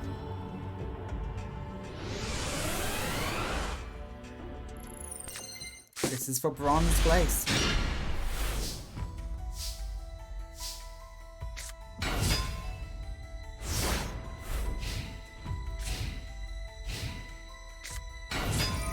Ahmed B is here to decrease the attack.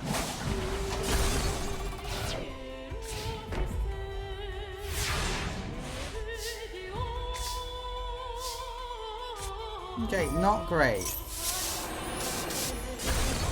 Midori is struggling.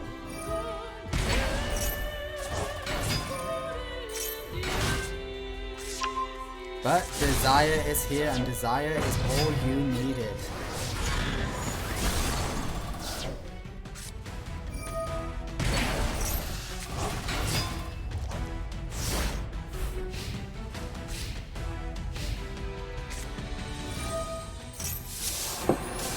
Okay, bye-bye.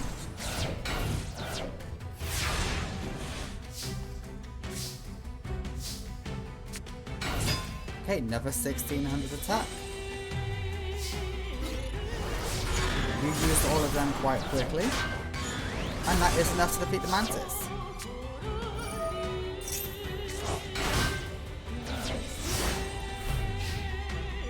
And just like this, Midori is ready for anything you throw at her, Kamakiri Man.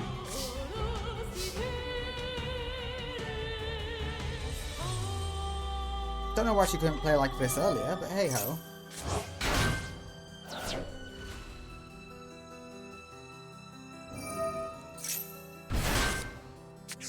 Curious choice to give Edda a raise to the opponent.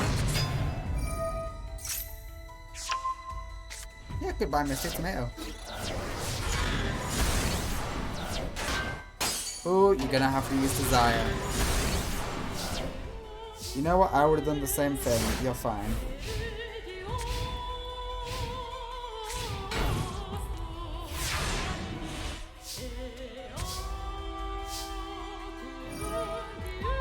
Desire banishes. Layer Wire will say goodbye to the bigger Desire. And Kamakiri Man was able to save his ass for one more turn.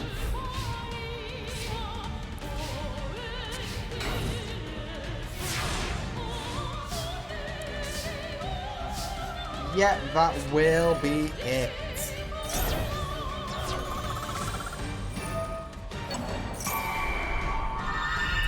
Special summon Edda Array.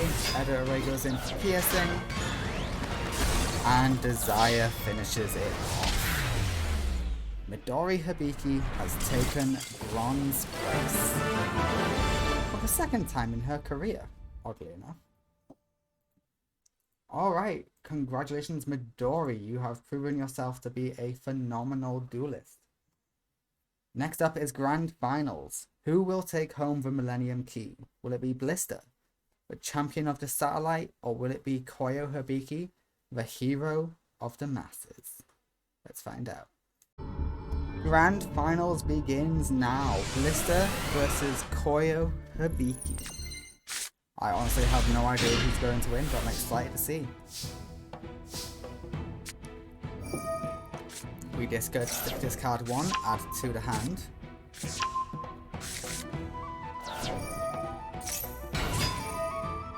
Yeah, use special summon, throw away Megaform. And we're stopping there, we don't... Oh wait, we don't have Fortress. Oh, we went for Megaform. Yeah, we love heat in this house apparently.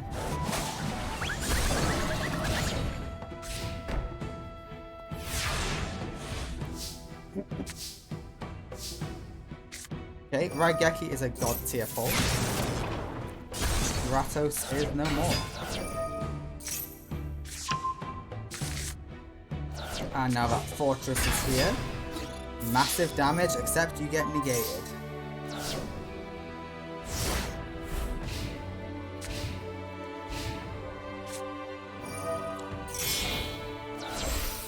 Okay, this is used. Are we getting Gaia or are we getting Escudada?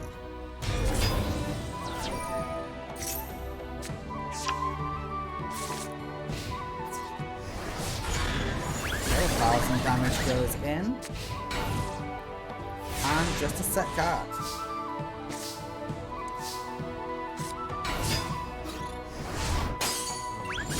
Tiny bit of deflected. We pop Escudada. And he isn't strong enough. I don't know why he wasn't in attack mode just then, but you know what? C'est la vie.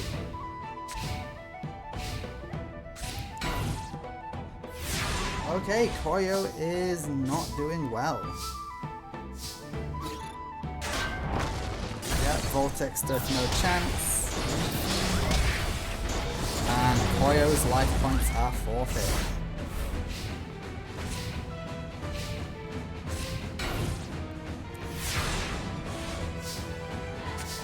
Regardless of what it is, game 1 goes to Lister, the champion of the satellite. His Machina deck is strong.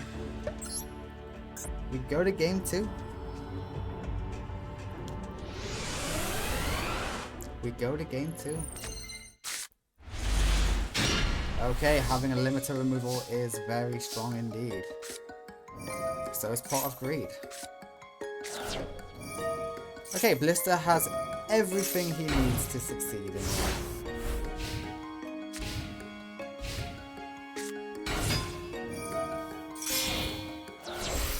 Those two come together to create Gaia.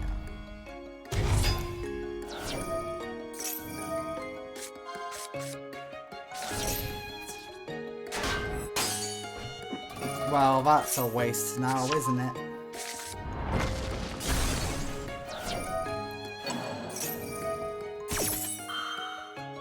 Is there anything you can special summon with that? There is, Cordington.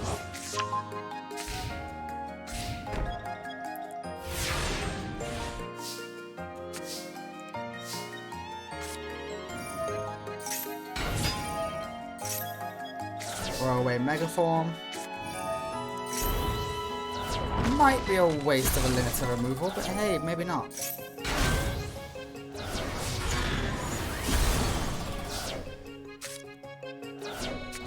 Okay, yeah, Fortress will hold field, but for how much longer?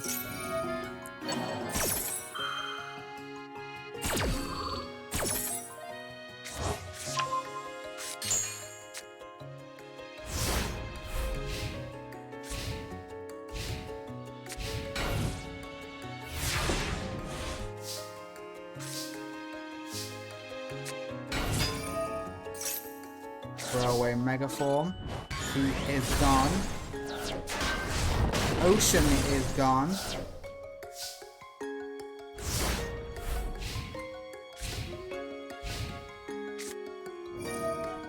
Raigeki is good. I'm glad you know how to Raigeki, Koyo.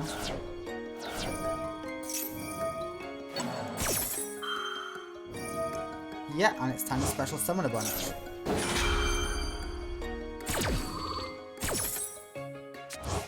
Megaform is here.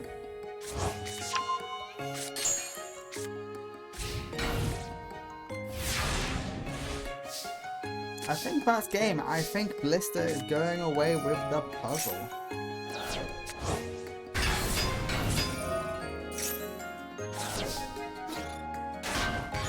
Charisma is defeated. These two go in, and it's the last draw, Koyo. Only a miracle will save you here. It's not a miracle. I do not think that is a miracle.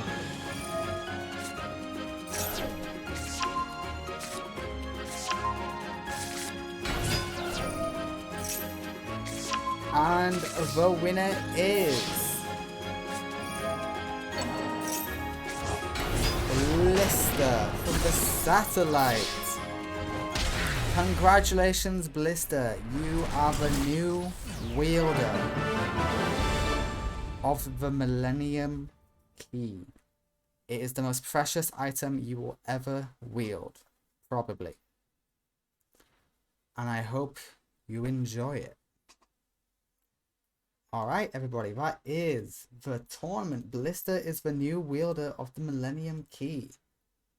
He will have to keep it safe, and Blister, while he's a bit rough around the edges, he's not going to doom the world. This is a good ending.